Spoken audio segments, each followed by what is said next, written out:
It's a full moon. It's a pink moon. Apparently, astronauts are on their way here to the moon. I don't think so. Stay back! Stay the fuck back! By the way, I saw the Kino Casino preview for whatever they're doing tonight. I guess I don't know if they're live right now or they're about to go live. You know, Ashton's got his hands go. Autism hands. Apparently, and this is according to what I saw, it is going to be the craziest episode of all time. You're not going to believe this, Ethan Ralph.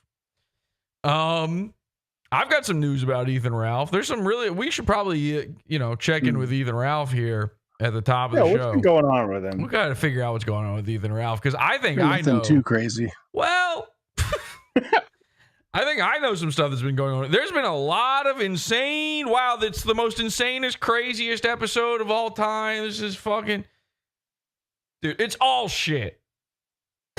Okay, everything is shit. Who cares? Yeah. I'm dying, by the way. I'm having a heart attack. I'm having the world's slowest heart attack.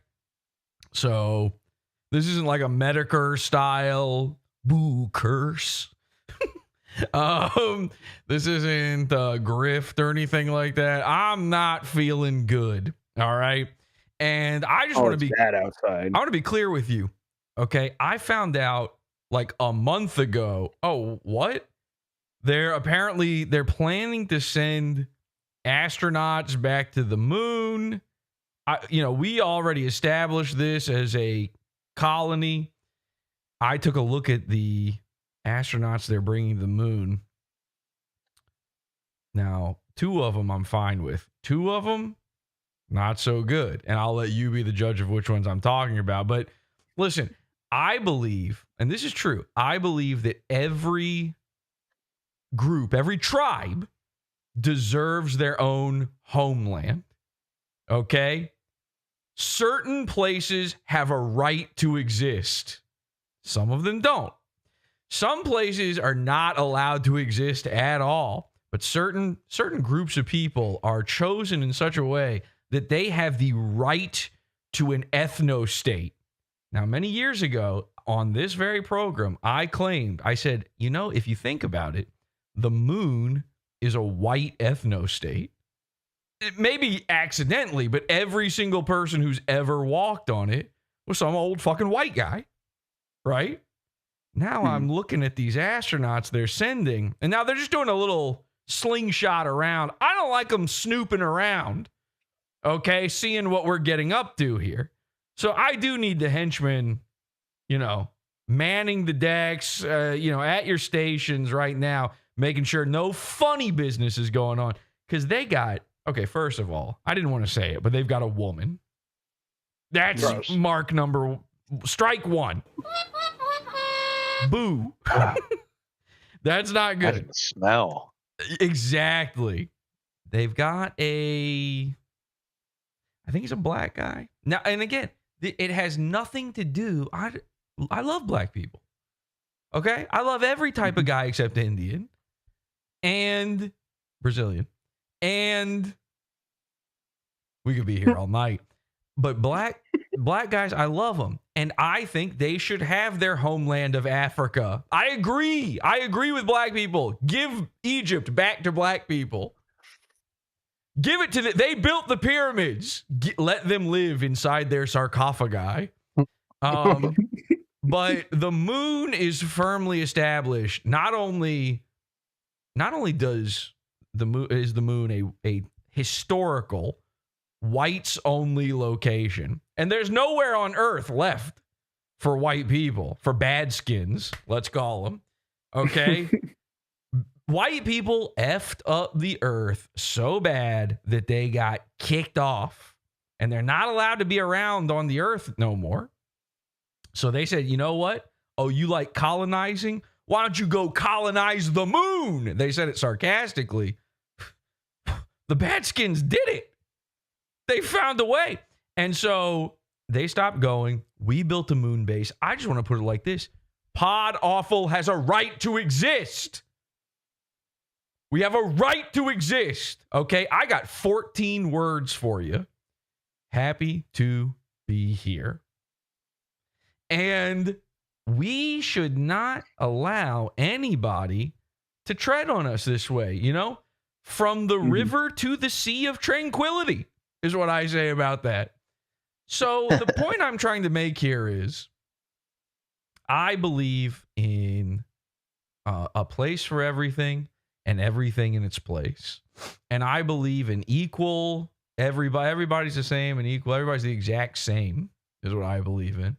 And I believe one of the most important things is for no person to be made to feel uncomfortable in their own homeland. And that's why I was totally sickened when I saw my good friend Rabbi Shmuley made to feel fear in his own homeland, the Jewish homeland of New York City. Now, I don't know if you saw this, but the good rabbi was accosted on the streets outside a play about anti-Semitism by an anti-Semite. And that anti-Semite's name, Salvopancakes.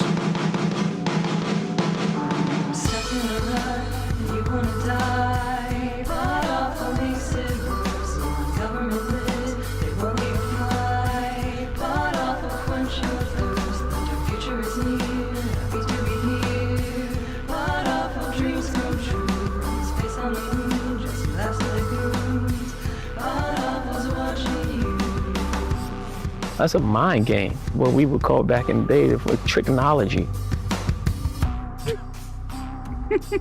Yeah, thank you, Jay-Z. Powerful words. Powerful stuff. We got some new tricknology for you tonight on the program. Welcome. You are now part of the program. You have joined the program. This is PodAwful. I'm your host, Jesse P.S. They're saying in the chat room right now, PodAwful, it's okay to be PodAwful. They're saying, thank you so much. It is okay to be PodAwful. That's why we're happy to be here. H2BH, everybody. Hi, henchmen. Hey. Hello. Hi. And then we're also live over at podawful.tv. That's where the chat room I was just reading is. SS Salvo, they're saying in the chat. This is bad because I don't know if you guys know this. Salvo is a former friend of the show. Somebody I've had on as a guest quite a few times. A guy who maybe I should have seen this coming because technically speaking, when we first ever talked to or about Salvo, it was about him being a sex creep who had possibly forced a girl on Discord to eat a diarrhea burrito or something like that. There's some sort of disgusting mix up with his bowels and her mouth going on. And we made him take a pee-pee test live on air. Anyway, this guy, I thought he was an okay guy. Oh, he took the poo-poo test. Sorry, the pee-pee test. He did take a variant called the poo-poo test. That's right. I thought this was a normal, nice kind of guy. And then I see something that horrified me. It's I think the most viral moment over the past like 2 or 3 days online. Salvo accosting a rabbi with anti-Semitic remarks live on the streets of New York. We're going to take a look at that in just a second. And it is horrifying. And we will be having on, as I announced on Twitter, we will be having on the good Rabbi Shmuley to talk about this. Irony of all ironies. Again, they were both at a play about anti-Semitism. It was some sort of play about Ronald McDonald or something. And apparently he was a virulent anti-Semite. So we're going to get the skinny on that in just a bit. Are you McSerious? I would not McLie to you about something like this. And by the way, let us take this moment to remember the Fry guys we lost in the Showa. Speaking of Showas, we got a good Showa for you. It's the craziest episode ever. All right, let's talk a little bit about Ethan Ralph here for a second. This guy's been the talk of the town quite a bit over the past few weeks. He's had a tumultuous relationship. This has come up in the past couple of streams I did. And Rocky start. A little bit of a rocky start, sure. Oh, you don't mean this episode. You mean Ethan's relationship. Oh, yeah, yes, Yeah, yes, yeah, that. No. Yes, I also meant that. Anyway, so Ethan, everybody, they love making fun of this guy. Let's take account of who makes fun of Ethan Ralph.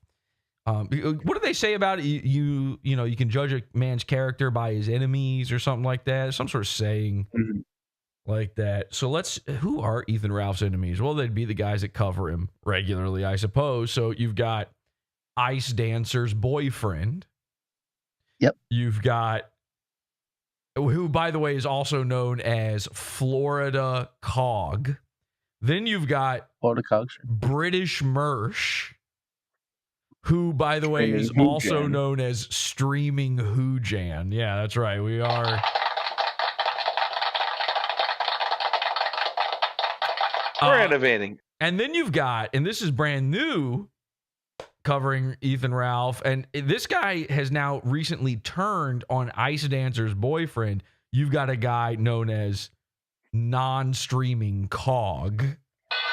So, Who's that guy? it's a whole thing. Who is right? It's a whole fucking thing.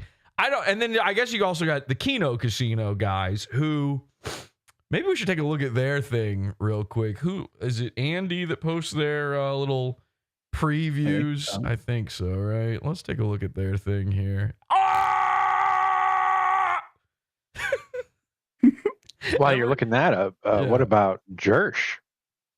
Jersh Moon. Who is a cheese plate boy or something like that, right? He's part of Cheese Plate Gang. Oh, yeah, he eats cheese nothing boy. but cheese. Didn't he recently put out a new video where he's wearing gloves and he's doing a little presentation about a juice he wants to drink or something? Really? That's news to me. You don't know about this? I kind of want to see it now. Chat's got to know what I'm talking about here. He's like drinking he's got gloves on to hide himself. He can't even let you know the weight of his fingers. Okay. And He doesn't want you to see how badly his nails are chewed back to the bone. Ooh, imagine. Like Ice Dancer's boyfriend. And several other people in his universe, actually. Anyway, so... Oh, wait a second. I've got the wrong screen up here. There we go. This is the craziest screenshot of ever. My favorite part about the Kino Casino, I probably said this before, but the thing I love the most about their dumb fucking preview video things, which by the way are like almost okay, so a Kino Casino episode is 10 hours long. So their clips are 3 hours long. That's not a joke. When they put out a clip, it's 3 hours. So their preview is clip sized. This is an 11 this is an almost 12-minute preview of like just telling you what's going to be on the show. My favorite thing about this is like you can see physically that there's a moment before they hit record where Andy's like, okay, all right, we got to get into it. And so that means there is, how many of these have they made? I don't know how often they go live. Hundreds, probably. It's got to be, we're talking about there are now hundreds of hours worth of unrecorded minutes of these two guys by themselves with no one seeing this going, just getting ready, just pumping. Like Dragon Ball Z, Yeah. there's a big fight coming up next episode. Yeah, it's a lot of preview and then previously on. If you were to swack those two together, from the Dragon Ball episodes, it's just one constant.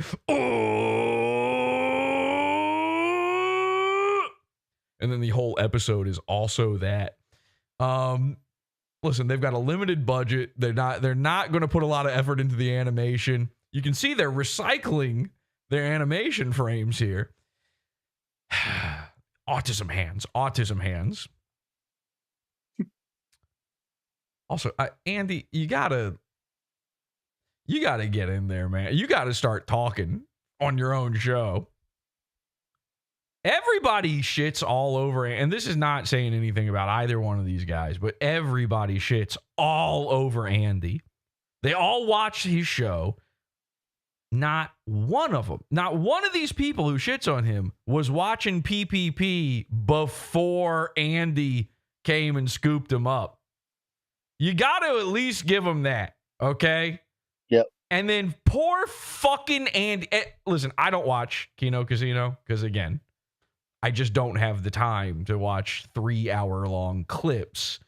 But the little bit I pick up here and there when I scroll past one of these on the timeline or whatever, the little clips I do see, the micro clips, I guess you have to call them. Every single one of them is, it's always PPP going, you know, the thing about it is, and he's like he's a big fat guy with nothing going on, telling you the way it is.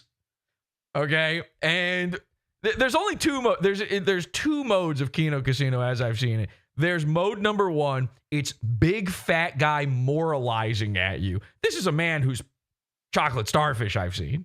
Okay, and he's bringing along as much I've seen it a few times, hot dog flavored water as you could possibly imagine with that thing. This is one of the longest taints on record. Okay. And then he's going to sit there and tell me, like, why morally the characters of the internet are bad. I don't care. I'm here to laugh. I know they're reprehensible. I know Ethan Ralph is a reprehensible creature. That's what makes him so goddamn funny. And so you got the fake preacher bit going on. And this is what happens every single time. He's sitting there going, the thing about it is, right? The thing about it is, he's not a good guy. He's being bad. And he's doing like, we don't need constant WWE/preacher. That's too much energy all at once in every single sentence. And then, he wears down. So all of a sudden, he's like, kind of does the Ethan Ralph thing, and so there's these moments where he's talking and it's it's not good. It's not good. And poor Andy. I'm just looking, I was friends with Andy. So every time when I watch Kino Casino, I'm watching it totally different from anyone else. Well, you're also thinking about the time on Twisted Mind. You were talking with Andy all the time. Well, sure. Yeah. Again, we were friends. So I'm the only guy on earth who, when I see Kino Casino, I'm watching the right half of the screen. And I'm sitting there confused the whole time because poor Andy's like, and it's like 10 hours of a guy about to talk and never getting the opportunity. PvP doesn't let him get a fucking word in. And of course, the audience is sitting there, clapping like seals going, good, good, good. Make sure he's not allowed to talk. There's no Kino Casino without this guy. Okay? Who do you think put the screens next to each other? So, the thing about it is, it's so, one of the most bizarre things on earth, too, is, I did that impression of PPP, and then that one guy made the animation where PPP is a giant Jabba the Hutt slug man. And that's my Pixar. Pixar, yeah. And that's my voice. It's not PPP. That's me in that. You know what's so crazy? PPP now quotes me doing a joke version of him. So he does me doing him on his own show, not as a joke. Like he forgot, and that's because of the other mode of Kino Casino. Now, I did see a Kino Casino clip the other day. I think somebody posted it in our Discord, and I checked it out for a minute, and I couldn't go any longer because this is mode number 2. I call it catchphrase comedy. This is like the kind of thing that usually is only for a black stand-up comedian to be trying, where, a guy's up on stage and he's like, this man, look at this man's shoes, hamburger. And you're like, what? Why did this guy just say hamburger at me? That's his catchphrase. These guys, and when I say these guys, it's just PPP talking. I'm not kidding. I watched a clip of them. Every time they pause, it was a catchphrase. I don't even remember what the clip was. It was, let's just say it was iDubbbz's wife. Okay, or whatever. Who I'm starting to like, by the way.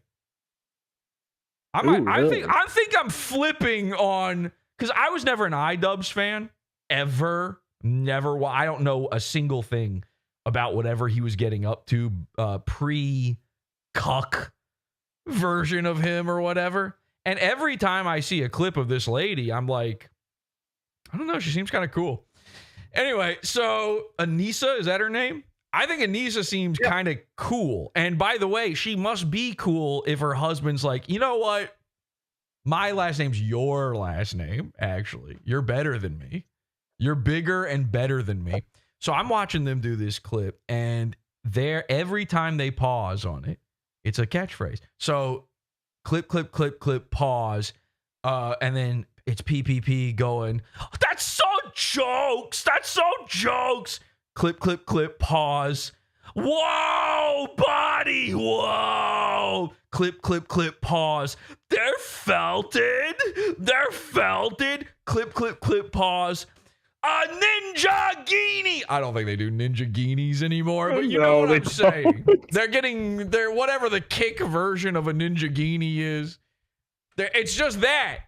I think they have another catchphrase. I don't remember it. Anyway, I think it's just saying what like they're. My wife asked me, "Who watches Kino Casino?" And I went, I don't know. I literally don't know. Like who? Like not who watch. Lots of people watch it. Who is it for? And you said Kiwi Farms. Is that what you just said, Dirt? Yeah, probably. So that makes no sense because to me it's a clip show. And I hate this. I hate when someone's like, just play the clip. But that's what a show like that exists for, you to see the things you missed out on during the week. You know, that's what that's the only thing this serves, is like, if you're not as extremely online as one of these guys or me, you might have missed Ethan Ralph farting this week. Actually, yeah, that is how I watch their stuff on my second monitor. It's so that you can know what was happening. It's not, you're not watching it for the commentary, because the commentary is them going, that's so jokes. It's so, whoa, buddy. Whoa, yeah. Brilliant. And then when it does get good, like when I see a Kiwi farmer, a boy detective, or somebody, when they post a clip of them of PPP doing actual commentary, it's always just moralizing. Yeah, I know. That's moral F slurring, by the way. If you're sitting there telling me why a guy is bad with no humor behind it, I'm not here for your pulpit, okay? And by the way, neither was anyone else. That's why you're now the Kino Casino guy and not the People's Populist Press guy. No one was buying. So, again, I'm not insulting here. I'm just legitimately explaining, like, when I watch this, I go, huh? When my wife sees it, she's like, what? 8 hours? What am I supposed to do? How am I supposed to tune in? And this is crazy. On the last episode of the program, live on air, you watched this. Feds, we were talking about Ice Dancer, and Feds is like, I just found this thing. You're going to want to see this. Ice Dancer is a rapper. And I said, are you messing? Like, I'm clearly flabbergasted by this. Live on air. Mm-hmm. I had not seen it. No one in chat says anything. 5,000 views plus later, not one person says anything. And then one guy out of all these people goes, Kino Casino, this is pretty embarrassing for you because Kino Casino covered her being a rapper 6 months ago. And I'm like, I didn't see that, but congratulations to Kino Casino for finally being the first to something. So 5,000 people, not one mention of this until then. Not one person was like, oh, yeah, I knew about this. Everybody was floored. You guys remember? Am I crazy for thinking that everyone was floored by the ice dancer rap thing? I was floored. Did you know I this have was no idea. Did No, anyone I here didn't know know. that was a known quantity that was Nope. already a thing? Nope. So, I had no clue. But congrats. That's nice. That must hey, retard alert, goon alarm. That's nice. They got to that one first. Now, here's the thing that I find a little strange about it. 6 months ago, Ice Dancer was not with her boyfriend. So I don't know what the fuck they were covering it for 6 months ago, but I'm just going by what I was told. Maybe the guy was trolling. I don't know. I have no idea because I will never see it. Here's what I do see, though, every time. Not by a couple hours after the conclusion of our last insane Ralph Scarlett high on crack. He's beating her in the hotel room, kicking her while she's down and fucking spitting on her. Does it 7 in the fucking morning? This dirty crack whore go live in a pool of her own. Okay, it's too late. It's you. Listen, I appreciate the effort. I'm Mr. Try Harder. Okay, I love it. I love that you have energy for this, as fake as it is. It's too late. They're back together. Okay, spoiler alert. Spoiler alert. Ethan Ralph secretly, with no one knew this was coming, went back to Chicago or wherever to be with Scarlett again. He reveals it, he shows it, and then this insane, absolutely deranged, horrifying, straight up horror movie. Let me tell you how morally bad this man is, okay? Horror movie level video comes out of Scarlett dripping blood.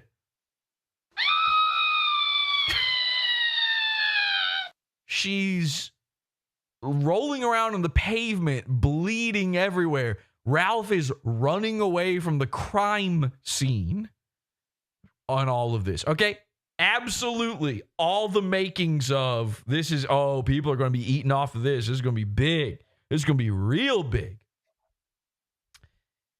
But unfortunately, it didn't go the way everyone planned. They thought it would end up with Ralph in jail. They thought it would end up in charges and all this stuff. And of course, they're going to be, they're not going to be together. Ralph was trying to gloat. Hey, look, I'm back with Scarlett. And so if the story stopped there, this makes sense. Blood in the fucking gutter. I'm not kidding. We know you're not. This isn't news to either. Why are we pretending? Am I supposed to be pretending with you right now? I don't want to play make 'em up with you where I like, Andy, we know you're responding to all the tweets about it on the timeline, which is where I'm seeing this video. Who is this video for? See her go live in a pool of fucking blood. There's so much fucking blood. What the fuck is going on? She's like crying out for help. Andy reduced to the Jamie of his own show.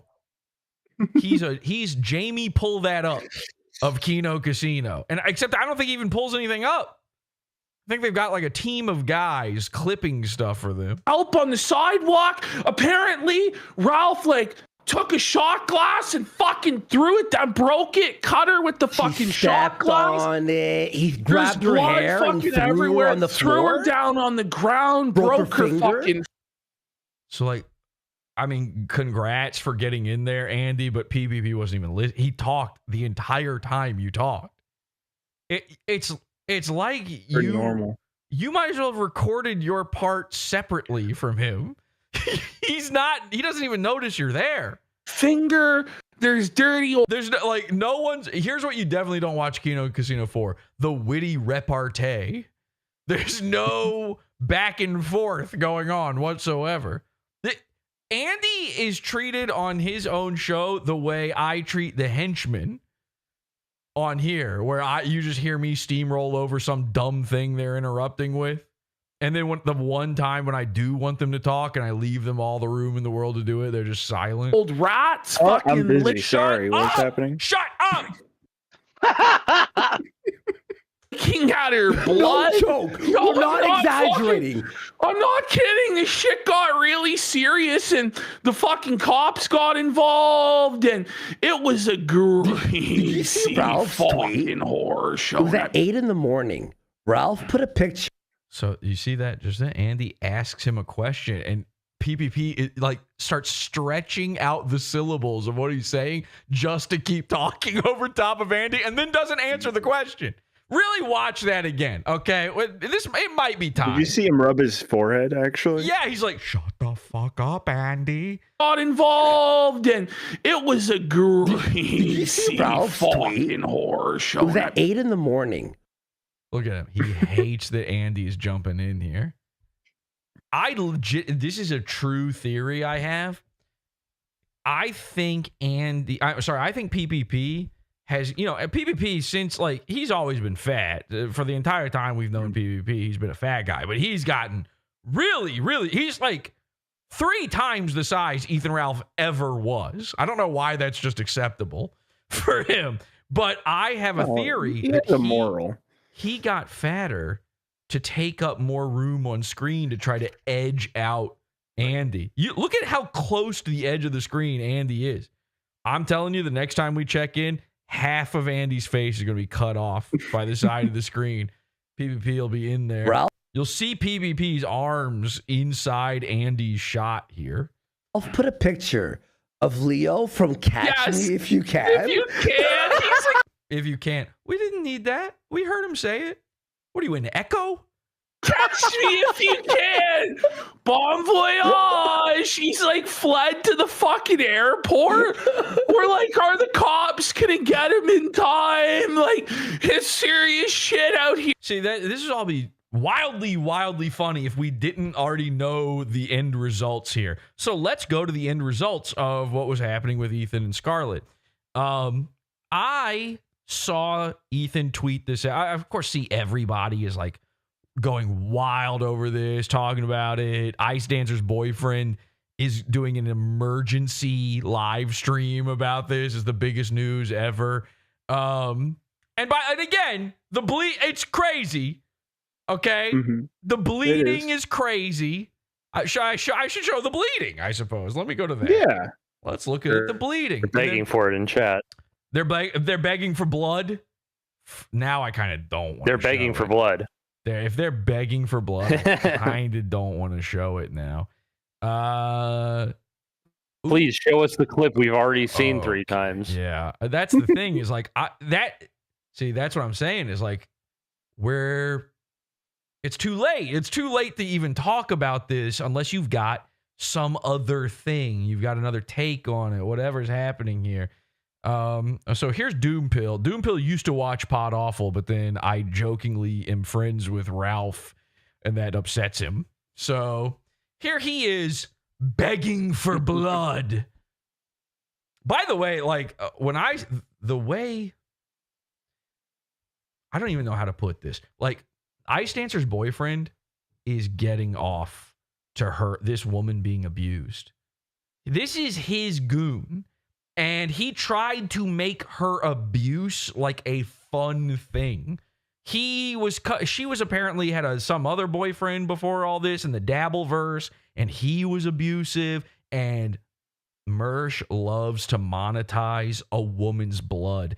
Every time I see this woman popping up, all I can think about is 2007 Britney Spears. Where it's this is a I see what you mean. Yeah. We're about to get the head shaved. This is a sacrifice to the blood gods thing. Stop pretending that you think that this is really terrible. This is happening to this woman. No, you just hate Ethan Ralph, and you would allow this woman to die in a ditch in order to make Ethan Ralph look bad. And I'm not kidding. I don't know if you've been paying attention to the track record here so far, but you will murder this woman and Ethan Ralph will somehow come away winning from that. You got to back off on this, okay? Look at this video. Plenty more fish in the sea. Bitches. Ethan.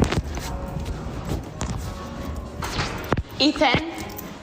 So there's blood all over her feet. What the fuck? Please help me. I did not do that to you. But they did. So Okay, now that's crazy. Now, I got to be real with you here. Now, so Ethan says he didn't do this to her, which I believe. If I had to guess, she's walking around fucking barefoot in Chicago or whatever. Jesus. You're a bug chaser at that point, doing something like that. You're looking for trouble. So she probably, these are drug addicts. She probably stepped on a hypodermic needle or something. Who knows what is causing this? Here's what I definitely know is not causing it. The trolls. She's now blaming chat. There is no chat, by the way. That's the craziest part. She's recording a video. This is not being live streamed.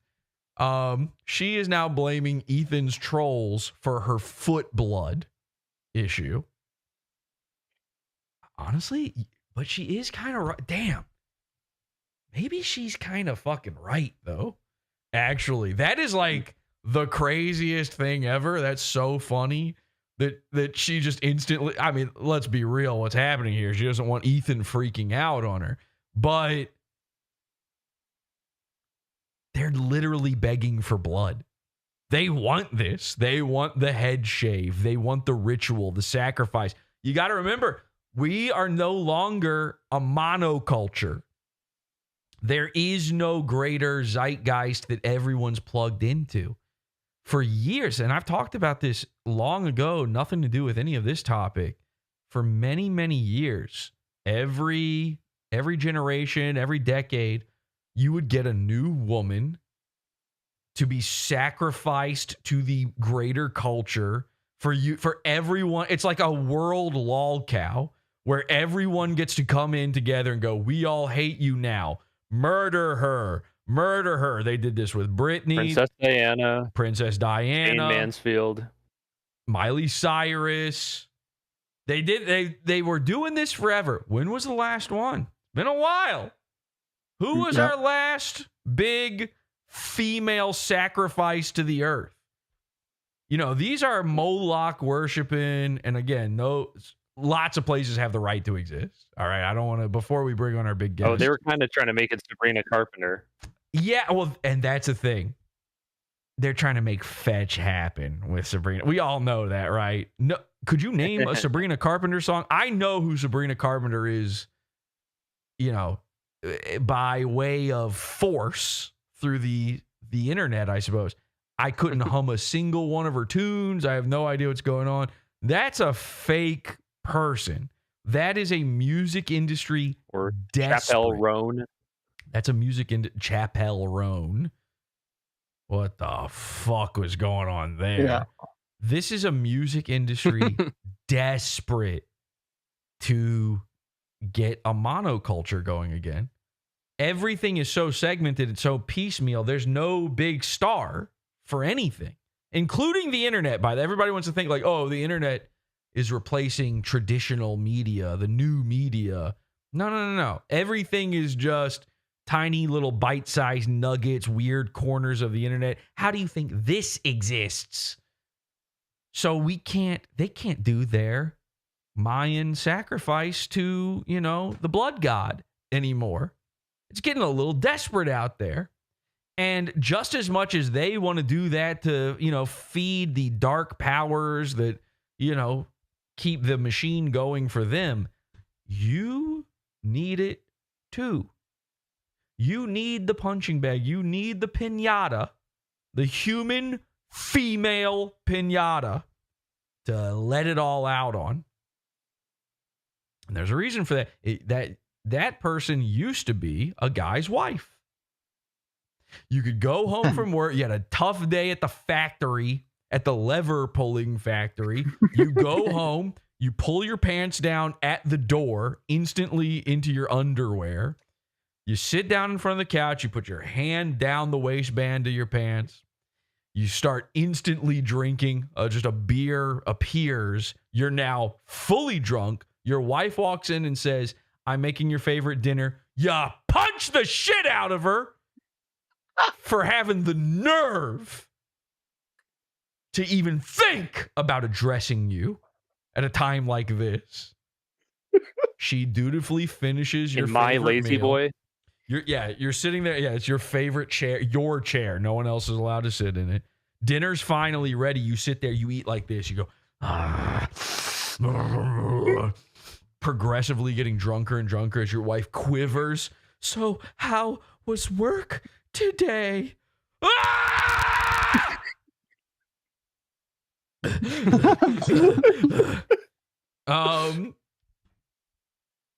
That used to be the way of the world. According to every depiction of marriage I've seen ever.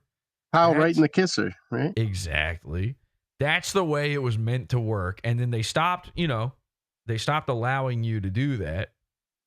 The what is it? The rule of thumb. They got rid of the rule of thumb, which I was told, credibly, I was told as a kid that the rule of thumb was that you were allowed to hit your wife as long as it was with a stick that was no bigger than your thumb. Or an open hand. Makes sense. I show up to the courthouse with a giant novelty thumb. So anyway, you have that desire, whether you think you do or don't, you have somewhere deeply inside you innate the desire for blood. And this is why this kind of thing does it for you. The people out there who are making fun of Ethan Ralph and covering him constantly, the Florida cogs of the earth, they love this. They're getting off. I see this and I'm like, ugh. If I wanted to see this, I could just log into trailerpark.com. Is that a website? Can you just stay and help me? I don't know, just like help me bandage up my fucking foot. Please? I did not do that. I will take you to the airport in the fucking morning. Please do not do this to me again.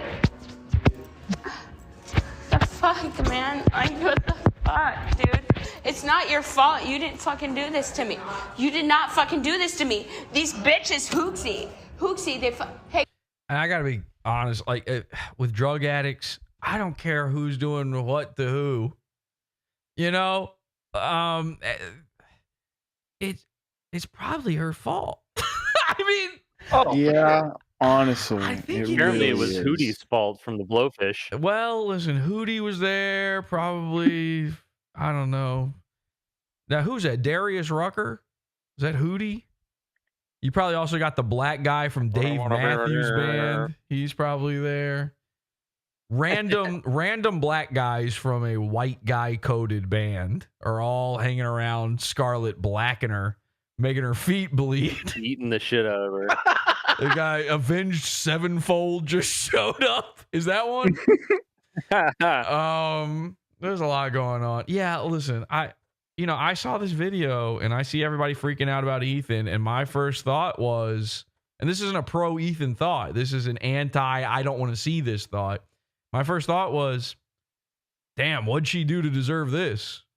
Same. Like, what'd she do? Had to be something bad. You don't. Something stupid for sure. You don't just cut a lady's feet for no good reason. Let me tell you what you do, see? You cut the bottom of a feet because then they don't see the scars. That's why I buy my wife so many shoes. Anyway, all right, so she's bleeding. That's not even the worst version of the blood video. Oh my God.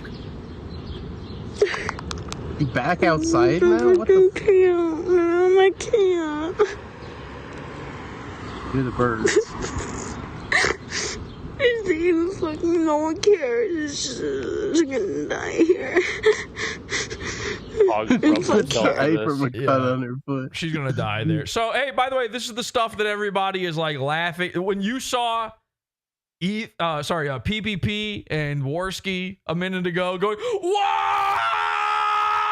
This is what they're so excited about.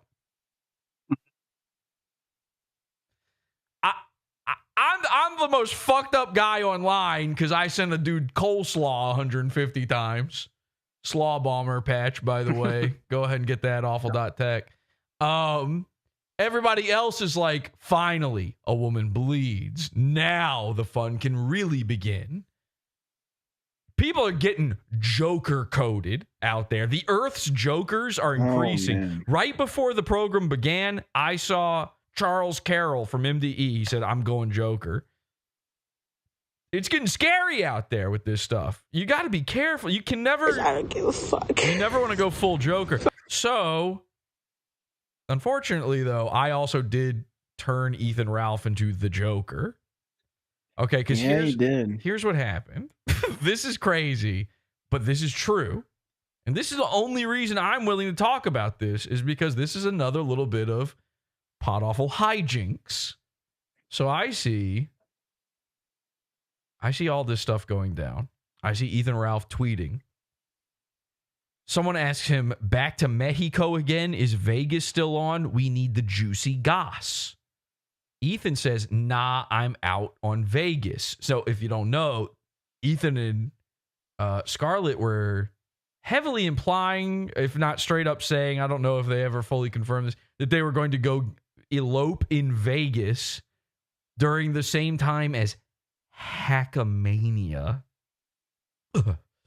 being there. Yucky. It's all going to be a whole big thing. So he's saying, no, I'm not doing that anymore. Now I see everybody being like, yeah, good, get away from her. That sucks. And all of a sudden I have a flash in my mind. Something, I don't know what took me over here, but I'm just thinking about that video of her crawling around on the ground bleeding and how crazy their sick, twisted, I'm twisted, man, I'm damaged relationship is. And I remember back to Facebook times and all of the trailer trash people that believe themselves to be Joker and Harley coded. So I replied to Ethan with this image. The classic meme of Harley Quinn saying she was fearless and crazier than him. She was his queen, and God help anyone who dared to disrespect his queen. And of course, you've got the Jared Leto Joker, again, damaged there. This image was like, just, I don't know. Dear God spoke to me in a moment, and I just saw this. Now, please keep in mind, this is fully in the time of Ethan is leaving for Mexico to leave a bleeding woman behind. He's running. Everybody's saying he's a scofflaw. He's out on the lam after abusing a woman. He hates her. He is publicly posting he does not like this bitch anymore. Fuck her. She's publicly posting her blood. And something told me to post this, okay? And something told me, Jesse, if you post this, you could meme these two back together and ruin the fun for everyone else. Something in the back of my mind told me he would read this meme and take it seriously and go, you know what? Matter of fact, maybe I am the Joker. If you want to know the truth about it. A Memphis Joker. I might be a little damaged. Yeah, Memphis Joker. I might be the Memphis Chuckler. That's got a bit of a ring to it. Bish! She was my bish! And God help anyone who dared disrespect my bish. Something about that line, anyone who dared to disrespect his queen, I'm seeing everybody on Twitter and on all their shows disrespecting his blood queen. And I'm thinking in my mind, if I'm Ethan, I'm going to go, in my head, I'm going to go, nobody gets to talk shit about Scarlett but me. Nobody gets to make her bleed but me. It's very Joker coded. Well, congratulations, everybody. We did it. I couldn't believe this. I didn't even see this for like 15 hours. I somehow missed this. They got back together after I posted that. Ethan stayed. They posted another video of themselves together. They're fine. They're posting another hostage video of themselves together, proof of life video going, matter of fact, I might stay a few more days. And I said, I memed Ralph and Scarlett back together. On the internet, you can do anything. And I want you to remember this. Let this be a life lesson to you. Because here's Scarlett tweeting out, aw, Ethan, tagging him at the Ralph retort. And she included this. This isn't me posting this. She included in it a gif of Joker and Harley Quinn saying, "Ah, Puddin', you put the fun in funeral." I did it. I think that's now, and I hate, I'm kind of talking a lot of shit about this Scarlett. I don't know let me be clear. I don't know anything about this Scarlett chick other than that she's a blacked porn star and she's fucked Ethan Ralph. That's literally all I know. She seems to be on some drugs. It's not good. I don't like it. I hope you get clean. I hope everything works out. I hope you stop bleeding. But I've seen her. Listen, she's become a member on the YouTube. She's one of the future billionaires on YouTube here. She has left a few comments. She's liked a few of my tweets and replied. And I don't respond to any of that because I wouldn't dare get between a man and his queen and just disrespect him that way. She's fearless and crazier than him. UW. So she's probably watching this. She might even be in chat. I have not looked at the chat this entire time. She might even be in the chat room right now. She might have said something about all of this. I legitimately have terrible empathy for this woman as the entire internet tries to squeeze blood out of her to nick the cheek of Ethan Ralph, to get a single drop of blood. Was it worth it?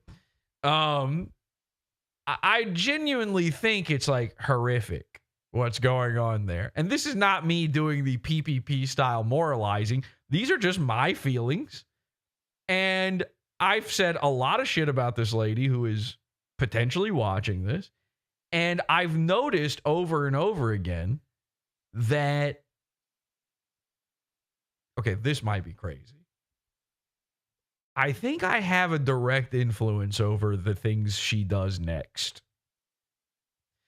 And normally I feel pretty good about that. You've chimeraed by proxy. It's like this is what we do with the goons. That's what a goon is. So that's nice in a way. But I keep seeing these little calls for help, these little bat signals out to PodAwful every time I check in.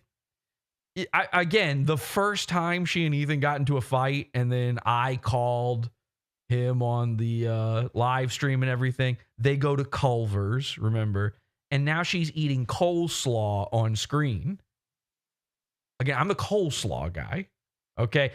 Every video they have posted together after a fight, every single one involved her eating coleslaw, like out of the little container, out of the ramekin with her bare mouth. Tub. And every single time with one of those, she's dumping ketchup on it, which is incredibly strange. And Ethan keeps saying, that's weird. And there's ketchup. There's this red ketchup dripping everywhere. Now we've got a video where she's dripping red everywhere. I tweet out that they're Harley and Joker. Now she tweets out that they are Harley and Joker. Scarlett, if you are trying to send me a signal, if this is in any way a cry for help, I want you to know, and I mean this from the bottom of my heart, I need you to understand, this is 100% true. Go to somebody else. I will not get between a man and his queen. Okay? So if he's murdering you, if you're being held for ransom or against your will, or he's got dirt on you or something, I'm not your guy. Okay? In fact, no one on the internet is your guy. Go to Steel. You know what? Maybe Steel Toe is your guy. He's almost not even. That's a good idea. That's the radio. That's not the internet. You're right. He loves coleslaw, by the way.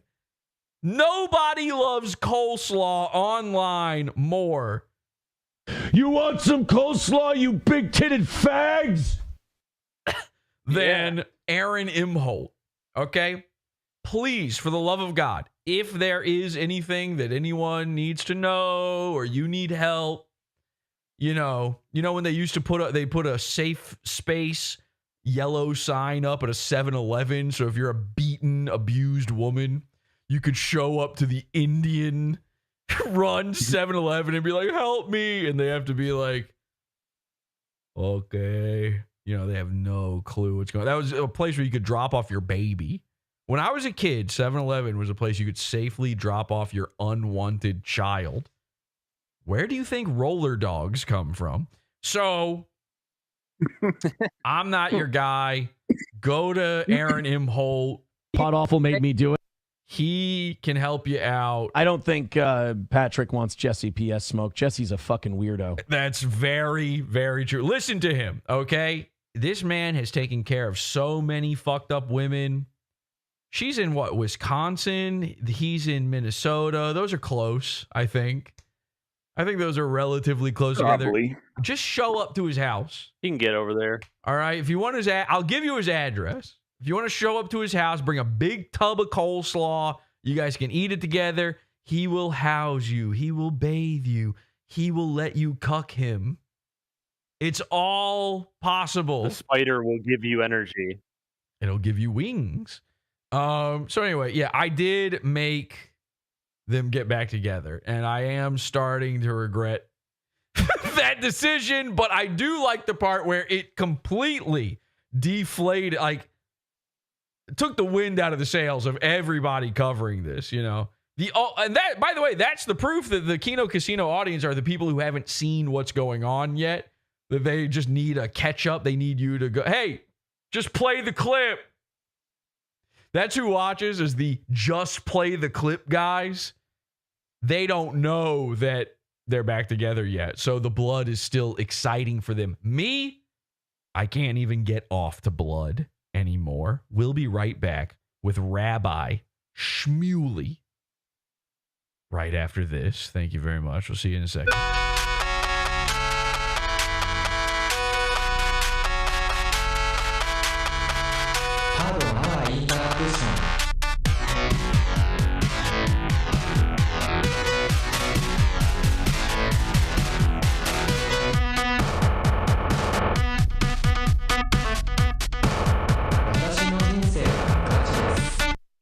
Thanks to Awful Tech, I've got more time to spend with my family. Thanks to Awful Tech, I can breathe again.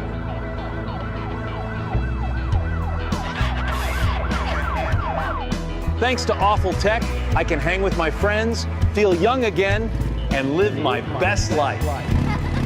Talk to your doctor today to see if Awful Tech Capsule Concepts is right for you. Visit awful.tech to see more.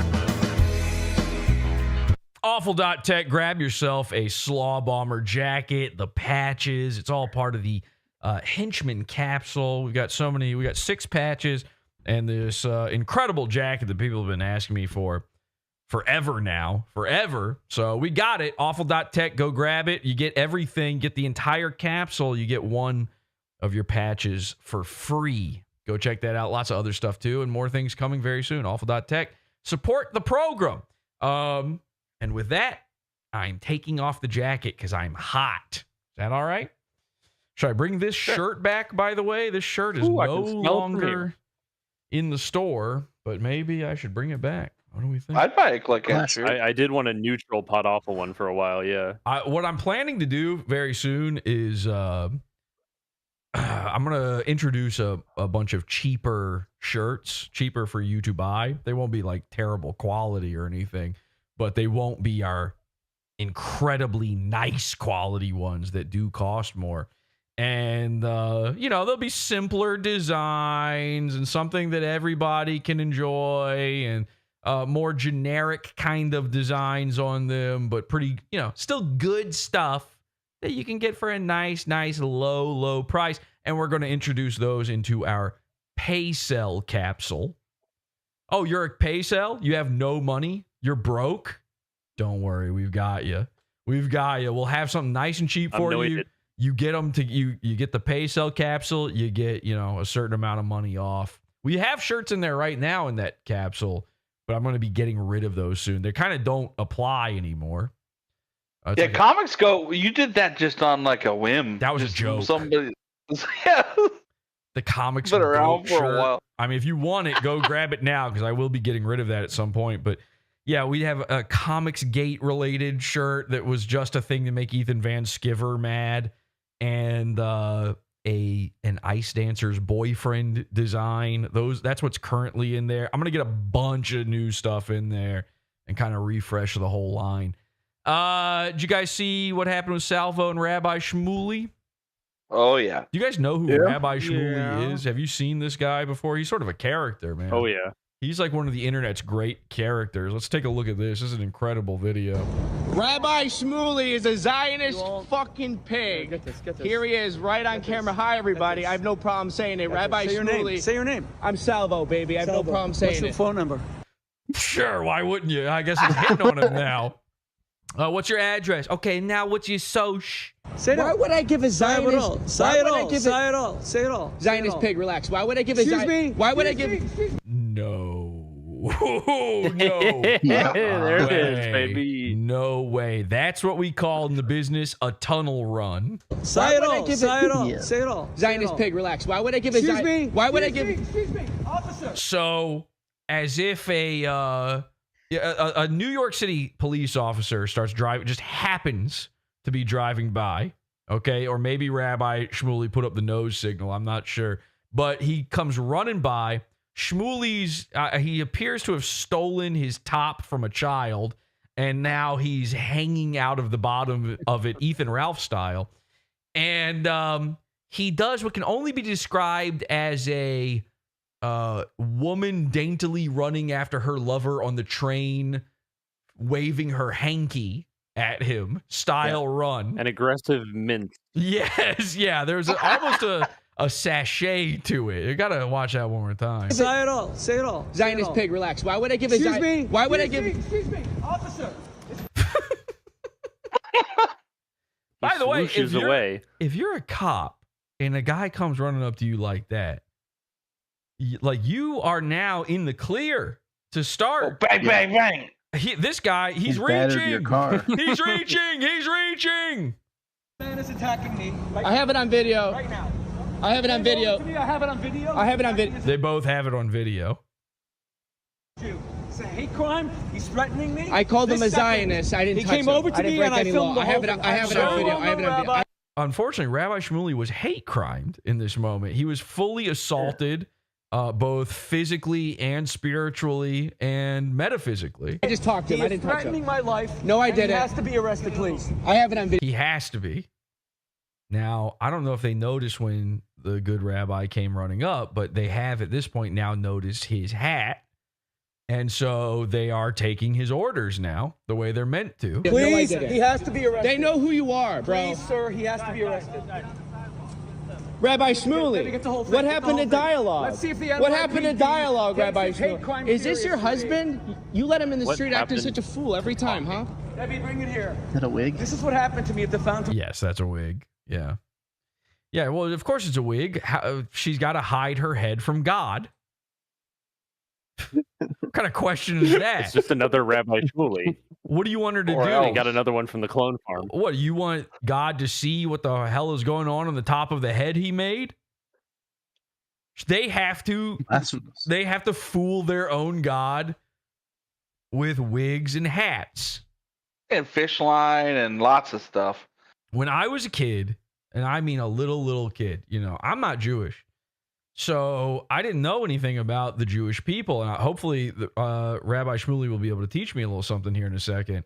I would see these little hats they were wearing, and this is not a joke. I legitimately thought as a child, like a little boy, that they were so embarrassed by their bald spots that they just invented this whole thing just to cover it up. I did too. That's exactly what I thought. Okay, this is a common thing. See, I thought so. Yes. It definitely. And by the way, yeah. Yeah. It's got to be part. No, it's actually way, way worse than that. Okay, because you could just wear a hat. They had normal hats.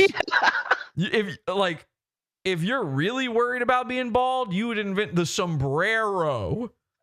You know, I mean, Mexicans got that right. The Hasidic guys have them. Yeah, I guess Hasidic guys do have yarmulke. Jewish sombreros. You're sort of right about that. Yep.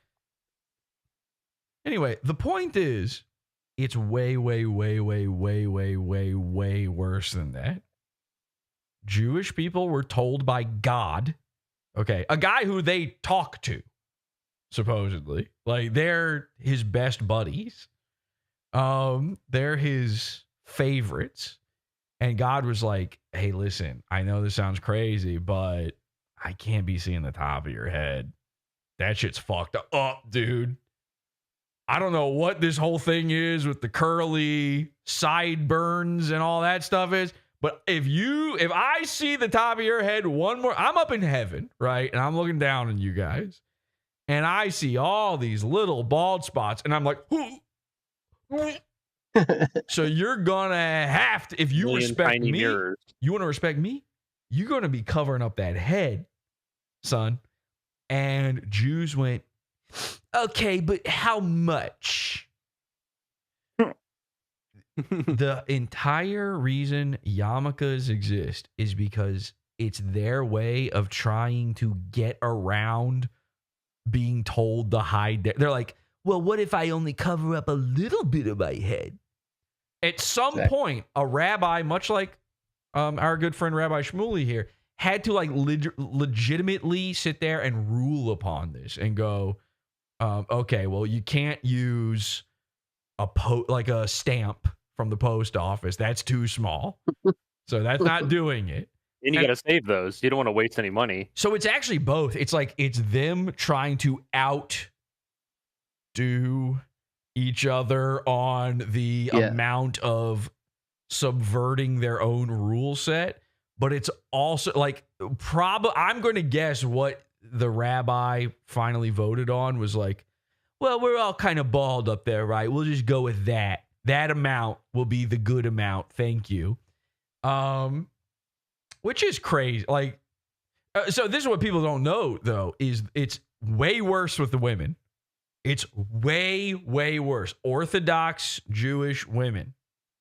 The reason they all have the same hairdo is because they are wearing wigs. A lot of people don't know this. Hasidic and Orthodox Jewish women, if they are married, they also have to cover their heads. All of the men have to do it. All males. The women only have to do it once they're married. And so they start wearing these wigs because they're so like, you know what? Fuck God. Yeah. They're like, I want to still look like a lady and I want people to see my nice hairstyle. Meanwhile, they look like a penguin. I don't know what it is about the way they chose to dress and that hairdo, but they're waddling around in the streets of Williamsburg and you would think it was March of the. Okay? We got several emperors heading this way. So they're running back to the Iceberg Lounge. And by the way, I've never seen happier feet than when Rabbi Shmuley ran after these cops. Let's take another look at that real quick. Pig, relax. Why would I give a Why would I give? Excuse me, officer. Now imagine Robin Williams hanging out with these guys. So they wear a wig. It's called a shadel. By the way, I know this because I lived in Brooklyn, New York, and I would see these guys everywhere, and I'd see these haircuts, and I asked one. Finally, I was like, what is going on with this? I went into, this is true. I was dating a girl who lived in a Hasidic Jewish neighborhood. Now, she was not Jewish. It was just, I guess she found some cheap rent there or something. It's called Borough Park. You can look this up. It's like all Hasidic Jews, and then this girl is living there. Friday nights, it was the most horrifying thing. I went over there one night, spend the night there, and I thought we were being nuked because Friday night comes around and they start blaring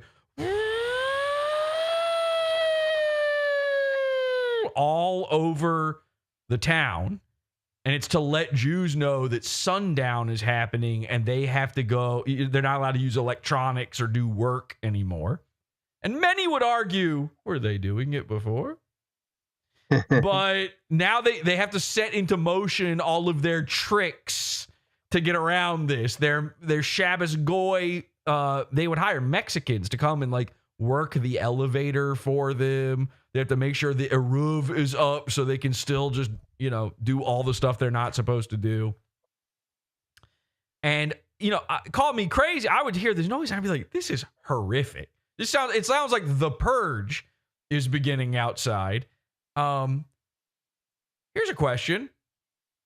Do you need the siren to tell you that it's sundown, or would the sun going down be enough? But apparently these are vampiric style people. They can't even be out there to see it. They have no clue what's going on. They need a horn. It's kind of a Silent Hill thing where the siren also creates the siren is the one creating all of these conditions for them. I'm going to have to take your word for that because I don't know anything about the game Silent Hill. I've never played that even one time or don't know nothing about it. It was the complete opposite of a Silent Hill. I can tell you that much. It was it was one of the louder hills I've ever been on. And honestly, with that girlfriend, the juice was not really worth that squeeze. It was too scary. But I'm hanging out in her neighborhood one day. I pass by. These are Hasidic Jews, by the way, not just Orthodox, Hasidic Jews. The full Undertaker outfit, They're looking like evil cowboys riding around. I pass by something that most people have probably never seen. One of their clothing stores. You look at that, they're all dressed the exact same. You would think, like, I don't know, what do? You order that out of the catalog? No, they've got like a store where you go to buy the outfit. It's just it's Doug's Closet. Doug Funny. It's just 1,000 of the same outfit and hat over and over again. And I walked in there and I was like, and they're like, are you lost? They legitimately asked, like, are you lost? And I was like, no, I'm just perusing a thing that has never happened. You just go in there and find the one that's your size and then you buy it and leave, of course. And I'm like looking through the jackets, the long jackets, and their weird big medicated shoes.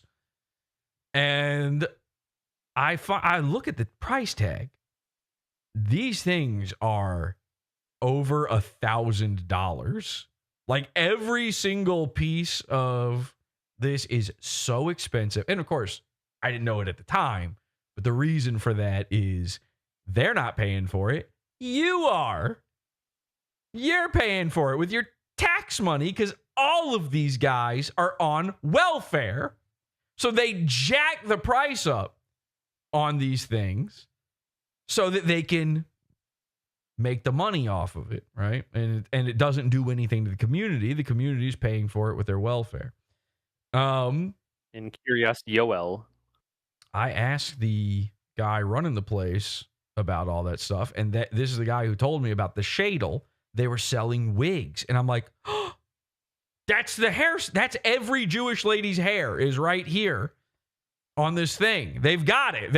I thought they had like gone around scalping them or something. It was like really scary to see. You see that next to an Undertaker's coat and you're like, oh, I'm in the wrong place. The purge starts happening. And so, yeah, he explained it to me. He was like, no, the women must also cover their head for God. And I'm like, doesn't that kind of look like they're not covering their, what if God gets confused? And then, looking down from the clouds, I guess, where God is, what if he looks at you and thinks you're not wearing the wig? And then he goes, no, God knows. God knows. And I'm like, touching his nose. God knows. And he rises up the chimney. And I said, well, if God knows, then what does the hat do at all? What does wearing a wig do at all? If he can see it anyway, if he knows what's going on, what's the point? And then the guy's like, well, it's about your obedience and it's about a sacrifice you make. I'm like, it's not a sacrifice if you still look like you just have your hair out. if you're wearing the tiniest hat possible. And again, these guys wear the big hats, so I couldn't do that one with them. But I did say, like, if you have hair outside your hair, I don't think, and this is when I found out that the entire religion of Judaism is about fooling God. This was the moment. This was like 2012. Okay. I think it was 2012. Yeah, I'm pretty sure it was 2012. This was the moment where I go, wait a second. Something's not right here. And I start Googling. And that's the worst thing you can do when it comes to a certain people who have a right to exist. The only people on earth who have the right to exist. They don't like to hear you typing. It's one of the worst. By the way, Scarlett Hampton is in chat. Now, she's just saying yes in chat, I see. Is that really her or is it a fake Scarlett? I think that's really her. Did she see all the stuff? Oh, that's Hamptonks. I think that is her. Yeah, Scarlett Hamptonks is in chat. So, did she see all the stuff before? She just showed up. That's crazy if she just showed up. I don't know what she's saying yes to. Anyway, so I start Googling. I find out about the Eruv. We've talked about this a long time ago on the show. They put a wire around the city so that Jews can do business on days they're not supposed to do business. How does the wire do that? A rabbi blesses it. They literally have Rabbi Shmuley. It's not a joke. Go around every Friday before sundown. They put him in a cherry picker, and he goes around and blesses every inch of a wire so that Jewish businessmen can fool God. Now, think about that for a second. I need you to think, when you watch this man busybody and parade his little tuchus. Say it all. Say it all. Zionist pig, relax. Why would I give When you watch him mince his way toward the police as if he had just been murdered, okay, I want you to remember that these are people with a mentality of, I can fool God. Yeah. Officer. Also, this man is attacking me. What are you going to say, Eric? he tells the cop he called me a Jew, which is not true. He only called him a Zionist pig. And so within the 15 seconds of interaction, he's already lied about what's happened. And, he thinks just being called a Zionist pig is enough well, to be arrested. Well, if you can fool God, fooling a cop's pretty fucking easy. I mean, that's pretty... That's true. That's low on the totem pole. I have it on video. Please, no, I didn't. he has to be arrested. They know who you are. He has to be arrested. All right, bro. Please, sir, he has to be arrested. Rabbi Shmuley, what happened to dialogue? Let's see if the what happened to dialogue, Rabbi Shmuley? Shmuley? Is this your husband? You let him in the street acting such a fool every time, huh? Let me bring it here. This is what happened to me at the Fontainebleau Hotel. I won't put up with it. Rabbi This Shmuley, man why are is you threatening lying? me. He is harassing Rabbi me. Shmuley, He's why guilty are you of a hate lying? crime. And now let's see if the NYPD. Rabbi Shmuley, I have it on video right here. Officer, I was doing a video. What's crazy? They're both filming, and so Salvo's like, I have it on video. Obviously, I didn't do anything. That makes sense. Shmuley goes, I have it on video. Well, what are you going to do? Show him that nothing happened? Shmuley has done this in every city he's gone to, by the way. He was in like Florida and this happened. He was in Germany.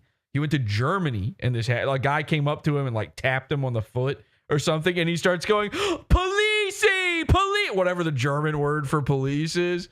Officer. And in Germany, a guy looking like this saying something like that, like you're going to get the chair for that.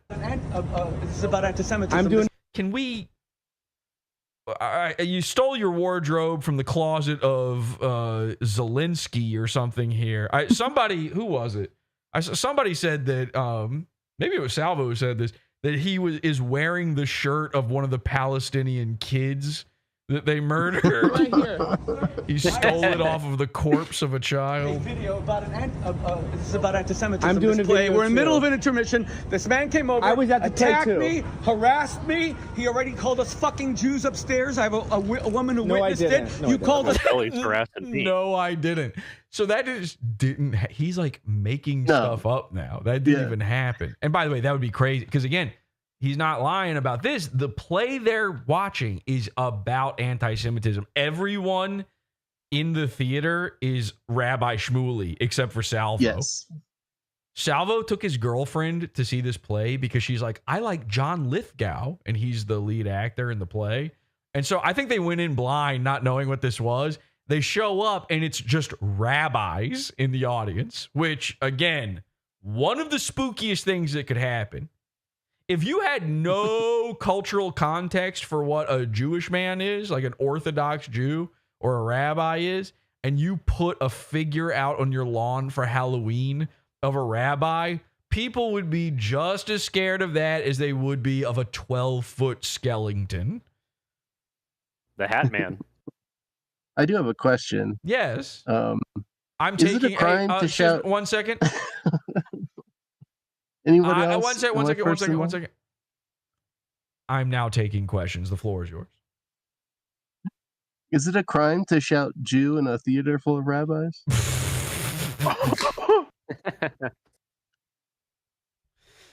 It's a Could crime cause a to panic. It's a crime to shout gas. I think the Supreme Court ruled on that. With fucking Jews. I'm with my wife over there. So obviously that didn't it would be so insane if Salvo inside the theater full of rabbis was like, you fucking Jew. This wouldn't have started on the street if that was the case. They'd all imagine them all running out of the building, mincing around, going off in every direction. It would be like the Tunnels video. You would be seeing, they would be crawling out of the manhole covers like Teenage Mutant Ninjas. And he just attacked me. My name is Rabbi Shmuley Boteres. He will tell you. They know who you are, As he will tell you.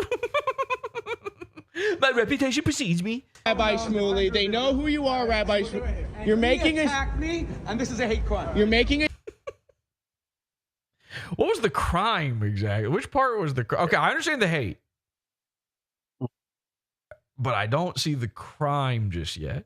Maybe he knows something I don't. Okay, let's listen. Scene, Rabbi Shmuley. He attacked me, and this is a hate crime. Now, why did you walk over to me? Tell him. Why did you walk over to me? What did you say? Why did you walk over to me? What did you say? I said you're a Zionist. No, you said I'm an effing Zionist. You started an attack. No, he said you're a Zionist pig. Now, now that's where the hate comes in. This guy can't eat pork. I'm allowed to swear at My you. safety. No, I You are didn't. threatening my safety. No, I didn't. You invaded my personal space to harm me. I'm allowed to say that. I'm allowed to say he's a Zionist pig. And by the way, oink oink. I'm allowed to say. You really, by the way, now that's kind of bad for Salvo in that moment because you really don't want to be using pig as an insult and then getting cops involved in it. They're not going to be on your side. Yeah. He's a Zionist pig. My identity, but I want him to try and separate. Why do you escalate, Rabbi Shmuley? Why do you escalate? Why do you escalate, Rabbi Shmuley? Officer, Jews have to be safe. It's a hat. They're saying it's a hat crime in chat. It is sort of a hat crime, yeah. Sir, I have freedom of speech. I'm the hat man.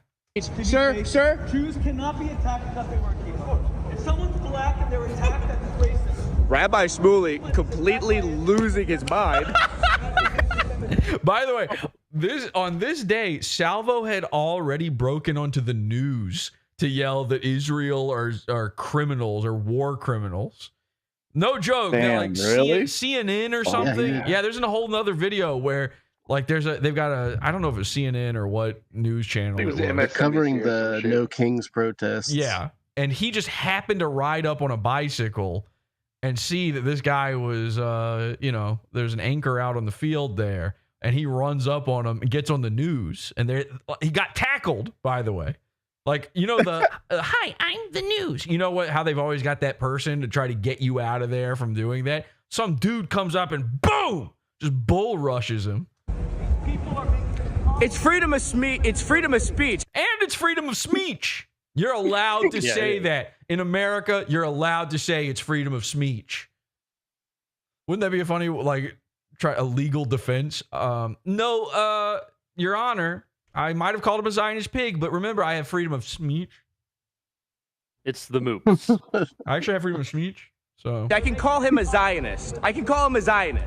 It's freedom of speech. We're not in Israel. I got it all on video if you want to see it. What happened? I know him. I was at the. I know him. Oh. So this is one of those pre-planned rabbi-style hate crimes. I see what's going on here, Salvo. Premeditated. Yeah. Let me guess. There's like a really silly-looking swastika coming up here. I know who he is. He's a Zionist. I saw. He was filming a video. That's one way to put it. Saying, in my opinion, a bunch of hateful things, right? But where was that video being taken? Just right here. To you or like? No, his wife was filming him, and I just went up. And you can already tell the cop is like, why did we stop the car? we could have just floored it. Why on earth did we hit the brake? They filmed him, they called him a Zionist, and that's when he ran to you guys right away. And I can show it to you. Yeah, I would love to see his little run one more time. That's incredible. We saw him running up to the car, and we were like, this is the silliest fucking thing we've ever seen. You've got that on video? We got to see all the angles. Go ahead and show that to me about 150 more times. Okay? Inject it into my goddamn veins. He's attacking me. Wait, let's... Zionist pig, relax. Why would I give a Zionist? Why would I... Zionist pig, relax. Why would I give a Zionist? Why would I give a... Oh. He's Horseshack. So...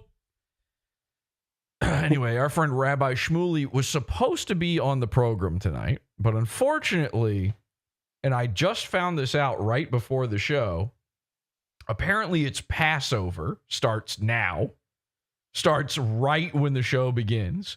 So originally, Rabbi Shmuley was designated to be our guest on this evening's program. However, the horn started blaring, the purge has begun, and he is no longer allowed to be on the show. So, in his place, we have gotten ourselves a Mexican Shabbos Goy to answer all of our questions about this interaction, and that Mexican's name is Ethan Ralph. Ladies and gentlemen, my guest this evening... I'm just kidding. All right, there's no... Oh, damn. You felt it for a second. April Fools! Yeah, it got me. I thought it was just going to be Jared with a big nose. Let me explain what really happened, because I don't want people to think I did an April Fool's on this one. I already did an April Fool's today, and we will discuss that on a separate episode of the show. Okay. On an upcoming primo episode of the show. This show, I don't know if you can tell, wasn't planned. Just did it. I want to explain this because I don't want people who are in the pizza fund particularly, but also people who just regularly watch. I don't want them to think like I'm on vacation or just not delivering product, not doing the show, whatever negative thing. I just want people to know, I find out that they're sending these astronauts up. I've been doing some moon base repairs and remodels. Okay. I've got henchmen going around 24/7 working on stuff. We've got big plans and big projects in the works for the program.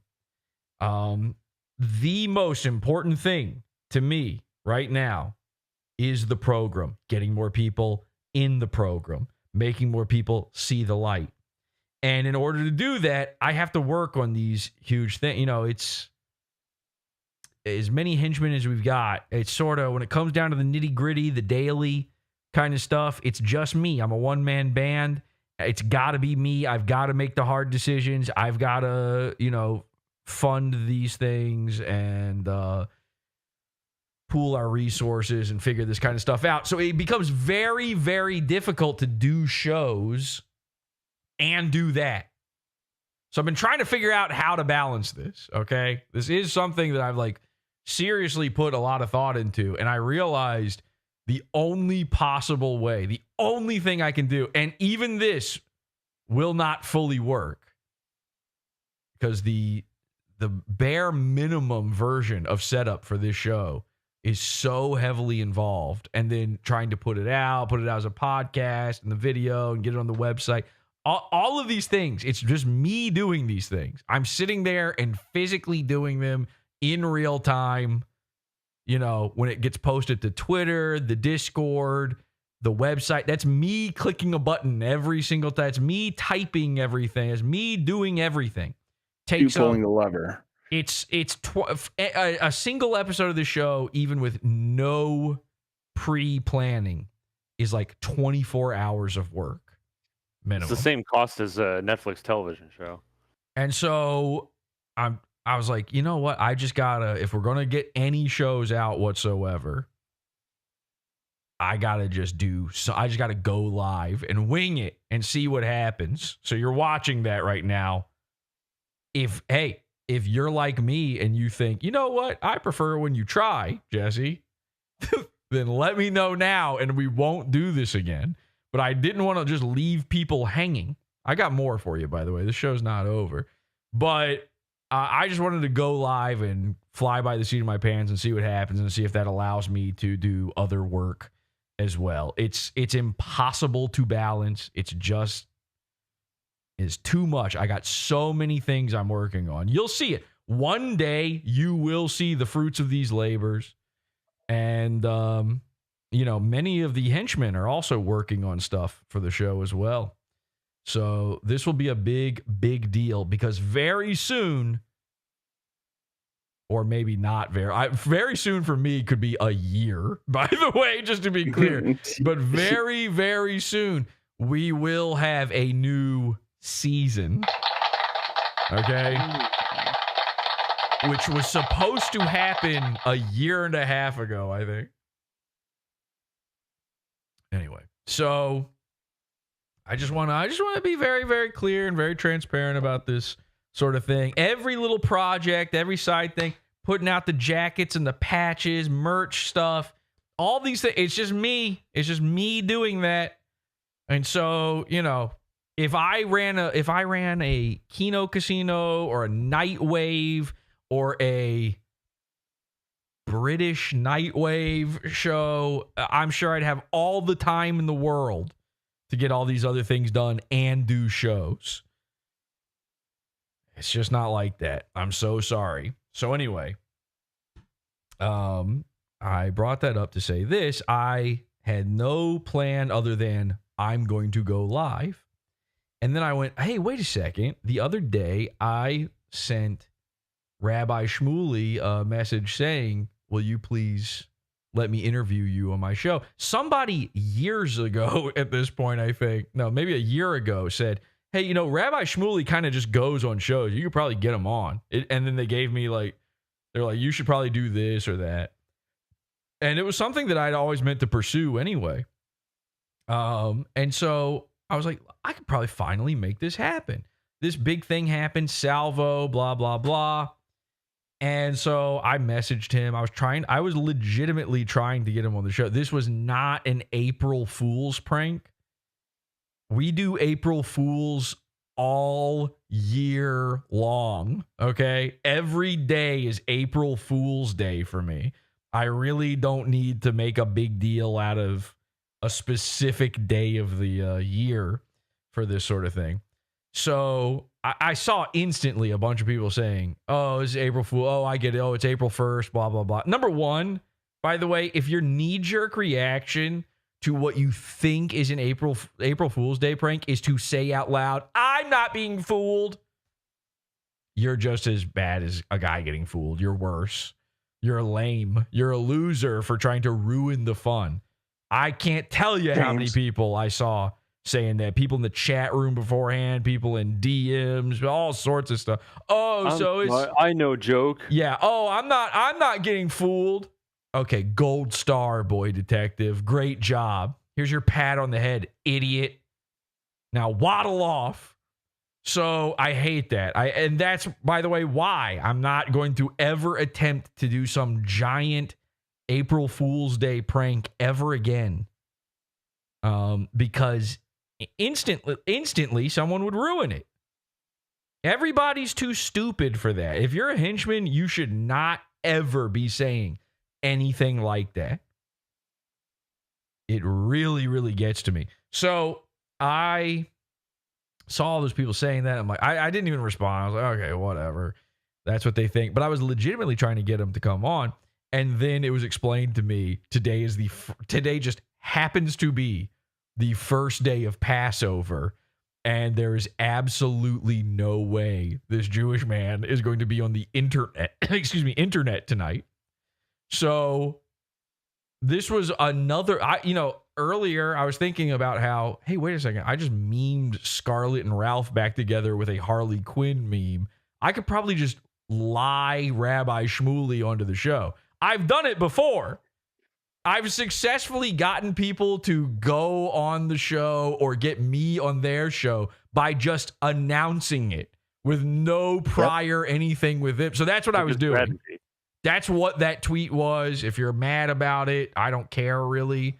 But that is what I was trying to do, was meme Rabbi Shmuley onto the show. Now, I've said a lot of silly things here about this guy in the show, but that's not really my fault. He did run the way he did. Yeah, he did. So that's kind of on him. But I would still love to have him on the show. I love to talk to everybody. Salvo is a friend of the show, so obviously this was like a big deal to me and a very funny thing. And Salvo has been going on. He got like 22,000 followers on Twitter or something out of this. Again, this was mega viral. He went on Sneeko's stream the other day. Sneeko, gigantic streamer. He talked to him about it. Here's a little bit of that. Let's see. I'll just go to the middle somewhere on this. So here he is talking to Sneeko. What's the point? What's the point? It's like, he probably loves attention, and he's probably literally some like foreign-brained idiot in a way. You know what I mean? Like, just like no sense of decorum or sort of like procedure in movie theaters. We see it happen all the time. Well, you. Oh yeah. So yeah, he explains to Sneeko in this clip. Apparently Shmuley, and this is why I would love to interview Shmuley for real. Because, like, I need to know what's going on in a guy like this's head, okay?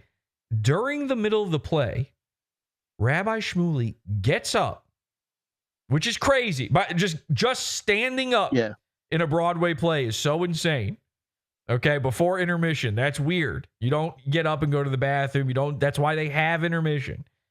He stands up and starts changing clothes in the middle of the theater during the play.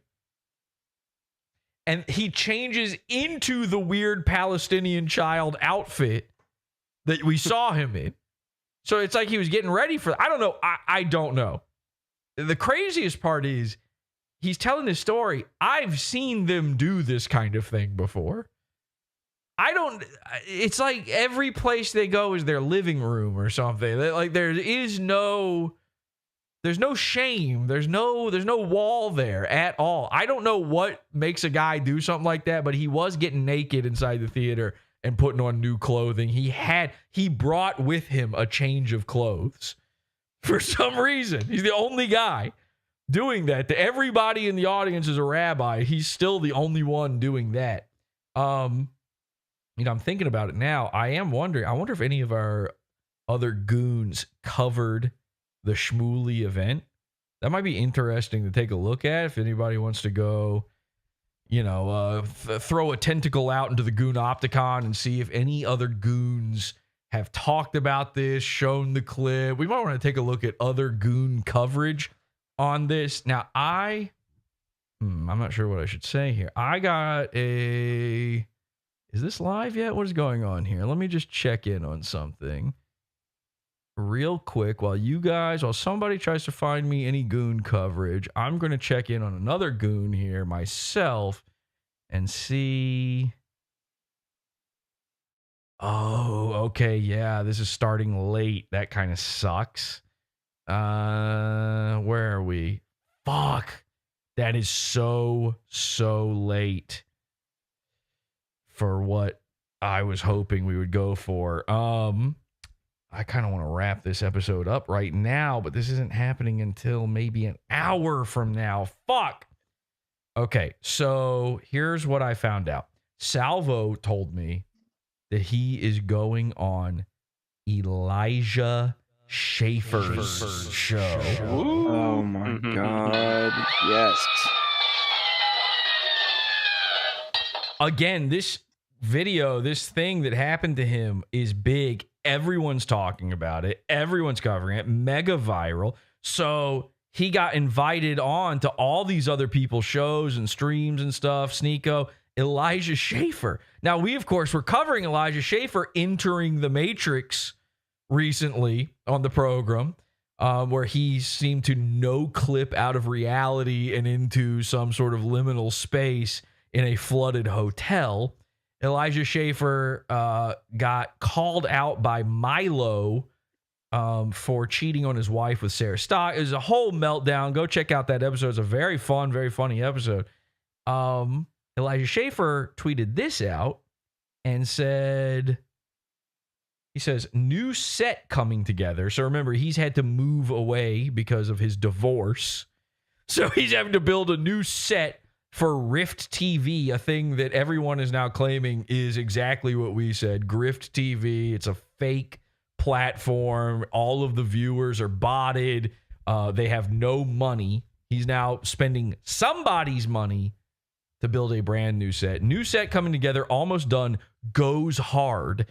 April 1st, 9 p.m. CT. We are so back 5 times a week, Monday through Friday. First show guests, Scott Thornton show. I don't know who that is. Chaotic, Hermes, no clue, Nikki Rudd, and then our friend Salvopancakes. I want to see this. Don't you guys want to see it? I want to see this. I want to watch this live. Yeah. Now, yes, please. He's now Elijah is saying that because of some legal commitments, and then he puts in parentheses that I won, he has to go a bit late, and now he's starting at, what does he say here? 9 p.m. CT. Now he's saying he's starting at 9:30 to 10 p.m. CT. And I've been checking Rift TV on Rumble this whole time. I'm assuming he's going to go live on Rumble. I don't see anything yet, so we're not there yet, I guess. One thing, and maybe we can cover this until he goes live then. One thing that did happen is he put out a video addressing the allegations against him. And it turns out, and this is crazy, turns out that Elijah Schaffer didn't cheat on his wife with Sarah Stock and ruin his own life and wasn't addicted to drugs and wasn't drunk every single day of his life and all the other Milo allegations. Turns out the Jews did it. Mm-hmm. Wow. Not kidding. He is blaming Israel for his divorce. Okay, so maybe we should take a look at that. Here on this tweet that he posted here, he shows himself building his new studio, and you may notice a little fashion choice that's kind of strange going on here. Elijah is now sporting the Michael Jordan look, let's call it. Okay, but damn, he's got a really great every single podcast first guy starter kit set. He made sure he went out and he got the vertical slatted wood wall. He's got the cheap fake neon sign, Steven Crowderly style. He's got a fake plant. Gotta have fake plants. Is it really a studio? Unless you have so fake some lip filler too. Plants. Yeah, he's also plumping when you cook them. And then this is the craziest part. Take a look at this. This dude's Morpheus posting. Damn. He's got a little guy. He's got a little guy here. Okay. Now, since we last left Elijah Schaffer, somebody tweeted to him and said that Elijah has sex with teenage boys. And Elijah's response to that was, and I'm not kidding, yeah, and what are you going to do about it, pussy?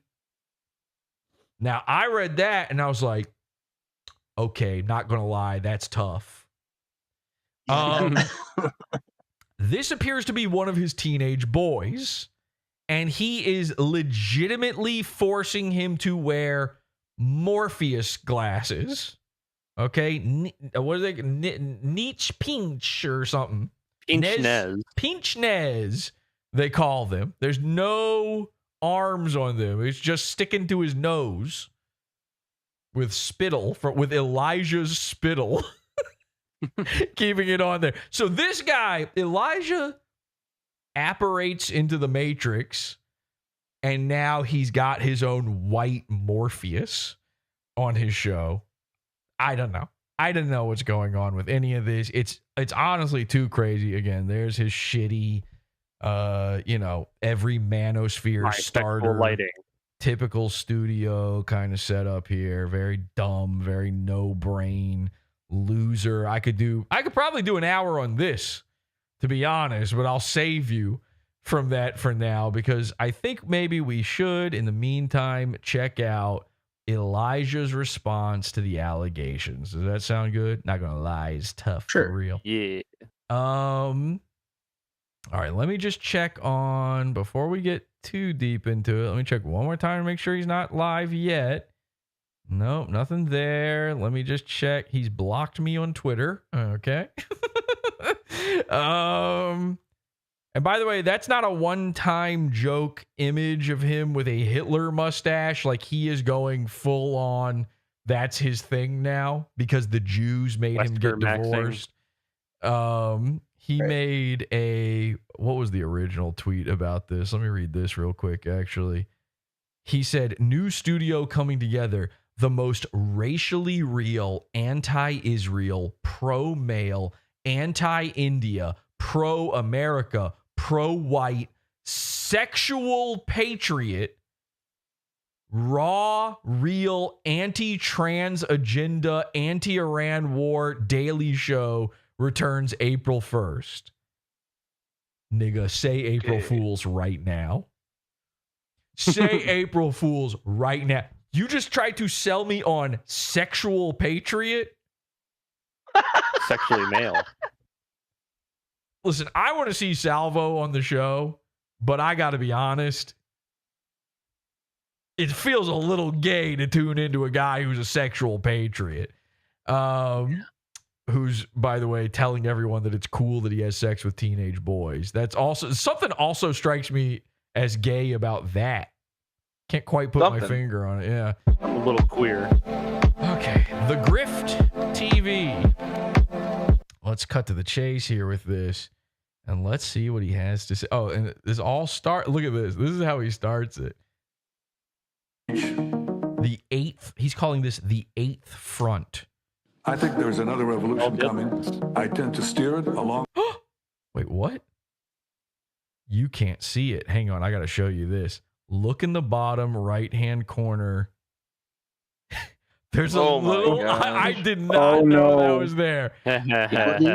He's got a little icon that says moon base, and he's got a moon base on there. Guys, the tendrils of Pod. We are influencing major world events at this point. This is getting a little too spooky, because watch this video. The achievement of a broader peace. When history is within reach.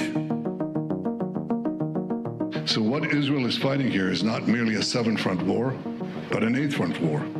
For the Jews. Now, again, he's showing this at the beginning of his "Oops, I cheated on my wife" stream. The name of this episode is My Response to the Allegations. Okay? He hadn't done anything in a month because he had gotten so blown out all across the internet. Against Rome. Rome and Jerusalem clashed over values with a great tragedy for the Jewish people. Well, we lost that. We have to win. Powerfully divorced. The new Rome, the United States. Jews against Rome. Oh, wait a second. I'm getting something here. Salvo tweeted this out. According to r/public freakout, Rabbi Shmuley was undressing during the play. So this is a third-party account of what Salvo saw inside the Broadway play.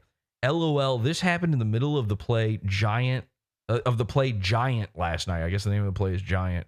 This Shmuley guy was sitting, which by the way, that sounds racist. This fucking Shmuley guy. All right, first of all, Shmuley over I here. got a Shmuley yarn in front of me here, all right? This guy's taking off his shirt. He's taking... this Shmuley guy was sitting in front of me, and OP, the guy filming, was also in my row, meaning Salvo.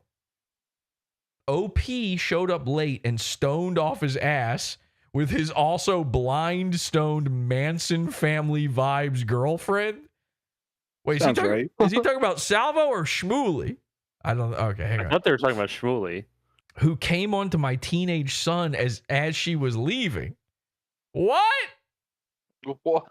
What is going on here? Ruined the first act for everyone near them as they were making fist-pumping motions and cheering every time Lithgow said the word Jew. What? Wow! That could be either one of them. They hear Jew and they're like, I recognize that reference. Yes. Yeah. We're number one. So, okay, he is talking. They have like a whole little sheet, like Rocky Horror Picture Show of all the things, the audience participation. They're throwing chickens onto the stage. Yeah. They're just killing chickens in the audience, just swinging them around. Oh my God! Everybody walks out of there covered in blood. It's like a Scarlett Hampton video. Okay, so they're talking about Shmuley. I thought they were talking about Salvo. I was like, Manson family vibes girlfriend. Yikes. So what does that mean? So Shmuley's got a girlfriend who is stoned out of her mind, I was not expecting that. That's crazy. All right. And the Shmuley guys, hang on a second. Wait. No, they were talking about I'm so confused. Because the next line is, and the Shmuley guy is also a total piece of work. Okay, so this is the funniest thing ever. That makes way more sense that Salvo and his girlfriend are blind, stoned, that they've smoked so much. That makes sense. They are sitting there cheering at the word Jew during this play. That sounds like Salvo. Fucking rocks. What a fun date. You know, at first when I heard him say like, oh yeah, I'm visiting with my girlfriend in New York and she said she likes John Lithgow, so I took her to see one of his plays. I was like, gay? Wow, that sounds lame. This sounds awesome as hell. Yeah. Imagine just hanging out with a girl and screaming every time a famous actor says Jew on a stage 5 feet in front of you. Yeah. That rocks. That's awesome. Okay. All right. Salvo, respect. All right. And the Shmuley guy is also a total piece of work. Before the play, he's talking to anyone who would listen about how he's being sued by everyone in Florida, and it's all about anti-Semitism. As soon as the play starts, he's decided it's time to take his shoes off. Yo. Oh, come on. You know it stank in there. And it already probably wasn't great. Yeah. He decides it's time to take his shoes off. Why, they put? See, this is why I need to talk to Shmuley. Maybe he's got a perfectly reasonable explanation for why he's going little sock feet to the play. To take off one of his several layered shirts and put another shirt on, and to stand up and change places with his companion. What a night at the theater. So they're just getting up playing musical chairs while he's going barefoot.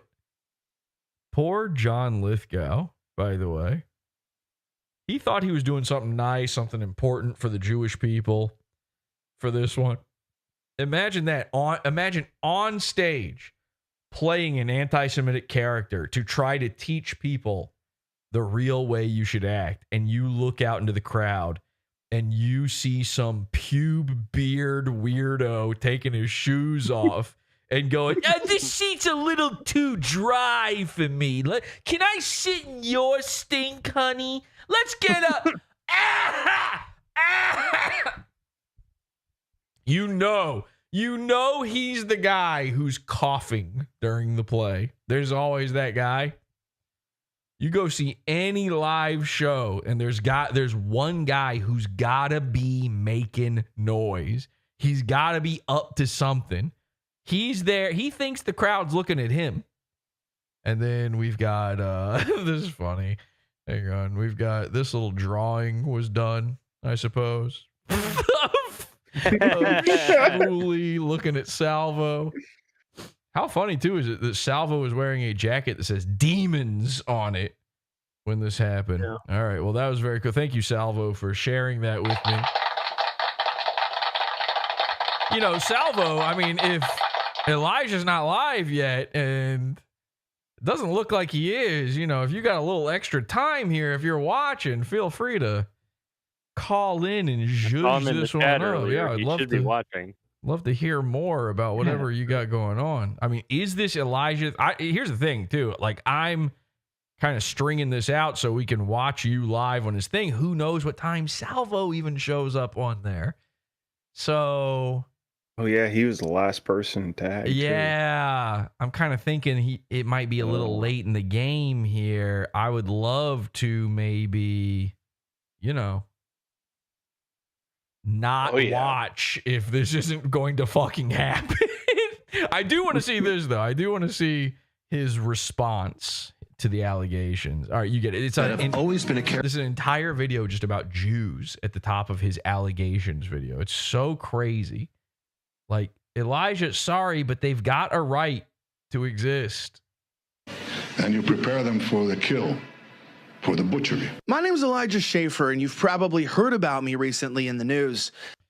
By the way, you play a bunch of Jewish clips, and then you say, "Hi, I'm Elijah Schaffer. Save a seat at the table for me. It's Passover."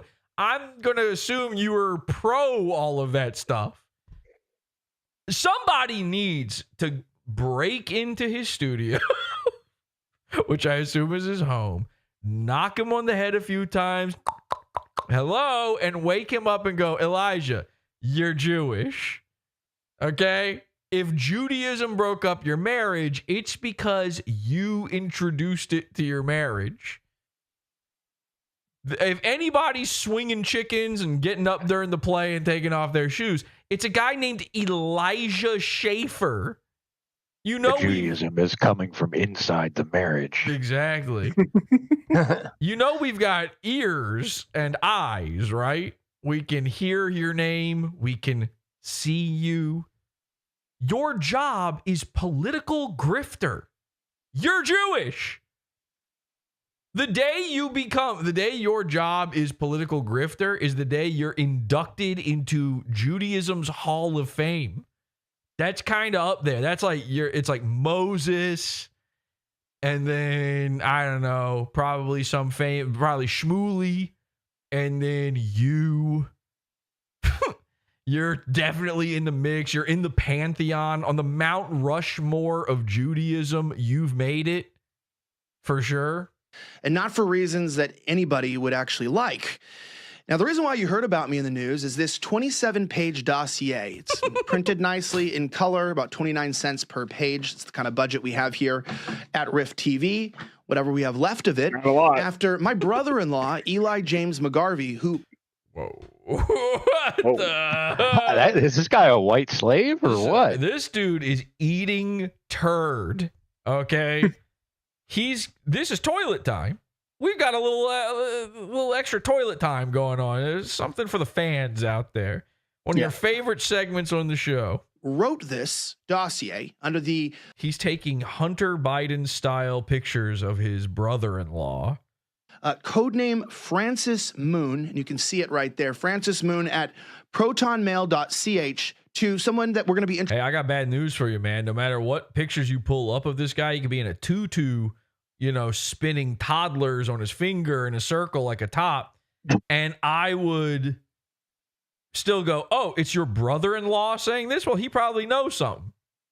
I guess he has the inside track. This isn't Milo Yiannopoulos alone saying it. This is a family member Sorry, man, you're getting British mershed.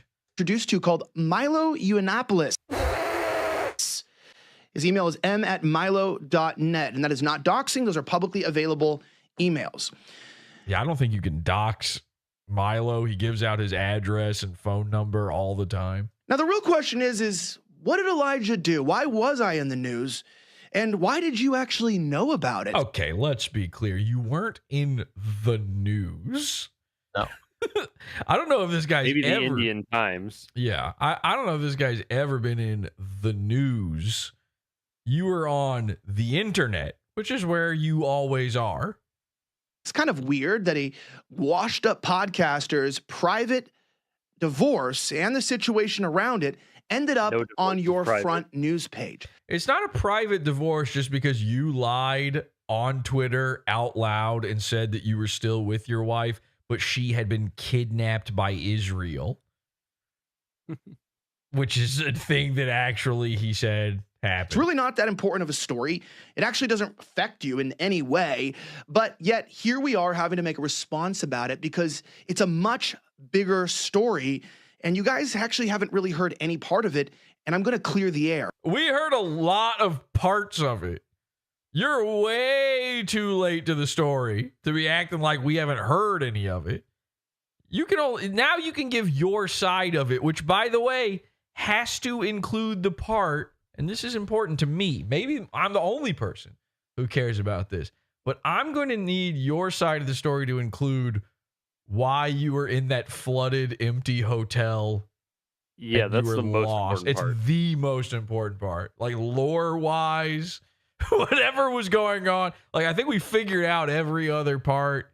You just lied about your family. You lied about your car being stolen. All of that was just a lie. None of that explains where you didn't know how chairs worked anymore. I mean, the Backrooms movie is coming out soon. Like, it's serendipity that connects. Oh, so. Yeah, we should edit his thing into the trailer for that Backrooms thing. Yeah. Somebody do that for me just right now so that I don't have to. Before we get into this story, we have 3 parts to this video.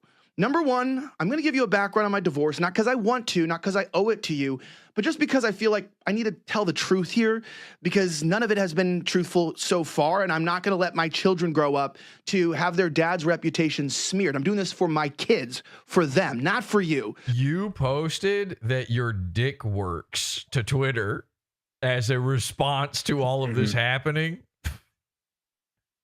It's about the kids, though. Really, at the end of the day, it is what it is, and it's always about the kids. Number 2, we're going to actually get into this dossier. It's actually quite juicy.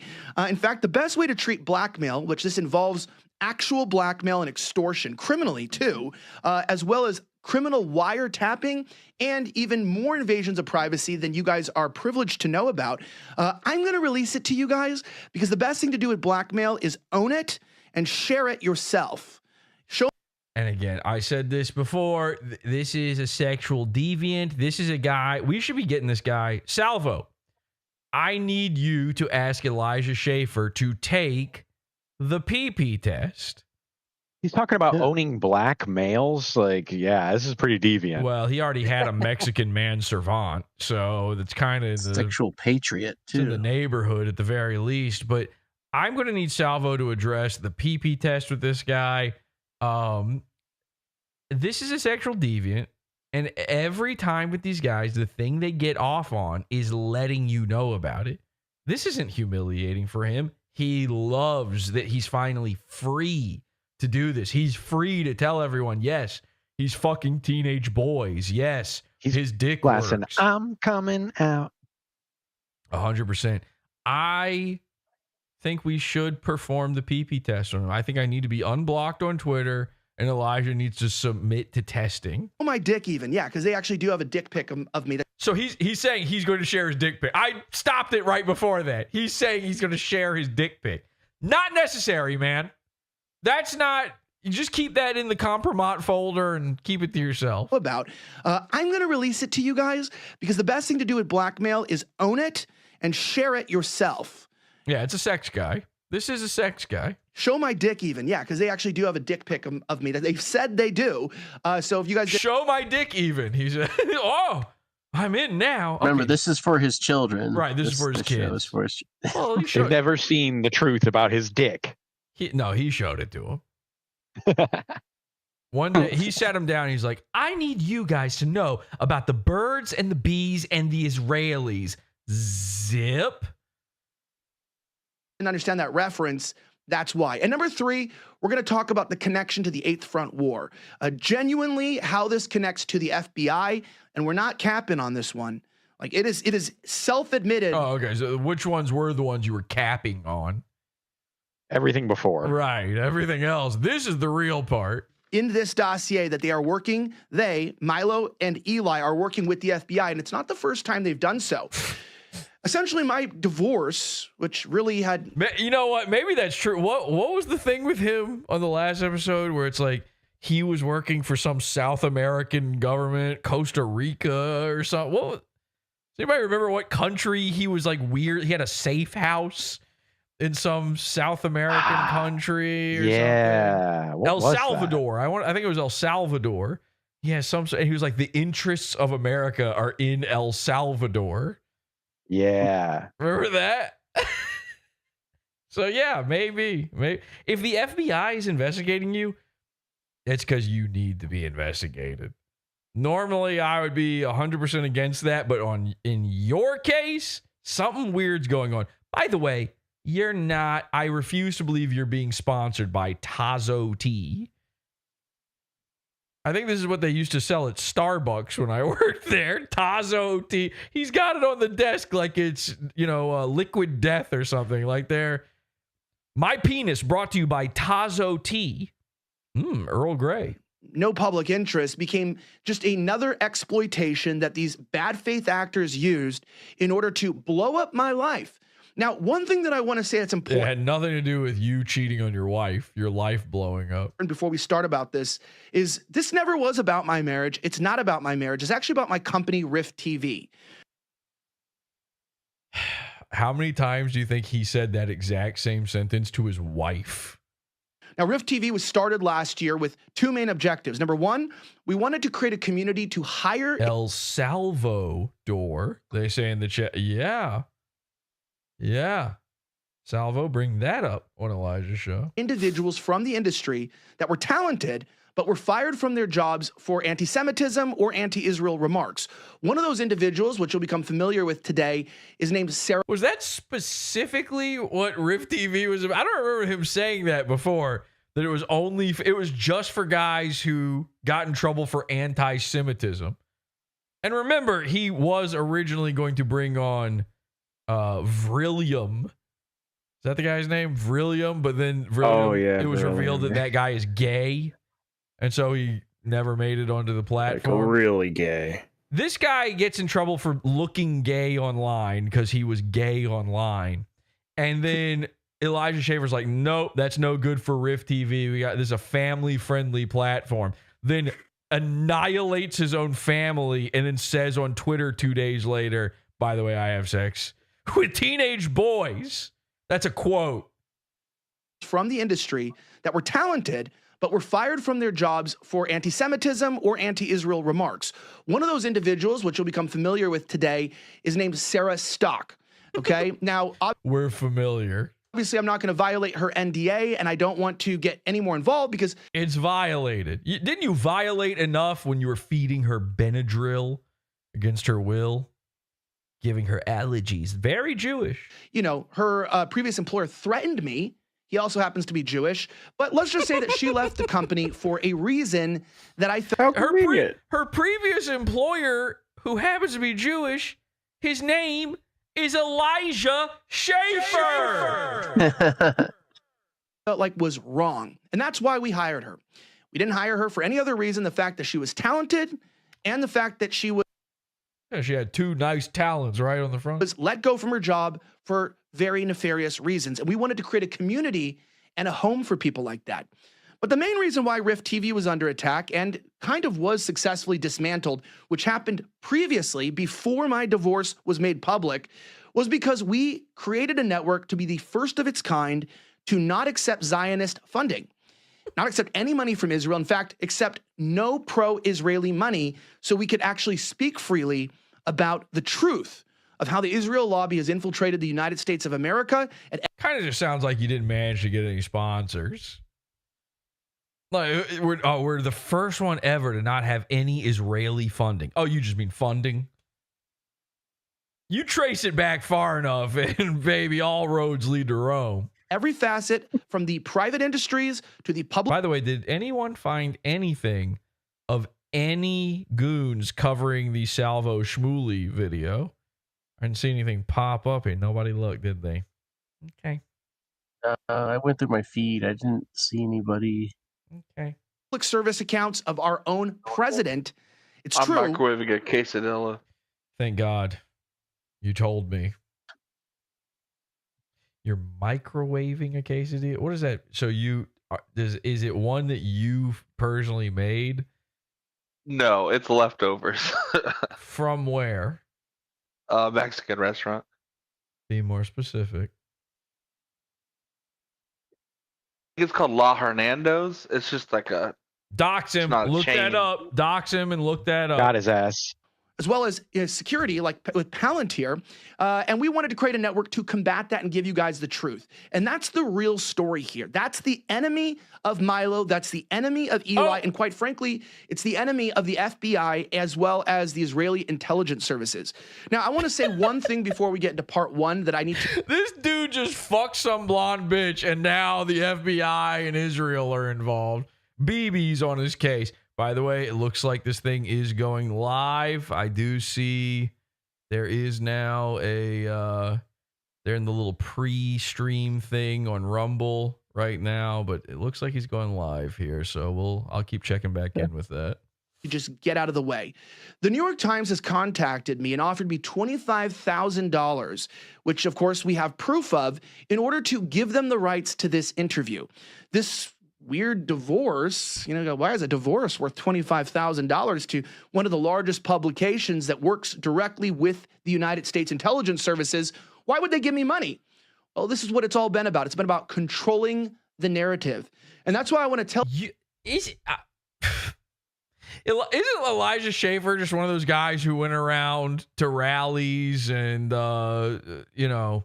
protests and did man on the street video? Why is this now the most important man that ever existed? They're putting all their resources into ruining his life.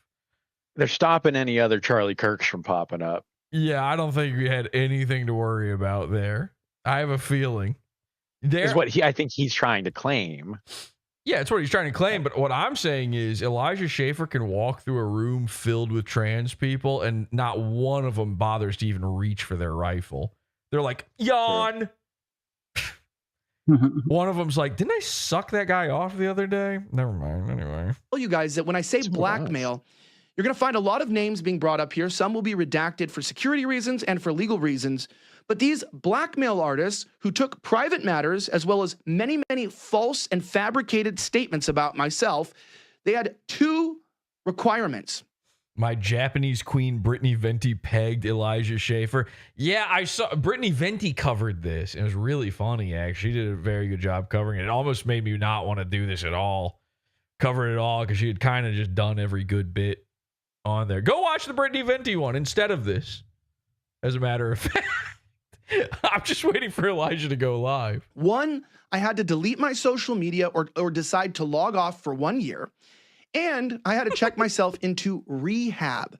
Of course, when you me, the drug addict, rehab, really? Ask each one of them, what am I going to rehab for? The drugs and the alcohol.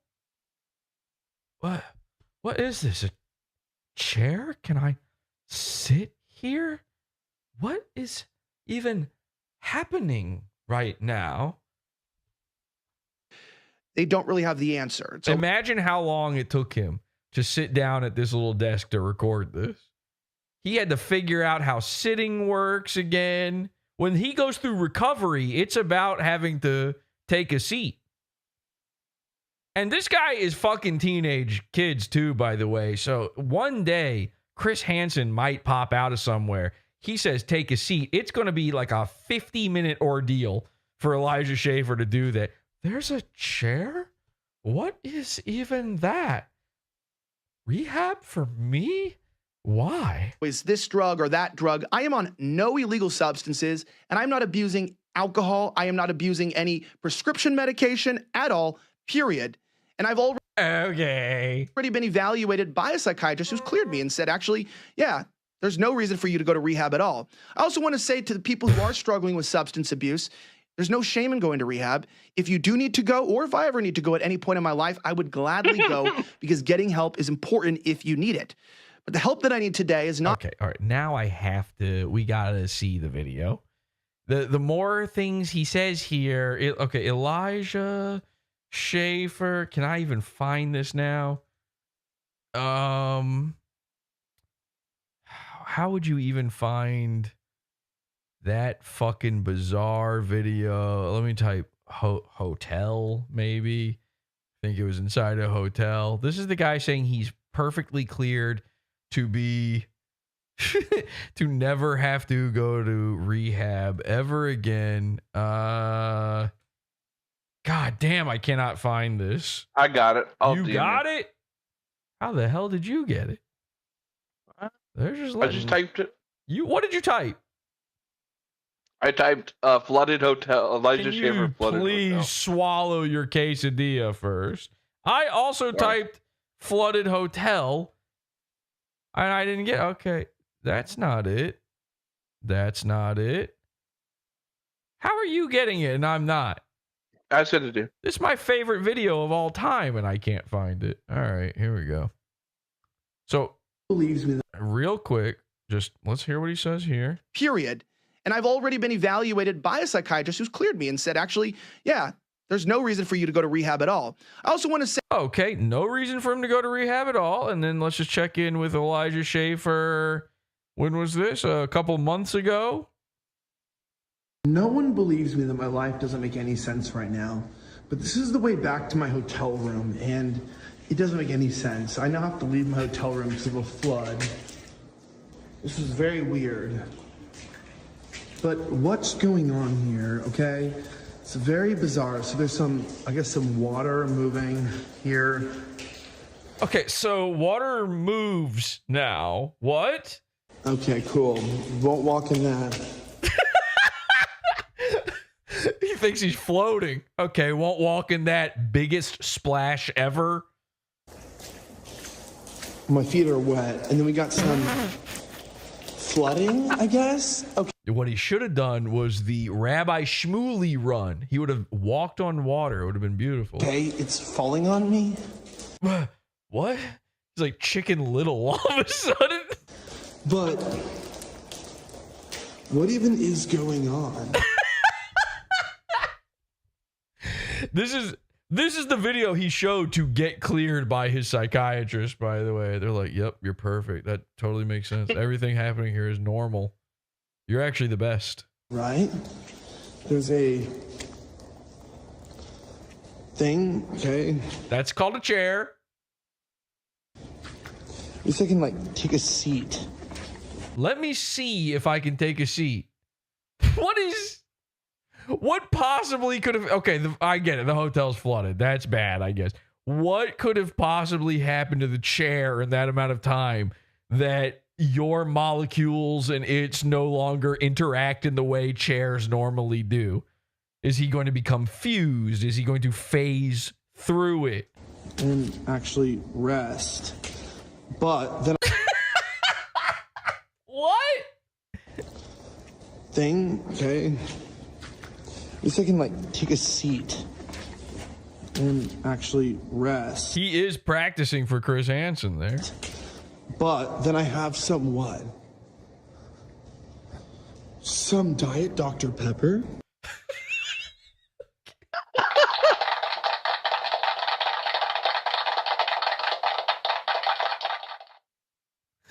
Totally normal, cool, calm, collected kind of guy. All right.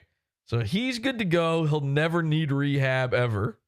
Say to the people who are struggling with substance abuse, There's no shame in going to rehab. If you do need to go, or if I ever need to go at any point in my life, I would gladly go because getting help is important if you need it. But the help that I need today is not for rehabilitation from drugs. The help I need is to protect myself and to shed light on the truth of two extremely dangerous individuals who they themselves are drug addicted and alcoholics, one of which frequents Well, okay, but what if I told you Israel addicted them to drugs? Berlin sex clubs, the gay kind, of course. I don't even. What? Wait, hang on. Of two extremely dangerous individuals who they themselves are drug addicted and alcoholics, one of which frequents Berlin sex clubs, the gay kind, of course. I don't know if there's another kind. And the other no, as far as I'm concerned, individual is just absolutely the most insane, demonic person I think I've ever encountered, who's a chaos agent and has become the enemy of our movement. Our movement is what? It is a... Who's our? Who are you even talking to right now? Because, by the way, I'm in your live chat right now, Elijah. You're about to go live, and you've got 1, 2, 3, 4, 5, 6 guys. What a movement.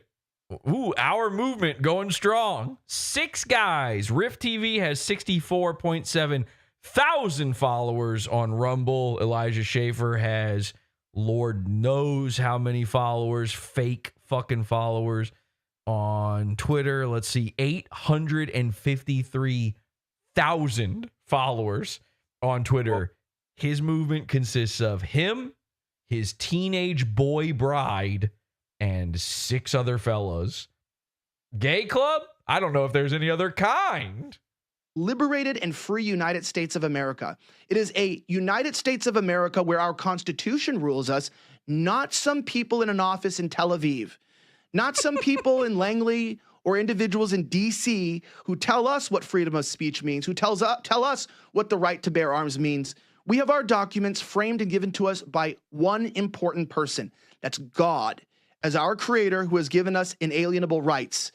And I'm going to, with every last drop of blood in my body, not worry, especially the drops in your penis, today about clearing my name, but to tell you guys that I am not somebody who can be blackmailed, unfortunately. And why is that unfortunate? Well, you have like a humiliation fetish as sort of a he wants it. Yeah, oh man, I wish I could be blackmailed. And if they're blackmailed, I'll tell you somebody who can be blackmailed. Scarlett Hampton. Me, I'm going to tell you, I believe Sarah Stock was blackmailed. If the demand... hey, me and her husband both are on your side with that one. She definitely has been blackmailed. And to me, were to delete all my social media accounts, well, that's what she did. So I would assume that she's been probably put under similar threats. But they also blackmailed many... Or maybe she just got humiliated off of the internet because everyone found out her dirty laundry and her marriage is now probably in shambles. Individuals, including threatening my own father.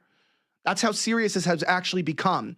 And while I don't want to claim that my wife, Kezia Louise McGarvey, now or previously Kezia Louise Schaffer, is directly doxing involved in these crimes against me, I am actually the victim of a multi-state criminal investigation in the theft of my car and the trafficking of my firearm. Is this dude even American? Someone asked in chat. That's a good question. Well, yeah, I think technically, yeah, he's a dual citizen. Sorry, he's a triple citizen.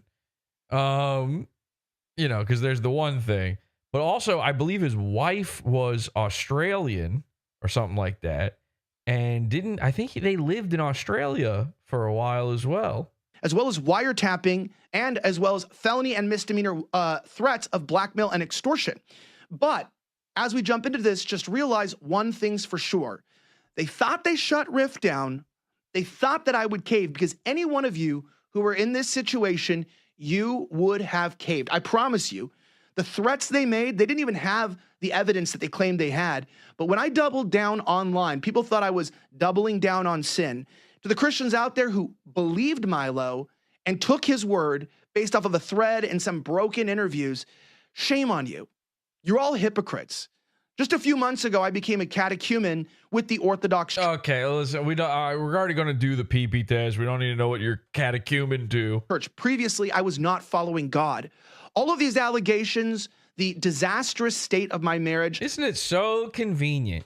You can have like the biggest, you can be the biggest fuck up ever. You can ruin everyone around you's lives, your own life, just throw everything away just by being a dumb asshole. But that's okay. I'm following God now.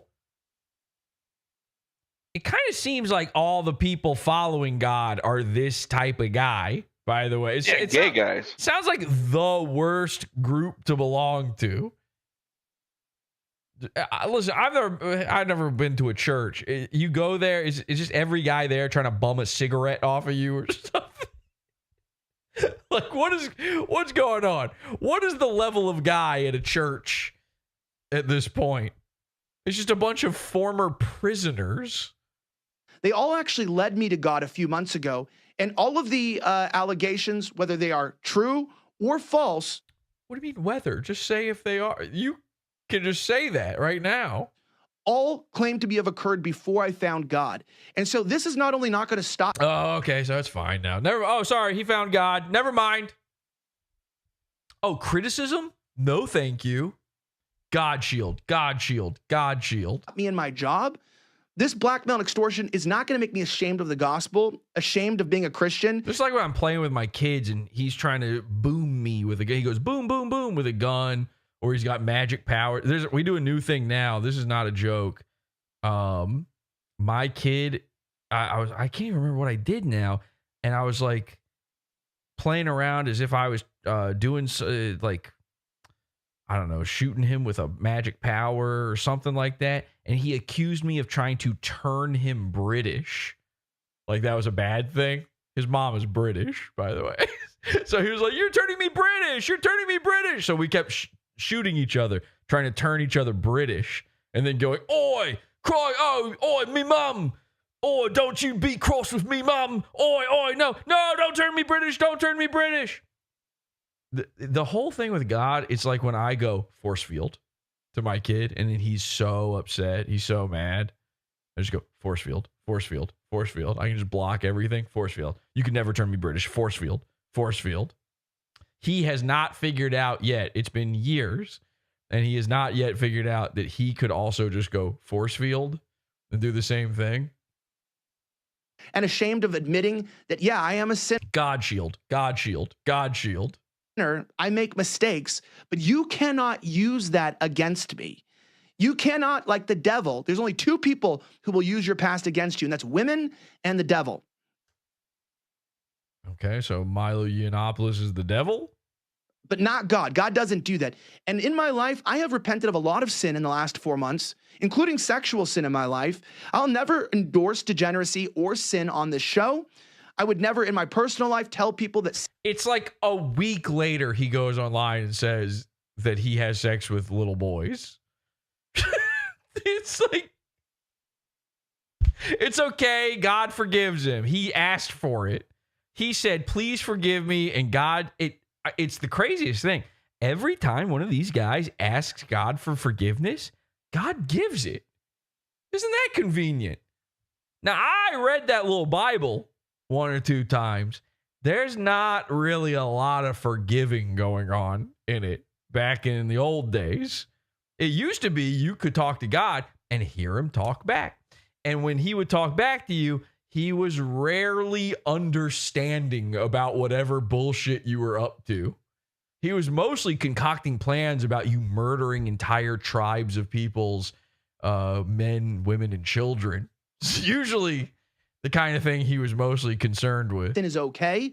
And if I have sinned at any point during my marriage, that's none of your fucking business.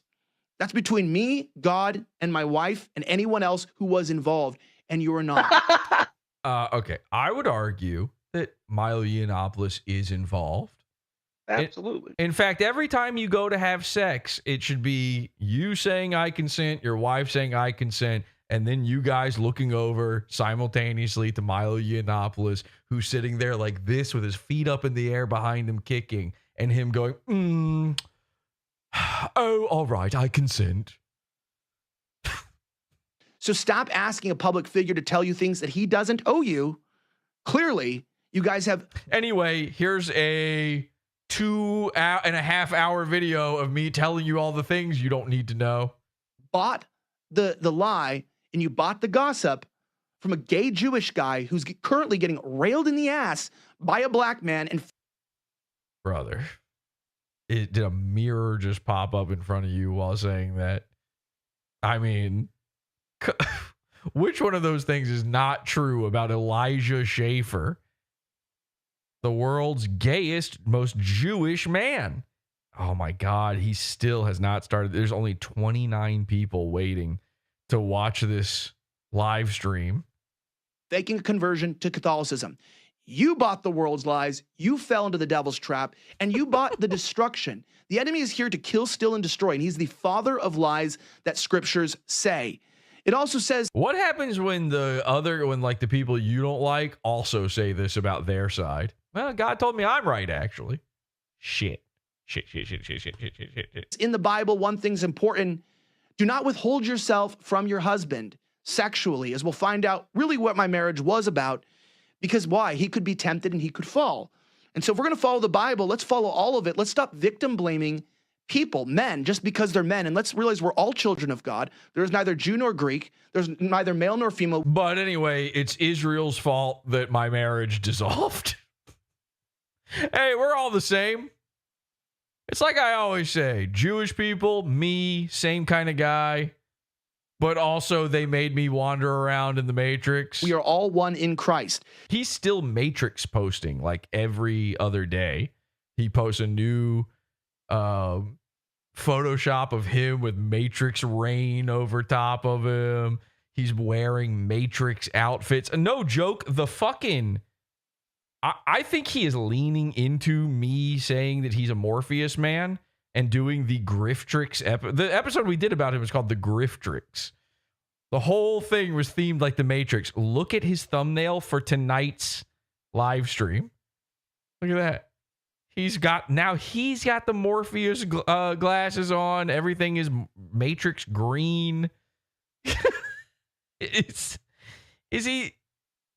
He had to have watched. I'm starting to believe he might have watched PodAwful. And each one of us has to pay a price for their sin, including myself. But I want to end here before we clear up and start talking about my marriage. Sure. I'm going to address the elephant. Sarah's... Okay. Oh. What? He actually is doing Sarah Stock, he's starting to say. Stock and an alleged affair with her had nothing to do with my divorce. It might have something to do with hers, which I would hope is upcoming. If I was a pray to God sort of fella, I would be saying, I don't know what her husband's name is, but I'd be saying, man, go, please, for the love of God, make sure you do not stay with this freak. So the narrative that there was some happy family and I was lustful and I couldn't control myself. He's going to stay with her. Sarah Stock's husband is going to stay. She got off the internet. She's going to promise him it was a one-time thing. It was an accident. I was on Benadryl. And this idiot, he's going to think about that time the Pope blessed their marriage. And he's going to go, I got to try to make it work.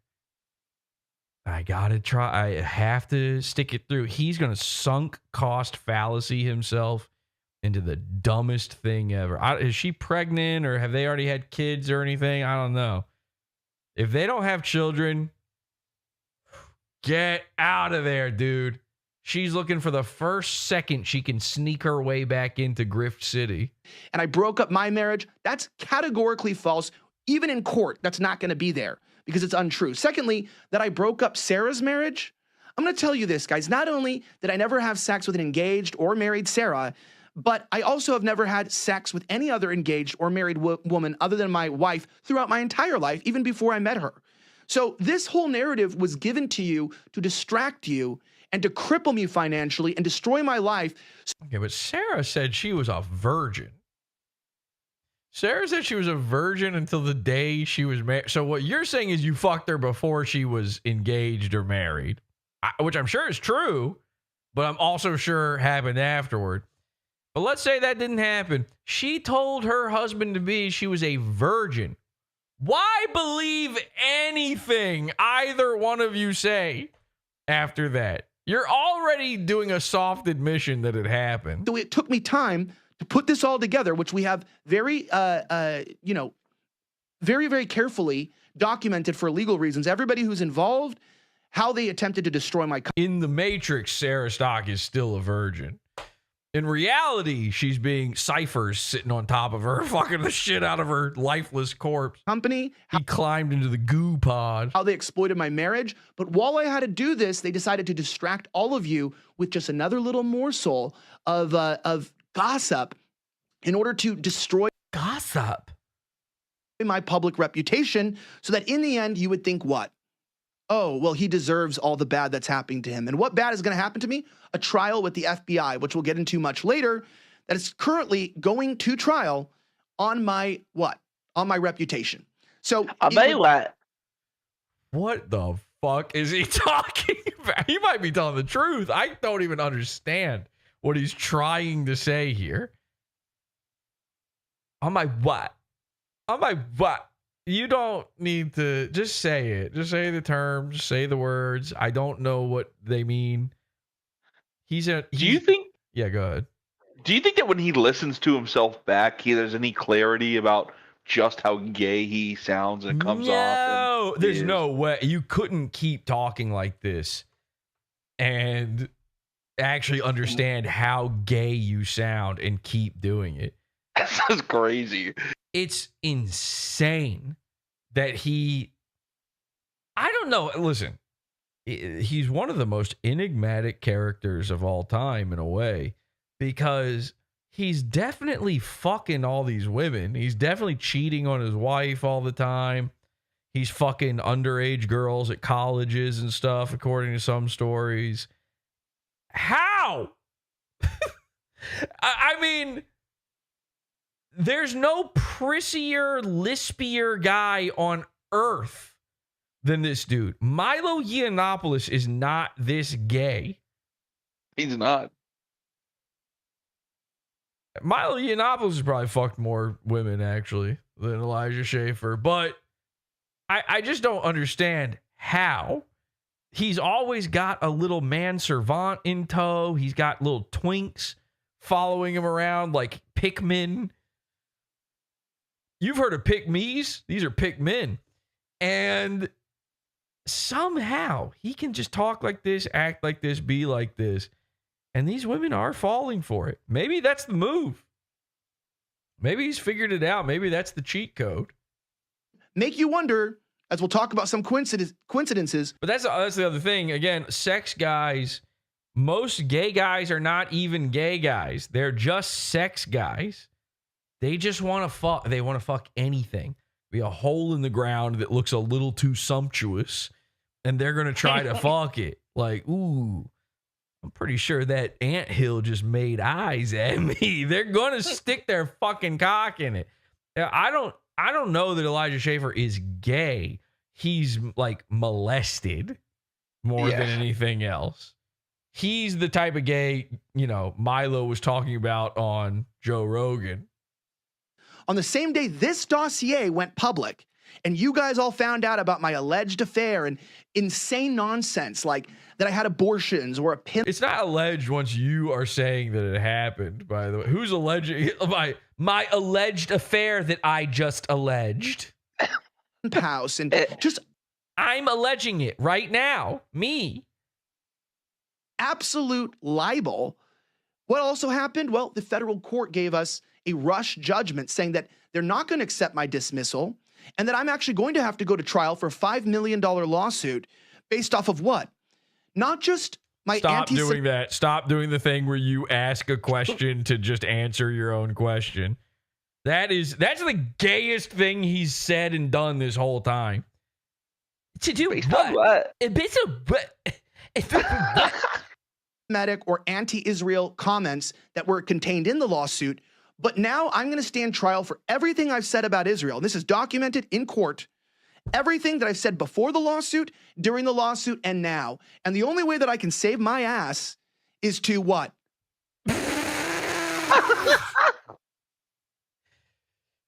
Listen, man, you can't say is to what after talking about your butt. Okay, saving your ass. Number one, you clearly did not save your, much like Sarah Stock, you didn't even save your ass for marriage. The ass was the first thing to go. There's no saving your ass. But for what? What in the butt? Said what in the butt? Just like my wife, just like her brother, just like my sister, just like my friends who don't know me, just like Milo, who says I need to delete my social media. They said one thing, just stop talking about Israel. If I don't talk about it. That is not what Milo was saying. That was not the issue at hand with Elijah Schaffer. Israel anymore. Well, I'm going to be safe for my trial. But unfortunately for them, we're going to have to talk a lot about it. Is there even really a trial? What is this guy talk? I haven't heard anything about trials or other than from him. He keeps mentioning these trials. I see no proof of any trials. Are there trials? Israel. And that's why you should trust. Only trials I'm aware of are the ones he put his family through. Thank you. Me, because I will fight for you. I'm not going to let this slide. I'm going to hold every single person accountable who did this. And if you guys believed a gay Jew over a brand new Christian, he's going to hold every single person accountable who did this. And the one guy he's not holding accountable is him. The only guy who is accountable for any of this. And who has a deep history of defending your rights, of standing up for righteousness, exposing the BLM riots, getting a shout out from Trump saying, if I hadn't done the work I did. It's so fun. He is like so desperate to paint himself into he's reaching out to every single type of conservative guy in this desperate message where he's like, Trump likes me. Gun rights. Remember, he just brought up gun rights out of nowhere a few minutes ago. They're coming for our guns. What the fuck does that have to do with you screwing around behind your wife's back, wrecking your marriage, and acting like a gay twerp on the internet? Trump gave me a shout out. Okay, well, you know who else Trump gives a shout out to? Israel. It's like his favorite thing. Loves them. Loves them. We wouldn't have known how evil these communists were destroying our country. Communists. It's just buzzwords at this point. This isn't even, these aren't thoughts. This isn't even a coherent idea happening right now. This is just a series of, this is like when those videos where an owner says all of their dog's favorite words on a phone call. They pretend they're on the phone with grandma and they're like, yeah, I'm going for a walk. I'm going for a walk to get a treat. Country. I even created copycats of journalists who had the bravery because of my work to go out and expose that. I was helped with the defense of Kyle Rittenhouse, an innocent. Oh my God. Come on. Okay. What's next on the checkmark list? Man, which I was there the night of those shootings, get out of prison. I agree. Kyle Rittenhouse, an innocent man. Elijah Schaffer, throw the chair at him. You are one of the guiltiest men on the planet. What crime? The crime of being gay. I also was there at J6 and filmed J6. Wait a second. Yeah, wait. Let's talk about that. To go out and expose that. I was helped with the defense of Kyle Rittenhouse, an innocent man, which I was there the night of those shootings. I was at J6, by the way. It was a year later, but I was there. Get out of prison. I also was there at J6 and filmed Ray Epps starting the violence. Why didn't you go to jail on J6? Aren't there people still in jail over that? Trump didn't even pardon them all. Somehow, Elijah Schaffer, Nick Fuentes, no time done. You're going to tell me about the FBI and blah, blah, blah. If you've got an issue with the FBI, I'd imagine it's because you weren't doing enough informing for them. And instead of being thanked, what? A lot of you call me a Fed or accuse me of working for El Salvador. Yes. Sorry, where do America's interests lie again? Or India. But speaking of lies. Instead, Wait, You owe me did he say we're India? Nobody's accusing him of working for India, are they? an apology. Ooh, I'm looking at his YouTube chat right now for the live stream. Someone says, lol cow incoming. There's 25 people waiting for him. This guy has 17.4 thousand subscribers. 25 people waiting. My reputation is clean. No, I'm not perfect. Yeah, I've done some stupid stuff with my person. You have the least clean, at this point especially, you have the least clean reputation. I think the only guy with a worse reputation is Royce. And that's only if you read the right Twitter threads. Personal life, but I'm not a criminal and I haven't done anything criminal. And secondly, those personal things in my life have nothing to do with the good work that I've been doing for this country for years and I will continue to do for this nation. By the way, if he goes live, this could be very big. Okay, I know we're kind of eating shit right now, waiting for this. I thought he was going to go live a lot earlier. He's still taking too much time, but this could be very, very, very big. All right, get your clips ready. So if you don't believe what I'm about to show you based upon the hard evidence, you're either just a permanent hater and you don't want to like me and you never will, or two, I don't want you on my team because you I don't even want you. Guess what? I don't even like you anyway. God told me it was fine that I don't like you. Convinced, and you're the enemy. Because if they can give you these stupid lies and they can get you to believe these things based off of a X thread, we're talking about just a thread on... That doesn't make it not true that it was posted on X. On social media. If they can convince you based off of, look, 27 pages this is or whatever. I mean, it's hot in here. You know, it's like a little fan for me. Hi, Elijah, little fan. If they can convince you to believe this stuff and discount me, throw me away and unfollow me. I'm seeing the Rift TV set. This is already discount. You're part of the problem that I'm fighting. Shame on you. God damn, dude. Imagine being his wife and watching this, his ex. So her sitting there and hearing all this stuff. Shame on you. Shame on everyone else. I'm holding everybody who did this to me accountable. I did nothing wrong. Shame on all of you who did this and piled on. And I have a list. I have names, every single person who ran with this and didn't seek the truth. Oh, but Elijah, I heard a recording. Oh, you heard a 3-minute recording? You don't even know who I was talking to? You don't. They've released more recordings since this, by the way. I've heard more stuff from Sarah Stock talking, more little juicy tidbits and info. Know where it took place, but it was illegally filmed, by the way. But no one cares about the illegality of it. It's, oh, he said some mean things one time when he was illegally filming it doesn't change the truth of the content of it. Surreptitiously, illegally, whatever, is what was said true. Who cares about the other part? We don't. So what? By the way, I don't think it was illegal. Depends on where they were when they recorded it. You're allowed to record a conversation in most places. Drinking. Oops. That's not a crime, though. Filming it was. Disseminating it was. But we don't care about the criminals. And two, it's like, well, but Sarah Stock deleted her social media profiles. Well, guys, I already told you, they're blackmailing me with a bunch of stuff in my personal life. Invading my home. They put up cameras and audio recordings in my business, in my house. Any one of you that happened to, you would have embarrassing things too. And they're using that against me to make me delete my social media. So I bet that doesn't admit anything or confirm anything that she deleted her. Did his nose just grow, by the way, in the past couple of seconds? Accounts. That's not a Jewish thing. I guess it is. Confirms to me is that she's being blackmailed and extorted, and we need to be praying for her.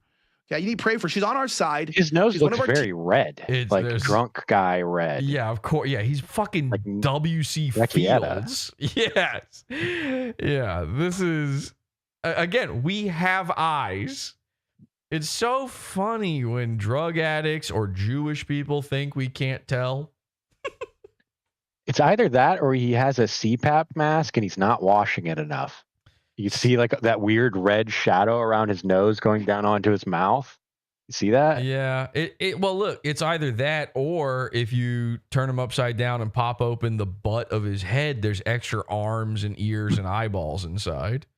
Maybe when you turn him upside down and put a cock in his mouth, that red spot on his upper lip and nose is where the balls keep smacking. Could be.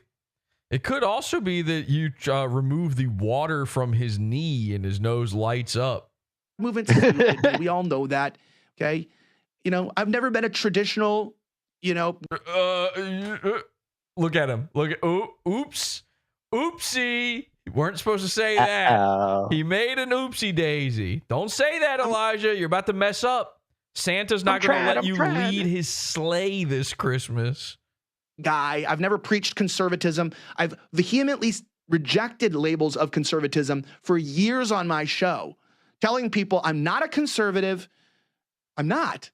I just realized that there's a replacement going on for the white race, that we are being flooded with third world immigrants, that we live in a country where people don't even speak English. I got bad news for you. That means you're conservative and gay. And there's a problem. Our no wars president is just about to invade Iran. Why? It's because the Israel lobby controls our— You mean the guy who gave you a shout out, Trump? My hero? Which one is it? Is Trump a good guy or a bad guy? You have to decide. Are you conservative or not? Our country, not the people. We are no longer a republic. You notice all the grift guys, they're always a conservative until it no longer fits for them. No, I was always not a conservative. I always said that. How difficult do you think it would be to find a clip of exactly the opposite of that being said? By the people, of the people, for the people.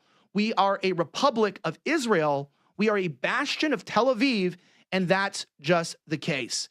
But I want to clarify, and I want to clarify this directly to you, just so you know. Back at AmFest, a prominent journalist that we'll just call CH for legal reasons came up to me and told Charlie Kirk me directly he was with Netanyahu. So I approached him. He's in a picture on X with Netanyahu, and I joke with him. People know me. And I'm like, you got some explaining to do, buddy. What were you doing with the enemy? And he's like, oh, you know, I'm pro-Israel. I'm like, yeah, you and the rest of the media, because you don't want things like this to happen to you. He's like, yeah, you know what's funny is remember that video you made in El Salvador with your security? And you said, you know, that was the same trip, by the way, that DHS, Quad S, my team, remember that? They labeled us domestic terrorists on our way home. Totally legal, did nothing illegal there, just perusing around, you know, having a good time in El Salvador. Just at my safe house in El Salvador, where America's interests lie. He said they saw that video challenging Netanyahu. They saw your video talking about this Eighth Front war, and they're not happy, and they warned me to stay away from you. They warned me about you. This was in December, about December 21st, December 22nd, 2025. Little did I know this Chelsea Handler. Yeah. That was the CH he was talking to. Document which is dated December 31st, 2025, about a week before my wife asked for the divorce. There was a plot to get rid of the investors by threatening them in my company, blackmail and push all of my employees out of the company, as well as to exploit my marriage and the dissolution of it, and to push her to divorce me, and to obtain private information to assassinate my character and make me unable to continue on with this company. So I wasn't exaggerating. He is directly saying that Israel made his wife divorce him. We are now in full-on lefty meme territory. It's real. Israel. You can't deny this anymore. That's how crazy people have gotten now. Listen, I like blaming Israel and the Jews for everything just as much as the next guy. But you're now doing, Israel made it rain today. Okay, yes, they probably can do that. They definitely can do that. But you know what I'm saying here? Israel made me pop my tire.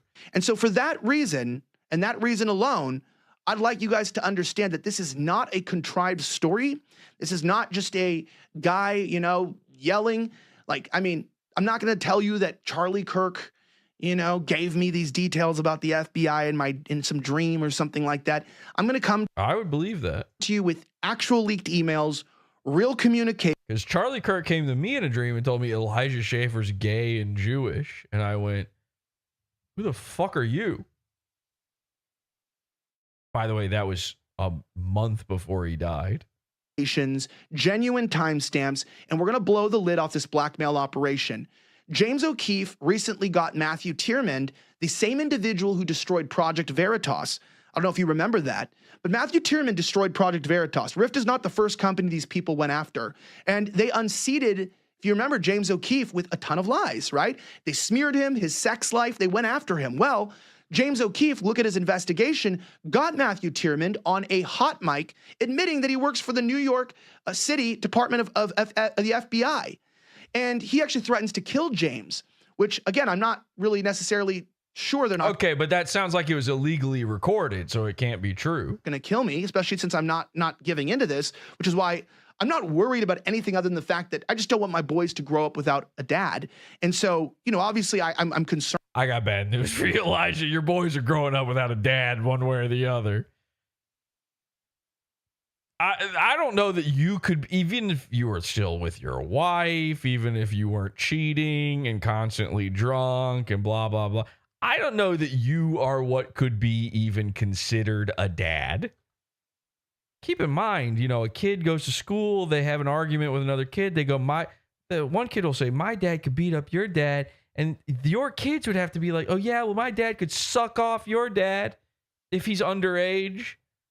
From my life, genuinely, but you can't embarrass me. And that's where that I believe that's true. Wrong. They thought that they could embarrass me, post my dick even. I don't care. I'm a fighter. I'm glad you don't care. My dick's a pugilist. My dick knows the sweet science. My dick is one of the most, it's a heavyweight dick. And I'm going to fight for you guys. I'm going to give it all up. And that's what I'm doing here. Including my dick pic. I swear I'll send my dick pic to you personally if you need me to. Willing to be dragged in the media. I'm willing to be destroyed by all my friends. The media just could not care less. There's just no coverage of this. The media. I'm willing to be stabbed in the back. And yes, they've offered money to people to turn on me. They've offered me money to turn on people. These are delusions of grandeur, but also somehow simultaneously the smallest amount of grandeur of all time. This is very serious. Very humble grandeur going on here. And I'm taking it that way. And as we get into part one, let me say this one thing. The media is going to take this video, and I'm going to predict it. Okay, we are now a month out from this video, maybe more. Let's see how good his prediction was. And the weird conservatards and the Magites and all these strange people who don't believe in the truth are going to do one thing from this video. They're going to ignore all of the receipts, all of the importance of what I'm saying, all of the evidence, and they're going to say this: Elijah did not take responsibility for adultery and instead is blaming his shambled life on the Jews. You'll see it somewhere. Okay. All right. You know what? He's right. That's a dead on. I'm doing that right now. That's a dead on prediction.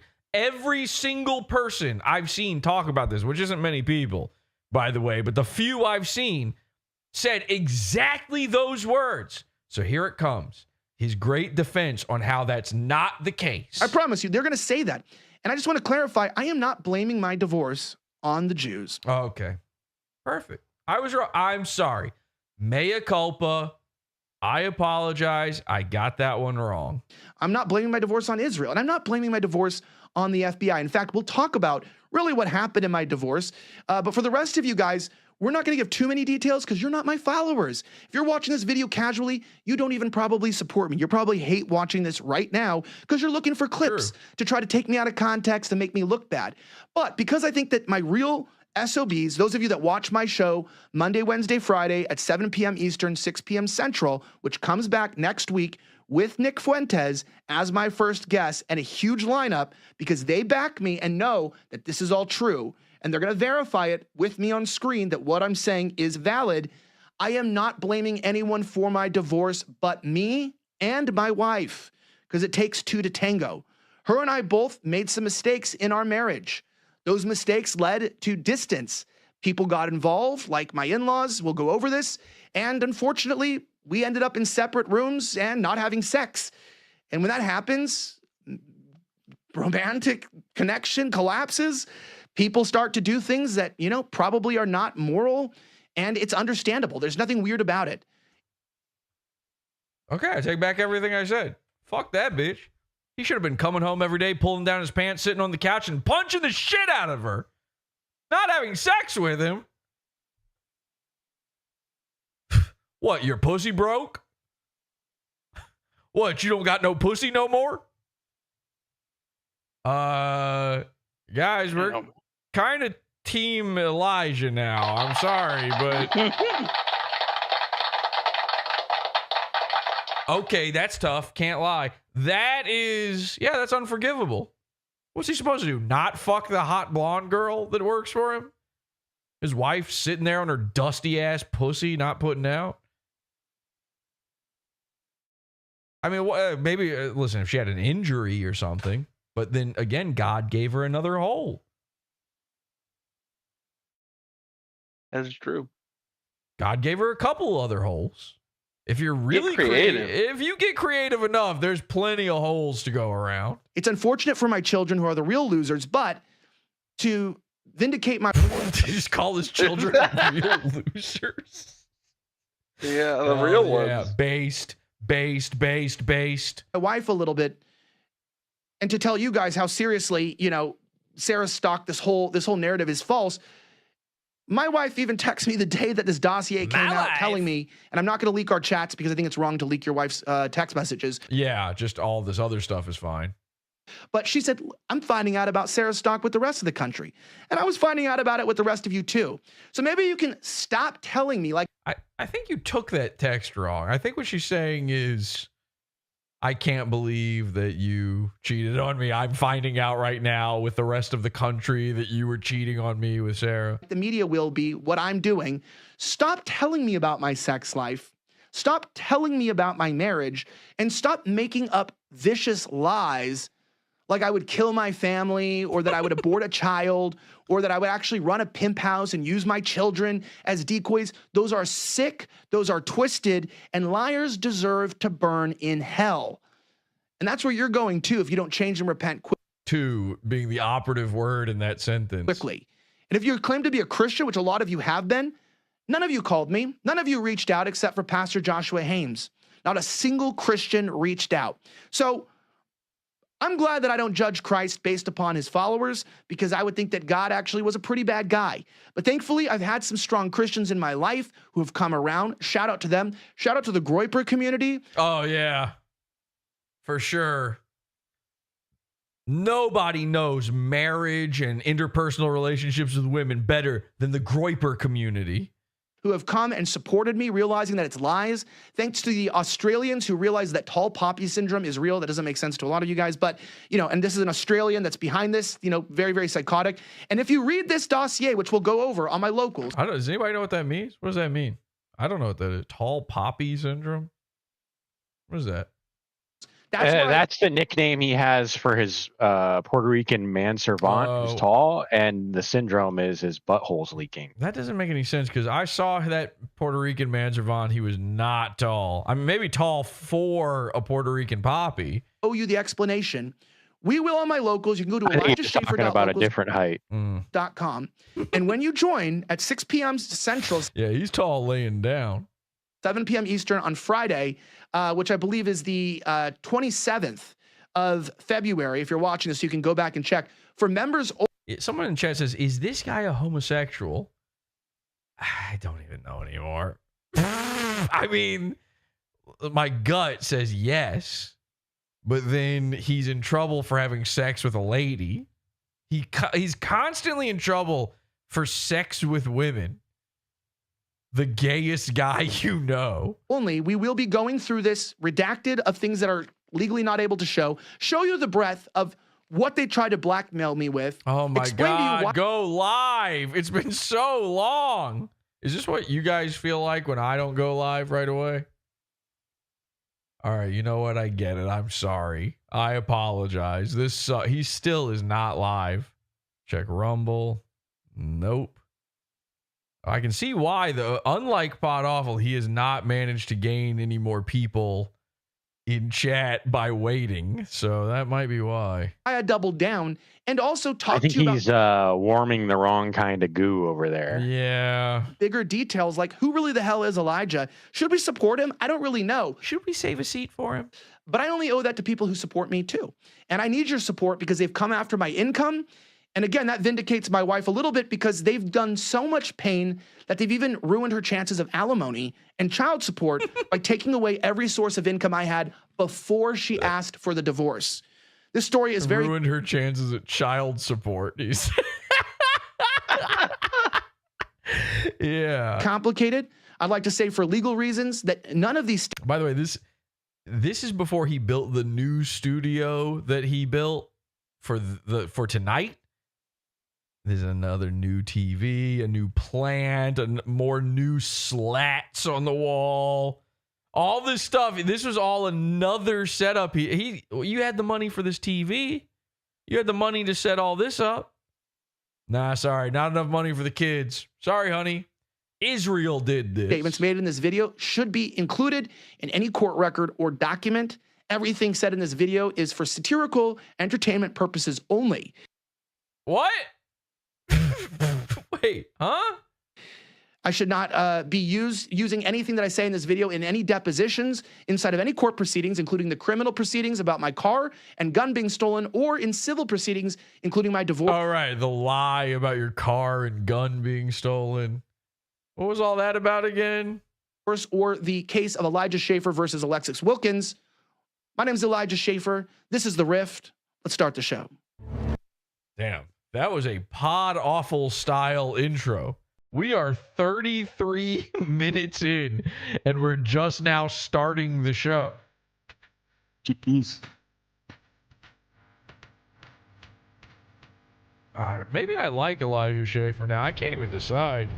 Oh, he's a Texas guy now. He's showing the map. He just moved from Florida to Texas because of his wife divorcing him, leaving him, and going to Texas. So he had to follow her to Texas. Now Texas is in the intro of his show.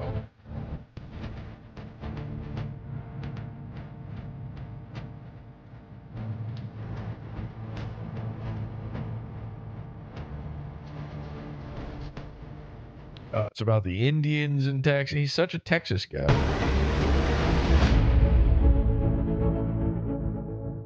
I am really not happy. He's a Texas guy the way Ice Dancer's boyfriend is a Florida guy. Just adopting that instantly and trying to make that your whole personality. That the public knows that I'm going through a divorce. Because if you've gone through one or you've seen someone who has gone through one, they're extremely painful for everybody. Even if you did something wrong or someone was justified for asking for the divorce, the truth is a family is literally being broken up. And especially like in my situation where there's kids involved, these kids are no longer growing up in a two-parent household. And you think, even if I was completely innocent in all of this, you think I wouldn't be hurting right now? You think I wouldn't be hurting for them? I'm a dad and I love my kids.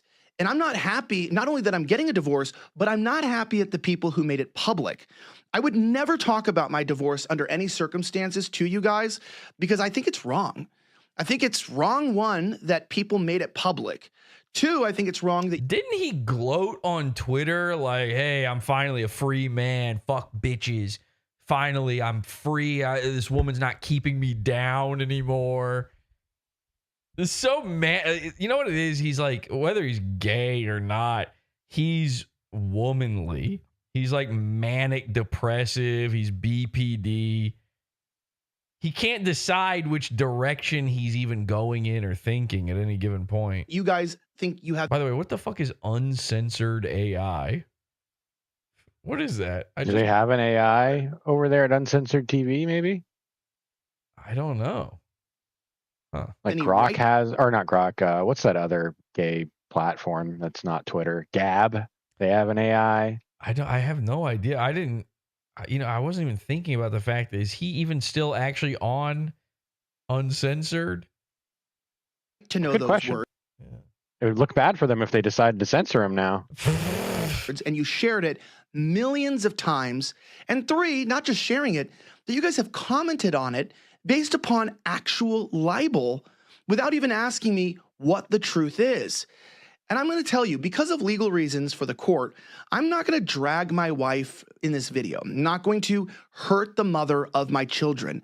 Like, to be clear, what her and her family have done towards me, publicly speaking, is completely wrong. And in some parts, it's actually illegal and under investigation. Other parts, it's civilly wrong. So it's under potentiality for lawsuits. But that doesn't mean that I want my children to ever be raised and hear me speak poorly of their mother. Because quite frankly, she is a wonderful woman. And we did have a happy marriage for a few years. But I'm not going to sit here and ever have history where they saw their dad drag their mother, who, by the way, loves them very much, in some hurtful way just to get vengeance. The Lord says, vengeance is mine, says the Lord. And I'm going to pray for their salvation, that they would repent from these wicked sins that they've done. And I'm going to let God judge that. But to my future sons, as you grow older, there's 2 of them. They're very cute. They're very wonderful. They're very little right now, thankfully. You should never speak wrongfully of your partner, and never speak wrongfully of the woman in your life, even if she does wrong to you. Because, by the way, my children are 50% her, and I'm happy about that because she does have a lot of redeeming qualities.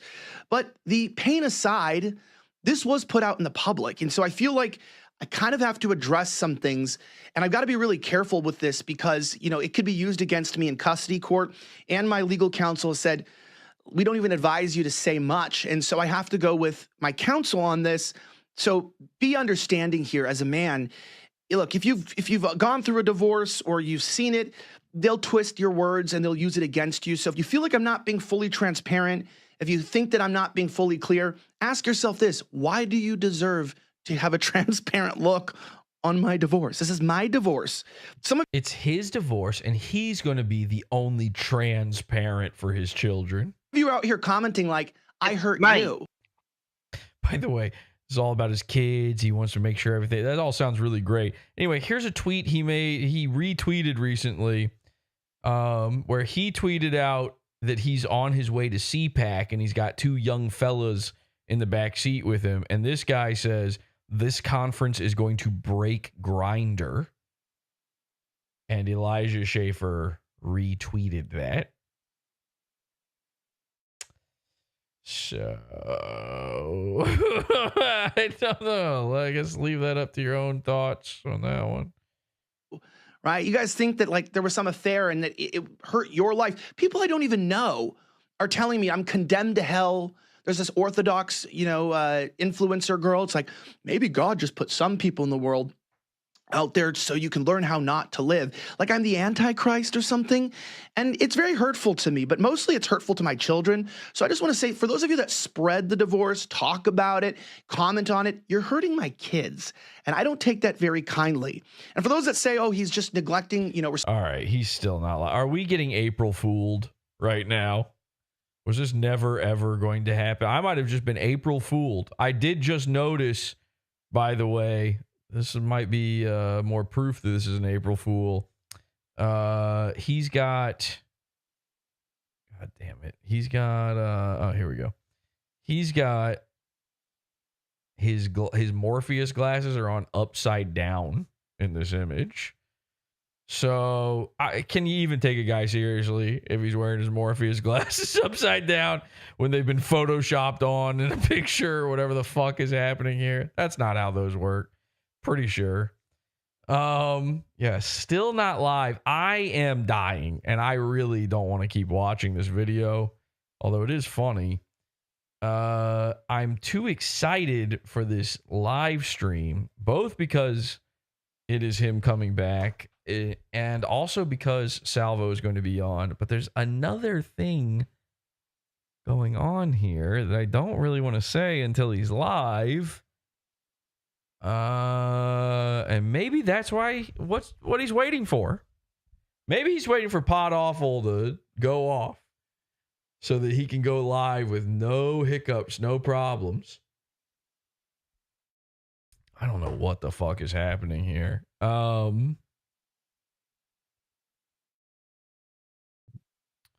We might. All right. Maybe I should just contact Salvo and see if he knows what's going on. I'll be right back. Let me give Salvo a call and see if we can figure all this out. Sounds good. Because I don't want to wait much longer, and it could be like 2 hours from now.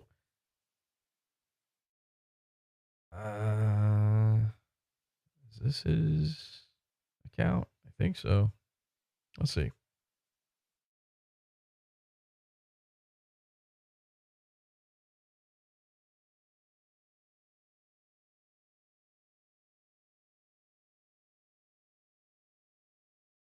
Boy, I think that's an old account. I don't know if any of these are really him.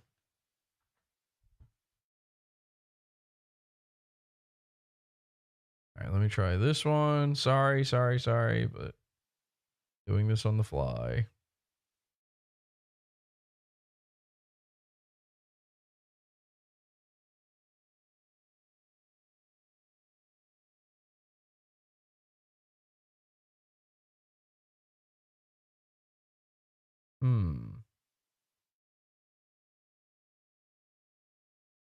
I just want to know, has Elijah told you anything at all about actually going live? All right, I can't get in touch with him. I don't know.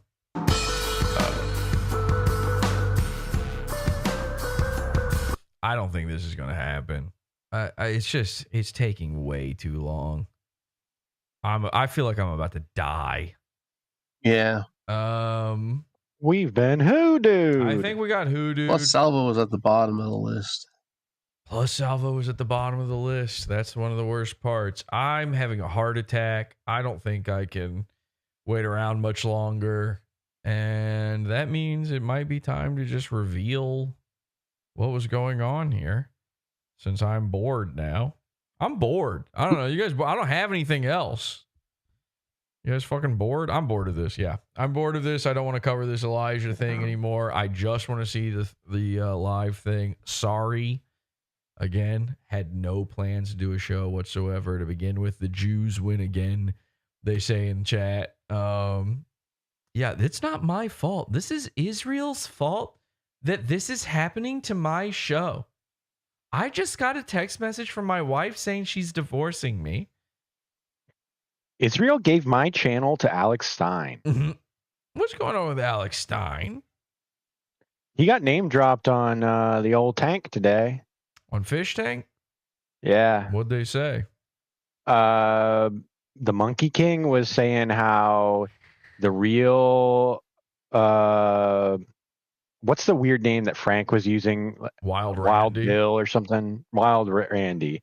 The real Wild Randy originally was Alex Stein. That's and true. He is going to be working with Alex Stein in the near future, doing some real stuff. Yeah. Well, that seems true and legitimate and big. That seems like that'll be something really crazy that everybody's going to be watching and paying attention to. Well, I'm just checking through some things here. All right. So my last attempt here is I'm just going to message Salvo on Twitter. Is this fucking Elijah show happening or not? Okay. Let's see if he responds. And then if not, we're out of here. California Mersh is my favorite Mersh, someone says. Wait, oh. I thought they were talking about just a different guy that's like Mersh, but they just meant when Mersh had a California accent. Okay. Good song. Okay. I don't know. Hey, chat, what's going on with you guys? That's what bad streamers do when they've got nothing, right? They just read chat. Let's see what the chat is saying. Trump is sending troops in. Buy put options tomorrow morning. I would like to put a gun in my mouth after reading that comment. Please never say anything ever again. Oh God, is this the same Rabbi Shmuley I just saw a video of running to the police car like a woman calling for someone to be arrested because they got insulted? One and the same. The thumbnail is exactly the video you're talking about, so I would think so. Salvo is on Hassan. I doubt that, but maybe. Could be. Hassan did retweet Salvo or something. Called him a Hassan head or something like that. Don't know how true that is. Hell yeah, war is based, and I'm sick of pretending it's not. Guns, guns, guns, guns. A million guns inside my mouth. The Jews are delaying the show. Shit is circus. Love the show, Jesse. There's my comment for the season. Thank you so much for saying that. This show sucks. This one sucks. But this is filler. This is like a clip show, a filler show. This is one that was just a whole tide you over to keep you remembering PodAwful exists until it's good again. So thanks for being here. Is there another Rabbi Shmuley? Probably, yeah, there's like 1,000 of them, I think. This is not circus, says Tom Gully. I agree with that. This is not circus. Tom Gully could come in here and make it circus, though. That is an option he has. Dystopian Glebe says, tasting a Mossberg 870 in the middle of Bass Pro Shop has never felt so good. Well, you'd be an idiot because Mossberg doesn't make the 870. That's Remington. Yep. Real dummy. So yeah, good luck with real that. Dummy in the chat. Good luck with that, idiot. Exposed. Sorry, fake gun guy alert. Fake gun guy alert. Get him. I don't know. I feel like this one started off pretty good, and now we've been forced to wait for a thing. It's kind of out. It's kind of out of our control now. I'm feeling bad, but it's not really my fault. So I would like to hold accountable everyone whose fault it is that my show was bad. And I will be. And I've been making a list on everybody. Will you be naming them? We'll be naming names. We'll be checking it twice. We're going to find out who's naughty or nice. Oh, is this? Okay, hang on a second here. Let me see if I can get this on screen. It looks like Hugh has made us something here. Maybe. Hopefully this isn't bad because I'm about to show it on air. All right, let's see.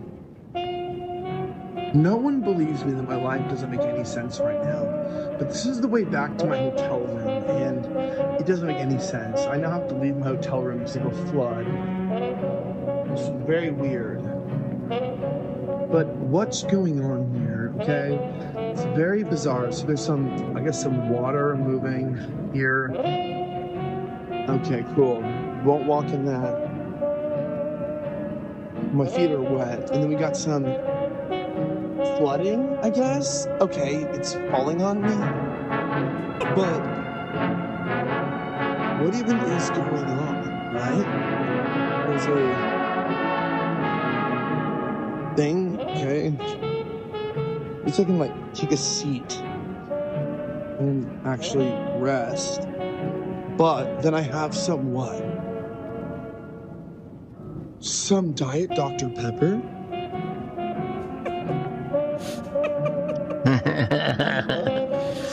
There you go. Only in theater. Wow. That's going to be crazy.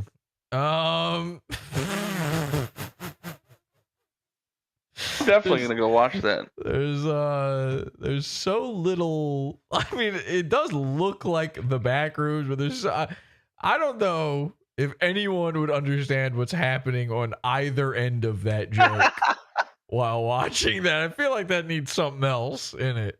Didn't they put out? Tom. Hi, Tom Gully. Hey, what's going on? Nothing. Like really badly, nothing.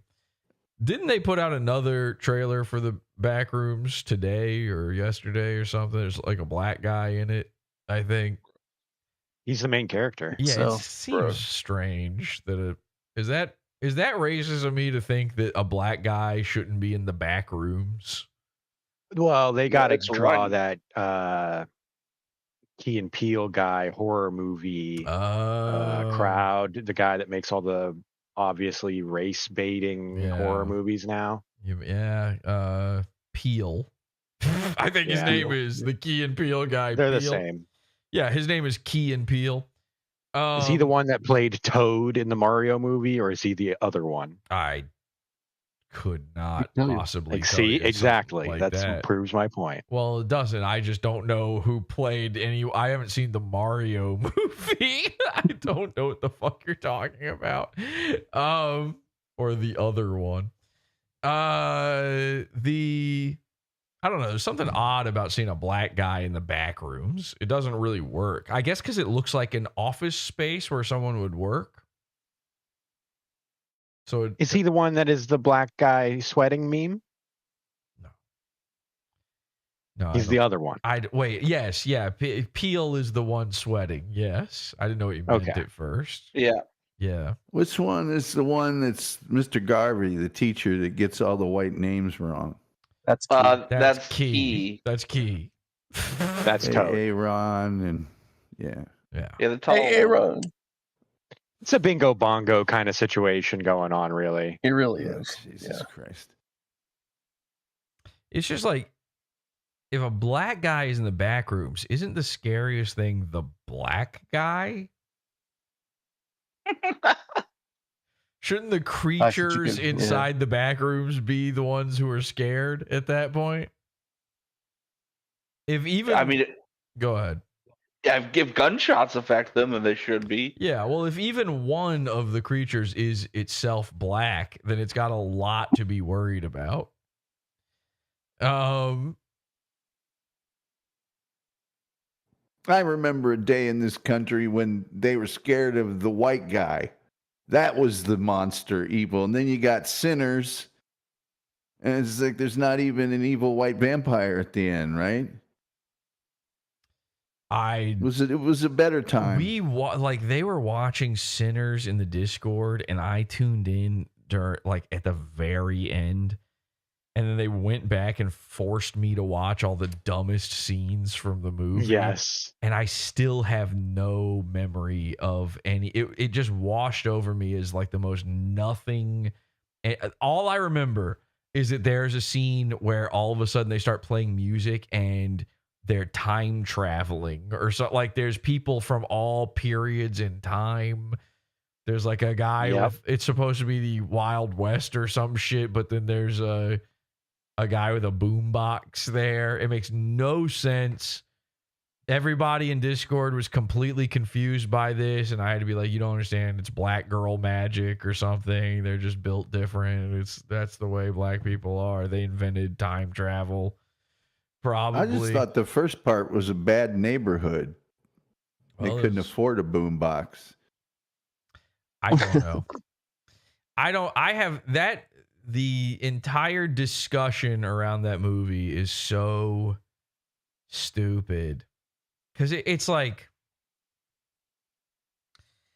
it's so, forget what it's about, like whatever its deeper themes are, forget that it is, there's a scene where they're killing the KKK or whatever the fuck happens in it, which I don't even remember. That it's a fucking vampire movie, and that's enough to go, really? That sucks. It's done. That's done as a genre. Just like zombies are over. You can't do zombies anymore. You can't do vampires. And then to have the main character be a black guy pulling an Eddie Murphy Nutty Professor style performance where he's playing multiple characters, but then to have him play, he's just the same character. It's twins who act exactly the same. So it's not like some sort of tour de force performance where he's doing a really good job differentiating which one's which. No, they literally color code them red and blue so you know which one's which. And by the way, am I misremembering this, or are their names smoke and stack. See, nobody even knows. Smoke might just be well, like a term of endearment. No, I don't know about endearment, but nobody even remembers their names. I'm pretty sure their names were Smoke and Stack. And again, I have to reiterate this. Certain countries have a right to exist. You shouldn't be naming characters smokestacks. That's already getting a little too, Didn't he win an Academy Award for that performance? Yes, which is so dumb. It's so dumb. I don't give a crap about any racial undertones or overtones or anything about it. Here's why it sucked. It sucked because it sucked. I saw it and it was lame. It was like laughably bad. It sucked because it's vampires. It sucked because the character was barely a character and he was there twice. It sucked because it was incomprehensible gobbly-goobly garbage. And then, this is, by the way, the real, it's not an Elijah Schaffer style psyop of the Jews are doing this to you. The real reason they keep making black guys the main characters and stuff, or changing a character to be black or whatever else, is because it makes them completely criticism proof. That's all it is. They make a guy a black guy. They make it about black people. You no longer can have a legitimate criticism about it. You're just racist. And it's just going to keep working, because rather than go, this is boring. If you want to have a criticism of it, you can have a criticism of it. Just say, it's boring. This is boring. Don't even say it sucks. This is boring. If you said that, they couldn't take it any further than that. That's not mean to say it's boring. They would try, but the more and more and more you say that about these types of projects, the more and more and more they would have no ammo back against you on it. And then they would be forced to stop doing this trick because it doesn't work anymore. It keeps working because losers keep making YouTube essays about how these things are bad and going through step by step on, this was bad and this was bad. No, it was boring. Its biggest crime is that it's boring. A movie can have a scene where they're just executing white people as pornography, and it can be fun and good. Django. Who had a problem with Django? People do now in retrospect, but when it came out, everybody loved that movie. It was fun because it wasn't boring. It's revenge porn nonsense for black mythology, but hey, at least when the blood comes out, it's fun. It's like watching Scarlett Hampton. So you gotta just stop falling for the bit. That's what's happening. You're falling for their trick every single time. Well, the vampires were over with Twilight when they were playing softball during the day. I mean, it's like, wait, no, they're vampires. They can't play softball to start with. But during the day, are we just going to throw all the vampire rules out? And they can just be people with long teeth, and come on. Yeah. And then this movie, they brought all the vampire rules back. You got to be invited in, blah, blah, blah. It's like, okay, whatever the rules are today. Which, by the way, comes off as they didn't know what a vampire was and had to look it up right before writing the script. They're like, okay, I want to make a vampire thing. What are vampires about? Oh, they ain't allowed in unless you let them? All right, I'm going to write. Oh, damn, that's good. That shit good. And this is you mean to tell me they don't sparkle in the sun? Mm-hmm. You got a warrant? If I was going to make this, my opinion on this movie, race-based, it would be the same opinion I have on every one of these types of movies that are made by, a Jordan Peele movie as well. All the Jordan Peele movies, Ryan Coogler, my Coogler. I don't use hard R when I say his name.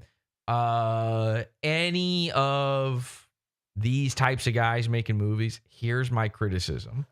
And it sucks because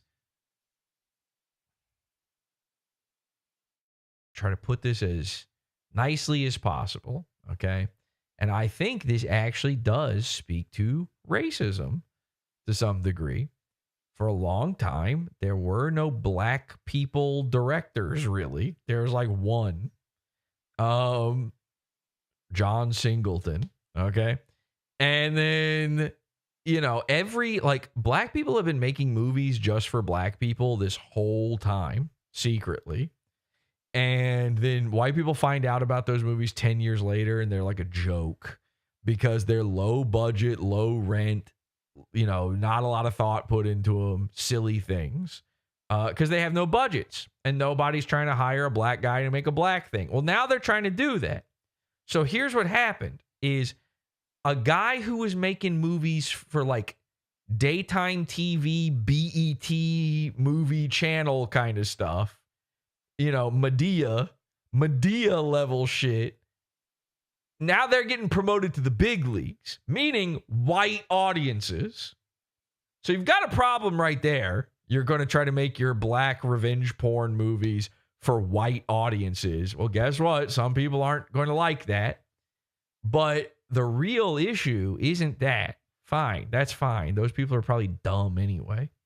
The real issue is that the black guy making the movie, no matter how much you act like he's a genius savant, normal people can see through the charade and know that this guy ain't ready for prime time. His idea of what's like cool or filmic or cinematic or movie quality is lower rent than what the audience you are now shooting for is used to. And it creates an anachronism. It creates a disparity that looks silly on film. This is not the fault of the black guy. Black people don't have the same film language as white people. Black people don't have the same aesthetic tastes as white people.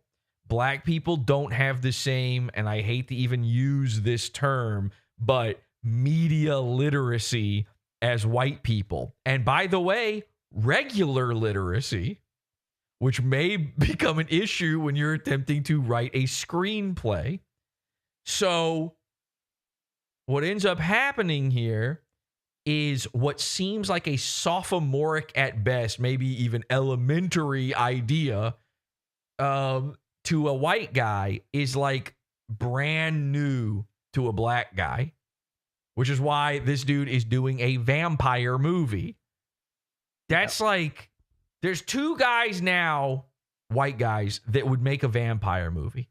A hack or a mad, obsessed genius where he's like, if I could just do Dracula, I could do Dracula right. It's like an autistic guy would do that. Martin Scorsese's Dracula. Right. Francis Ford Coppola's Dracula is literally that. That's what Coppola's Dracula is.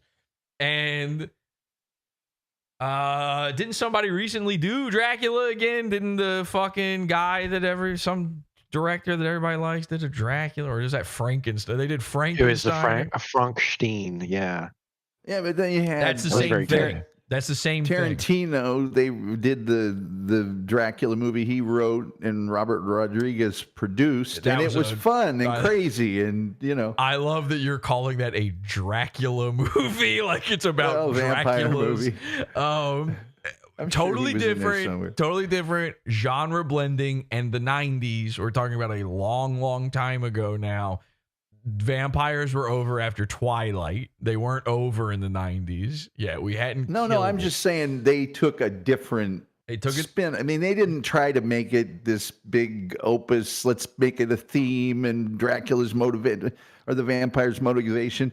They just said, let's make a fucking drive-in movie. I was and have a talking about blast. Nosferatu. Robert Eggers' Nosferatu is actually what I was thinking of, not the Frankenstein movie. Thank you, chat. Nosferatu, the deadliest foe. Which Nosferatu is someone that Nosferatu was a guy in the fucking 1920s or whatever going, if only I could try to do Dracula. Watch me do Dracula. We've been doing that for a long time. It's 100 years of autistic guys going, what if I did Dracula? Okay. Or Blackula. Anybody doing what Tom was talking about and trying to mix it up with vampires now and genre blend and make it different the way Tarantino and Robert Rodriguez did, that's a hack doing that. It's just a hack. It's just a way to do vampires because vampires like a cheap, easy thing. That's what they call a freebie. Now you bring in a black guy. This is the last time black guys did vampires was Blackula. Okay, that was their first idea for vampires was Dracula but black. So again, we're working on a different level here. And you got to remember, this is the dude who made Black Panther. That's what happened with that movie. If you watch that movie and you're like, this is kind of shitty, everybody's really talking this one up just because they're black. All the black audiences see that. That is legitimately the best movie black people have ever seen. Because the movies they're going to are like Belly and I don't know, something like Snoop Dogg made at home on a camcorder. It's like all the rappers on a plane getting drunk. Yeah. Or that fat chick. Soul Plane. Yeah, Medea. Like this is comparatively Precious or whatever. Her name Precious, was. yeah. Based on a novel Pushed by Sapphire. But that was a white people movie. Just to be clear, that's not a black people movie. That's like Sinners in that way. Which is why it's so silly. It's like, a big fat retarded black girl running around with chicken in her arms. Like that looks so silly. You put Black Panther on a screen for people who are normally watching Medea. That's like a cinema. That's like Orson Welles or something, Citizen Kane just did Orson Welles this week. Thank you. Yeah. So it's shit to you and me, of course. It's the shittiest thing ever. You watch the Black Panther movie and you're like, what? This isn't even good for a Marvel movie. Like, this sucks. This is really, really, really, really, really, really bad. And then the ending is so bad. But that was in that time when movies like the second Ghostbusters came out, right? Or like the all-woman Ghostbusters, Probably. I don't remember now. I feel like that was like in that time period where it was just like a bunch of just shitted up movies like this. It was a fun time for bad movies. That's been movies forever now. But the point is, everybody's like, oh, that last scene in Black Panther, it looks like a PlayStation 2 video game. Like, there's so many problems with it. But the main problem with it is a black people movie made by a person who makes movies for black people aimed at a white audience. None of that works. None of that makes sense. And the best part of that movie is Michael B. Jordan. That's definitely true. That's the most compelling character in the movie. He plays the character well. It was so good that every black guy started pretending that they always had that hairstyle. They all just decided they were Killmonger after that. Was like historically a black thing. Yeah. Yeah. As if that hairstyle had existed for many years and they had a name for it and all that kind of, you'd never seen that before in your whole life. They basically did a Hey Cool Macklemore. And so it's the same guy. That guy was good in that movie, but that's because the rest of the movie was dog shit. And maybe he is good. I'm trying to think of other things I've seen him in. Every other thing I've seen him in was dog shit. He's in Creed.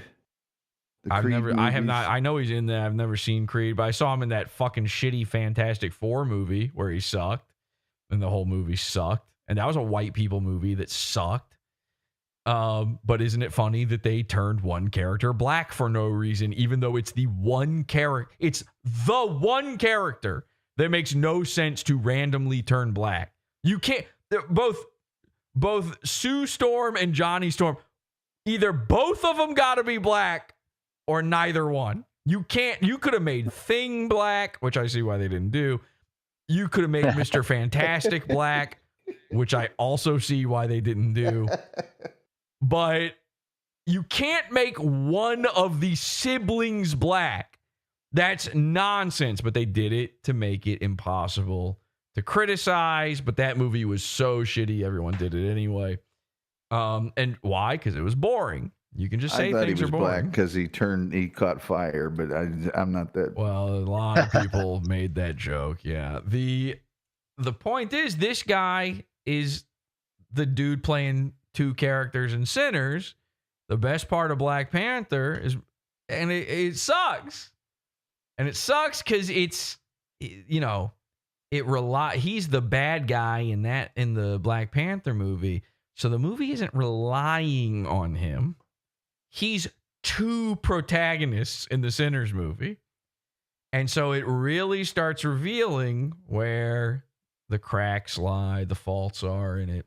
And again, he might be excellent in a lot of movies. I don't know. I really don't know. But it's not really his fault. He probably is really, really good, actually. I bet he's like the best.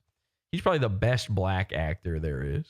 But that movie blows chunks. And it blows chunks because, let's get another thing straight here too, by the way. Vampires are not, that's not a black thing.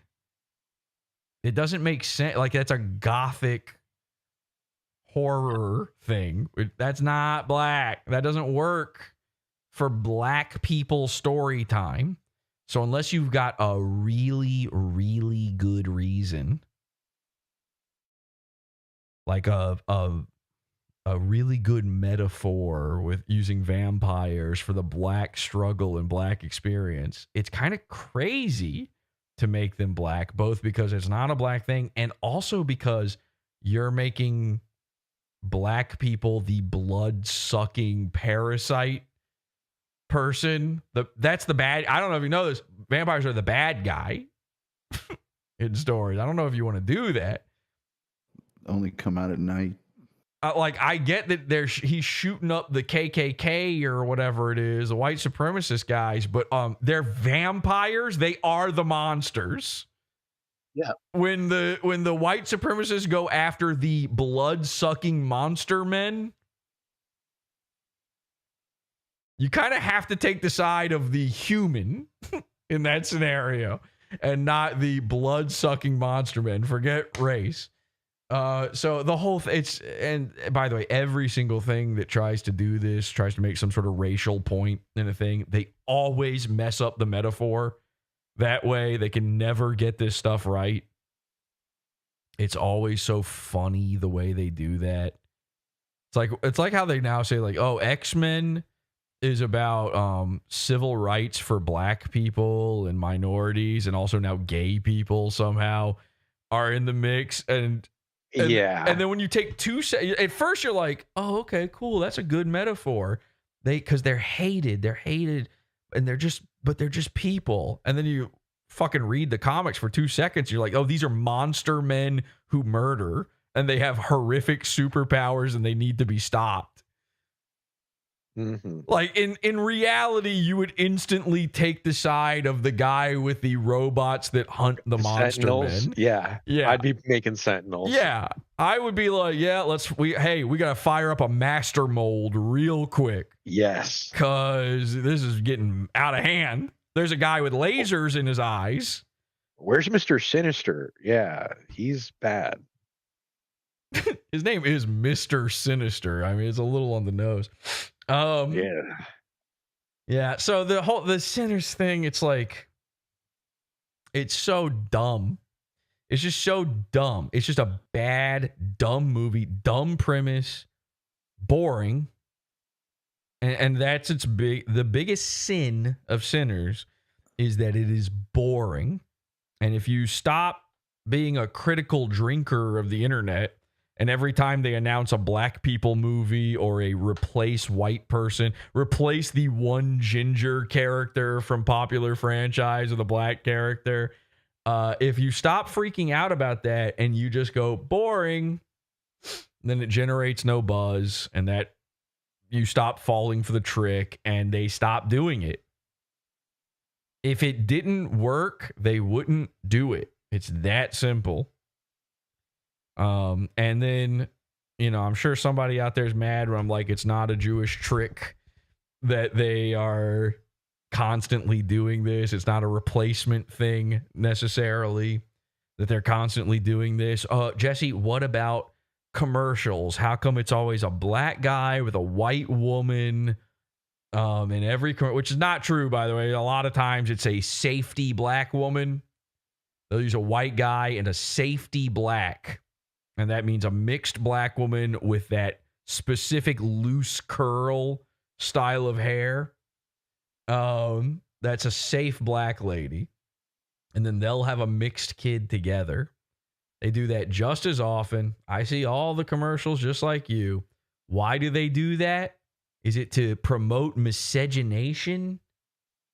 No, it's to instantly try to appeal to two major groups of people at once. Even though it technically appeals to neither, they're getting it wrong by doing it. But they're basically going, okay, large buying block of white people, large buying block of black people, put a black and a white in the same commercial. Now it's for everyone. That's dumb. It's dumb, but it is the reason. And if you stop freaking out about it, they stop doing it. You talk about it, that's word of mouth. It works. It works every time. It is silly. It is I will say there's something deeper when they replace every ginger with a dyslexic version of the word ginger. There is something sinister about Mr. Sinister about that. Mr. Sinister was always operating on a bunch of gingers, Scott Summers and Jean Grey and all the Summers brothers, Gambit. It was always redheads with Mr. Sinister. Something Mr. Sinister is definitely going on when they replace gingers with black guys in movies. I can't fully explain that one. But yeah, just right. You're right about as somebody that worked at big ad agencies, they used to produce separate commercials. One for the quote unquote urban audience that was 100% black, same version as the white commercial. They don't do that anymore. They just combine everything. Yeah. Yeah, I mean, I remember when I was a kid and McDonald's became a black brand. It's like every single commercial was just for black people. There are only black people in the commercials. They're only promoting that they have Sprite to drink. They would have those commercials where they're like, you can have a job at McDonald's, black people. That was like, I remember that there was a Chappelle Show skit based on those commercials. And it was very strange. I remember as a kid thinking like, am I not supposed to eat at McDonald's anymore? What is happening here? Is this not for me? Is this specifically just for black people? But if I felt that way after a couple commercials ever, imagine how black people felt all the time where every commercial was just white people, you know? So at some point it got into someone's head like, oh, they're feeling left out. We want them to buy stuff too. Let's throw a black guy in the mix. Let's throw a black lady in the mix. And the easiest way, if you have a commercial where the only people in it are a family, how else do you do that? That is what's going on there. But anyway, I think the Sinners, it's like such a non-anything. That movie should have disappeared instantly. The fact that it was ever up for any sort of award tells you how bereft of any sort of art or good or anything there was in the past year. That was the best they could pull together. I mean, most of the time they are giving Oscars to movies you've never heard of, right? So that's no big deal. They'll go for a more artsy thing that no one's ever heard of just to try to seem more legitimate. Not anymore. They got nothing. There's nothing left. They're looking at foreign movies now, trying to find something. Movies aren't even real. And by the way, I have many, many opinions on movies. You can always have me on Movies, a podcast about the act of cinema. Still never invited as a guest on Movies, a podcast about the act of cinema. Well, Crazy. It used to be, unless it was the giant movie, all that won were the big, giant Hollywood productions. They every now and then would throw a bone to one of the smaller films, but no, that's not true. There would be those Oscar movies in a year where they were clearly just going for an Oscar, not for audience appeal. And those movies would not, you might have heard of it, but you didn't see it. And those movies would win because they were going for the Oscar on it. Nobody actually liked it or cared about it. They would always have those. But if you look at the 70s, it was the giant movie. It was The Godfather. It was The Sting. It was the big, giant movies. Even getting into the 80s, it was the big movies. And it really changed with Pulp Fiction when everything became independent is when it really super broke down.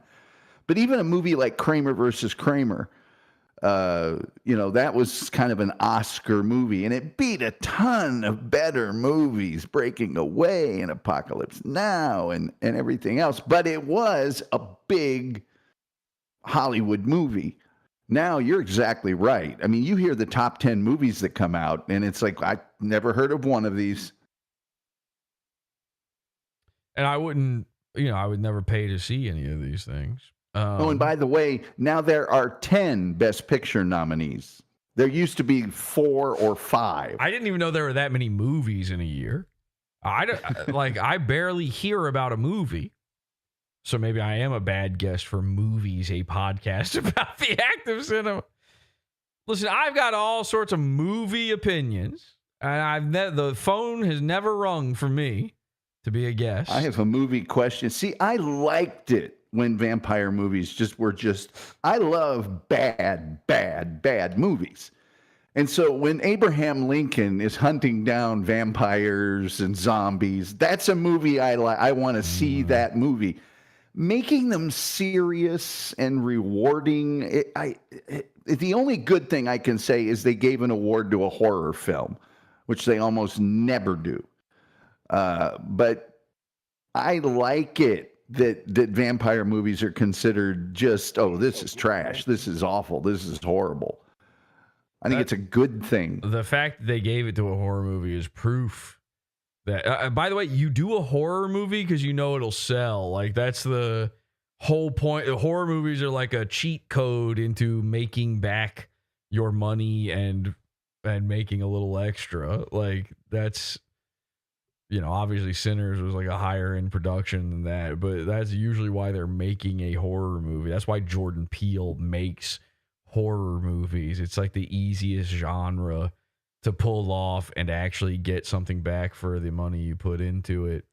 And that's why they normally don't. Why a horror movie normally would not get any sort of award. It is a cheap style of movie.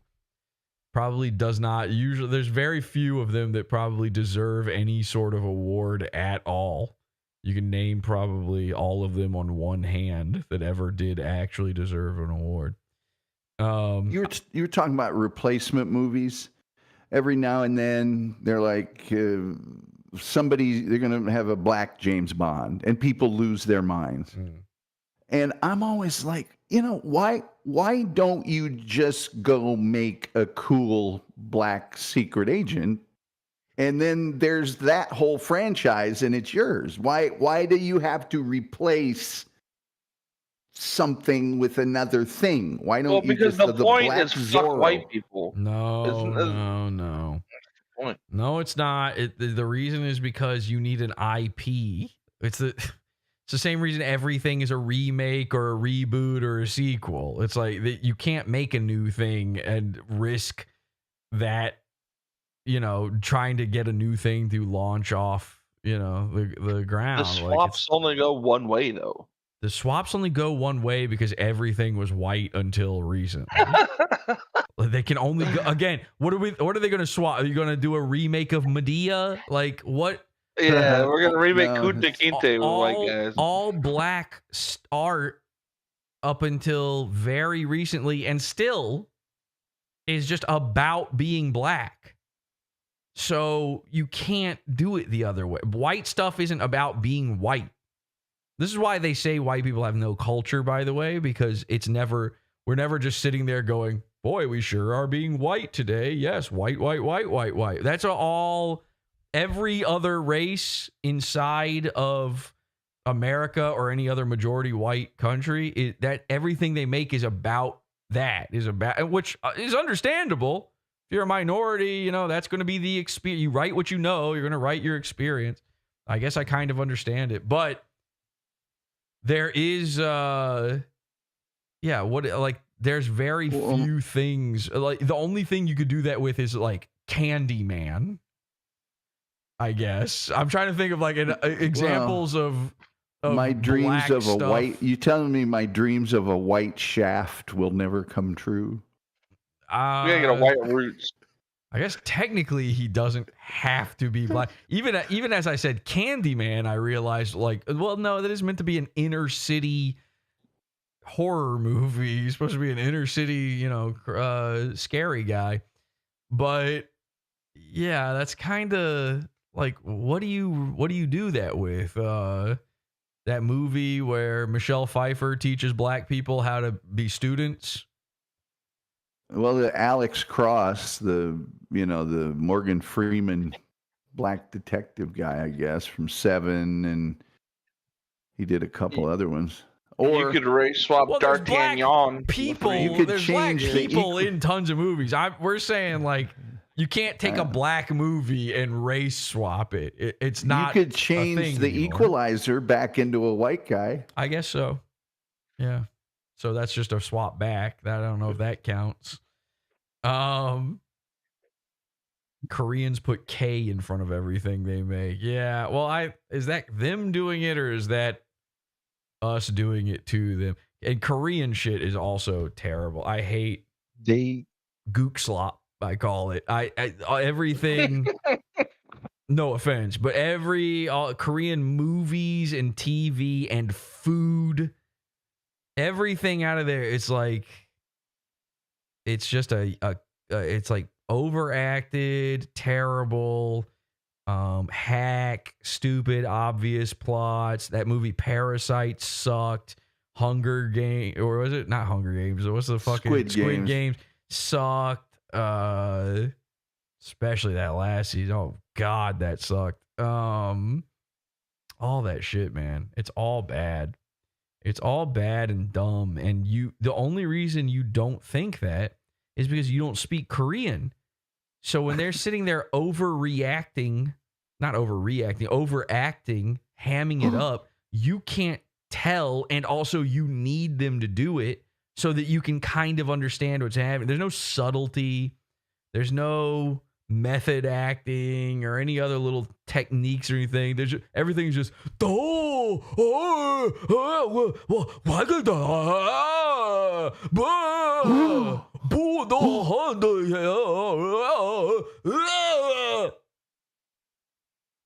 it's nothing. It's all just nothing. It's just a coat of yellow paint on the dumbest shit. It's the meme of Thing and then Thing Japan. Except everybody right now is currently doing Thing Japan. Because of a fake thing happening on Twitter. I don't know if people realize this, but Japanese Twitter and American Twitter have collided and are now talking to each other. And everyone's like, wow, I can't believe how much Japan loves America and we love Japan back. It's really wholesome and it's kind of cool. And it's kind of a white pill. It's a yellow pill. So I'm really yellow pilled over this.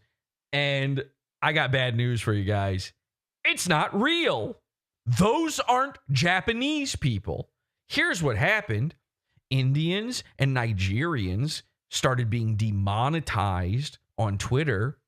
They aren't making the same bucks, the Elon bucks they were making before, because they started getting found out, and they found a hack, and they started tweeting in Japanese to try to trend in Japan, in Japanese Twitter circles, and it started working. And then your dumbasses fell for it. I have seen so many Japanese tweets fully in Japanese, being tweeted out by Nigerian and Indian accounts. We built an awful tech device called Jeet Tweet Yeet, where I have an extension running where when I'm on Twitter, it instantly detects where all users are from. And if anyone is from India, it deletes the tweet so I don't have to read it. Everybody's been like psyched because Twitter said they're finally giving that technology to like block people from other countries and stuff. I've had it now for 2.5 months, I think. I've just been yeeting every Jeet tweet. And as a side product of that, it also just tells me instantly where every account is from next to their names. So I'm seeing all this Japanese, and every time it's just Nigeria or India or a few others, like a couple other African countries I've seen it from. These aren't Japanese people. Okay, you're getting tricked. You got to stop with this. Stop doing the meme thing, Japan. It's just silly. There probably are a bunch of Japanese people that they're American otaku the same way you're a weeb, I'm sure. And it is kind of nice. It is kind of sweet and wholesome and nice that we did the absolute worst thing ever in humanity. Number one with a bullet, a bit of fat man and little boy, fat boy, little man. What is it? Fat man and little boy. Fat man and little boy bullet. Number one, absolute ruined humanity, dropping nuclear bombs on Japan. And also they, of course, suicide bombed like psychopaths. Like everybody hates Muslims and the Middle Easterners for being suicide bombers. Japan were those guys. They were the original, the OG suicide bombers. They did it to Pearl Harbor, of course. And it is kind of nice that after all of that horror and all the terrible things that happened, that both sides, almost instantaneously, by the way, were like, okay, sorry, we like you now. Actually, you're kind of cool. But yeah, don't fall for the Twitter thing. I tweet in black and go viral on black Twitter. That 100% is a thing. That's harder to get found out on too. I live in Japan. No one gives a shit about America. Yeah, I'm sure most people there aren't thinking about America all day. This just happens to be a Twitter thing. But also, you live in Japan. You're a weeb. So you're just the other side of the thing I'm talking about. Only weirdos in America care about Japan. It's not a thing. Yeah, we don't spend that much time thinking about Japan either. But there is something kind of nice about it. If it were real, if the thing that people think is happening right now on Twitter was actually happening, it would be kind of a nice, heartwarming thing. Because honestly, there should be no more bitter rivals on Earth than Japan and the United States, considering the nuclear weapon thing that happened. We did also occupy their country and run it for a number of years after. Yeah, they don't. Plenty of them did not like that. I mean, that's what Godzilla is all about. Yeah, and I can't wait until a black guy finally makes a kaiju movie. That's good. I'm going to assume it won't be a giant gorilla. It's not going to be Kong versus Zilla style, but what kind of monster or animal would they pick? That's going to be fascinating. At some point, a black guy is going to get his hands on a kaiju, and they're going to have it destroy, I don't know, what's a white city? Salt Lake City. It's going to be Salt Lake City. It's going to be decimated by a gigantic, I don't know. What are they into? Something. It'll just be a black guy. It'll be a tiger. You think black people like Something tigers? from that black people into continent. tigers? Black people don't like animals, I think, is what I'm realizing as I rack my brain for this. A lion. Just a big something from- Rottweiler. Just a gigantic pit bull attacking Salt Lake City. Y'all deserve this shit. It gets every Oscar ever made.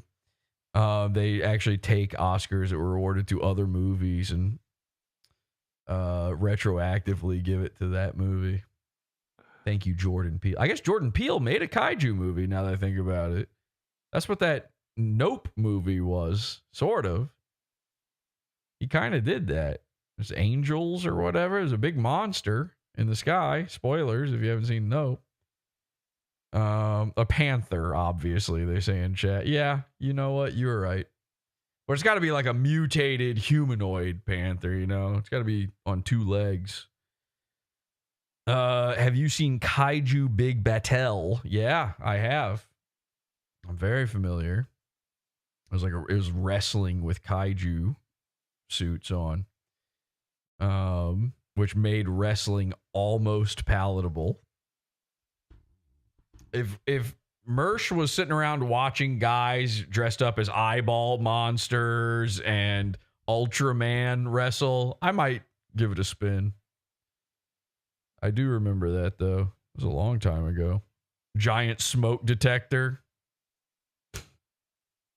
You stole that from the Nope parody. You don't fool me. I brought up the Nope thing, and that made you remember the AI one. Hack comment. Anyway. Well, Elijah never went live. He still is not live. Is he? No. Still not live. So we got April Fooled. We'll end with this then. Cog tweeted out.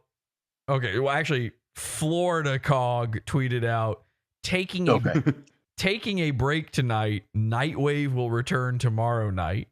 To which British Mersh responded, Ethan Ralph didn't stream, so Florida Cog had no content.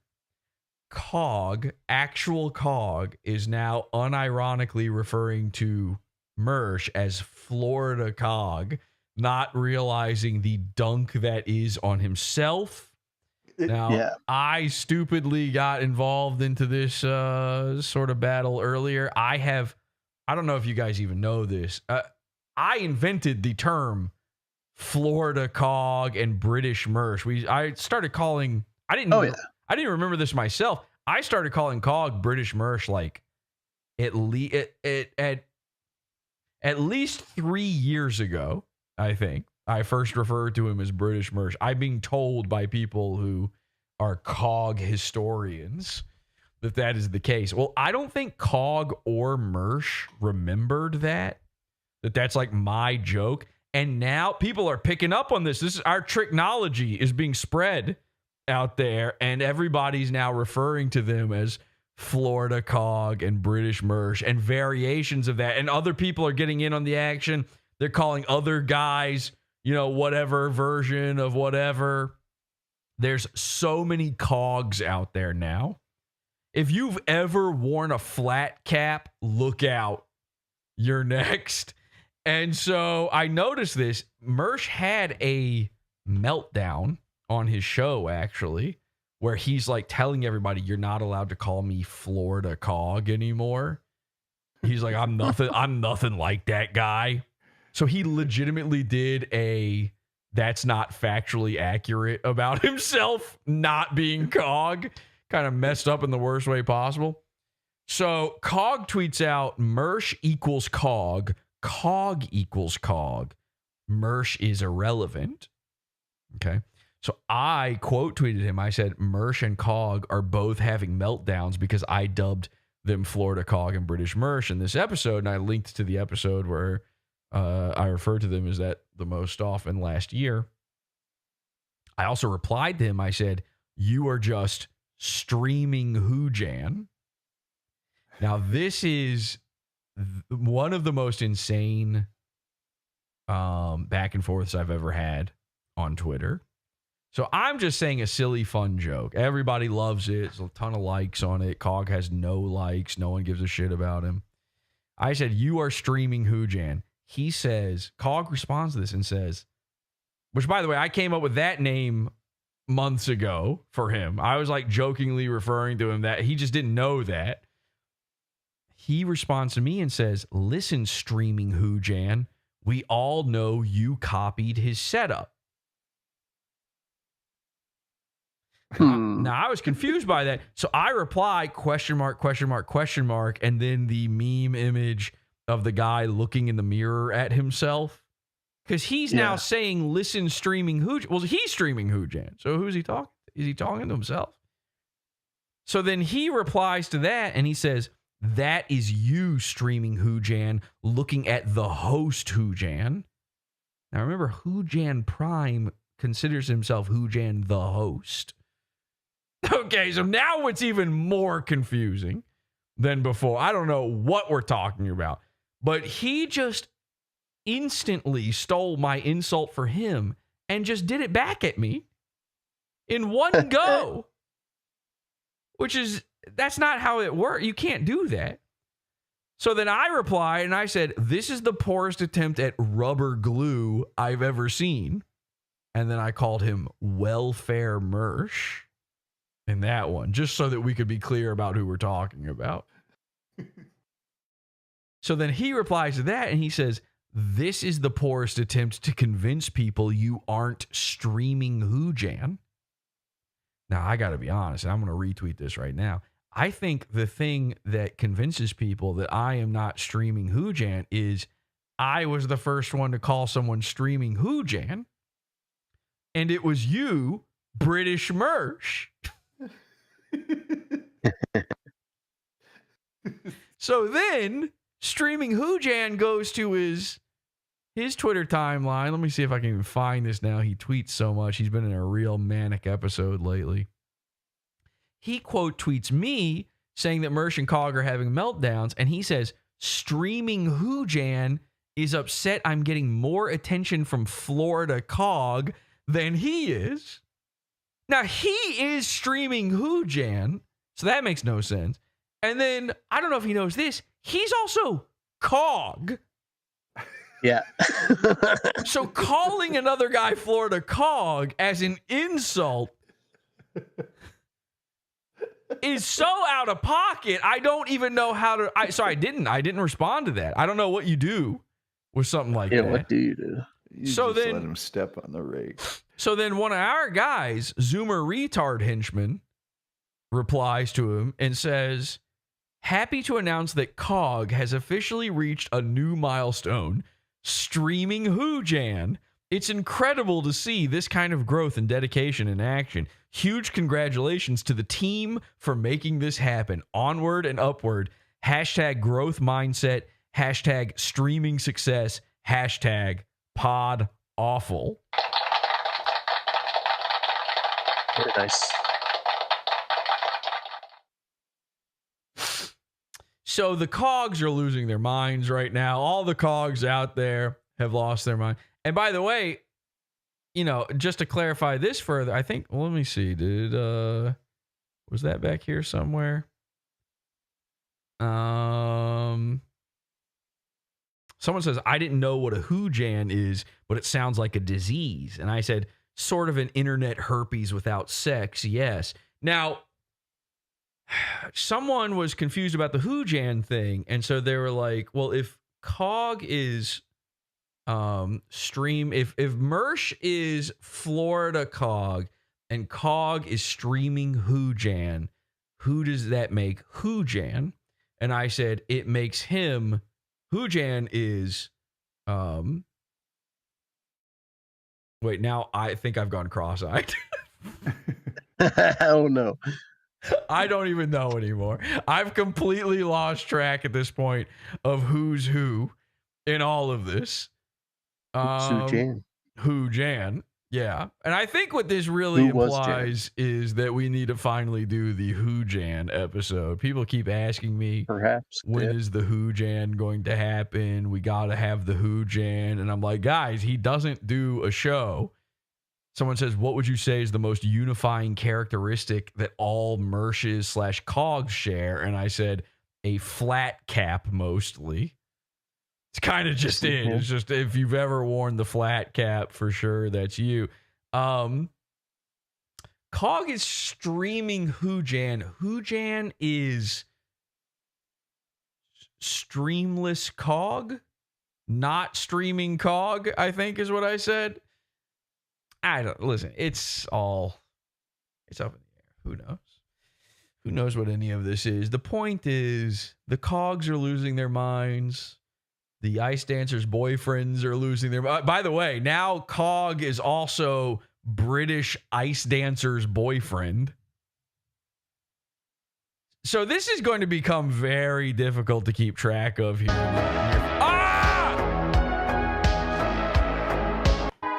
Time to go Somebody live. going live?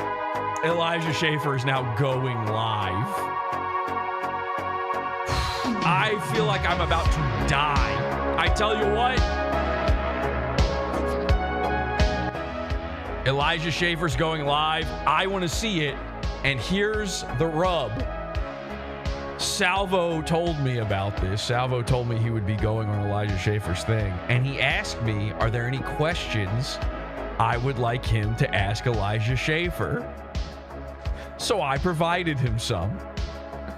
Let's see what happens in this episode of Rift TV Returns. Is the war in Iran nearly over? I'm gonna die. I gotta go do something to like not keel over. So I'll see you guys in the Pizza Fund for a PodAwful show. Sorry, but I cannot keep this going any longer. We're now over 4 hours. What is this? A Kino Casino clip? Join the PodAwful Pizza Fund, podawful.pizza. To join that $6 level will get you access to this PodAwful show in just a few minutes here, and access to all of our past PodAwful shows and any bonus shows in the same level. Tons and tons, years and years of content. Join it. podawful.pizza. Support the show.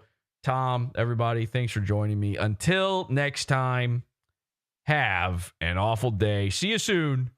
PodAwful.pizza. We'll get that set up in just a second. Peace.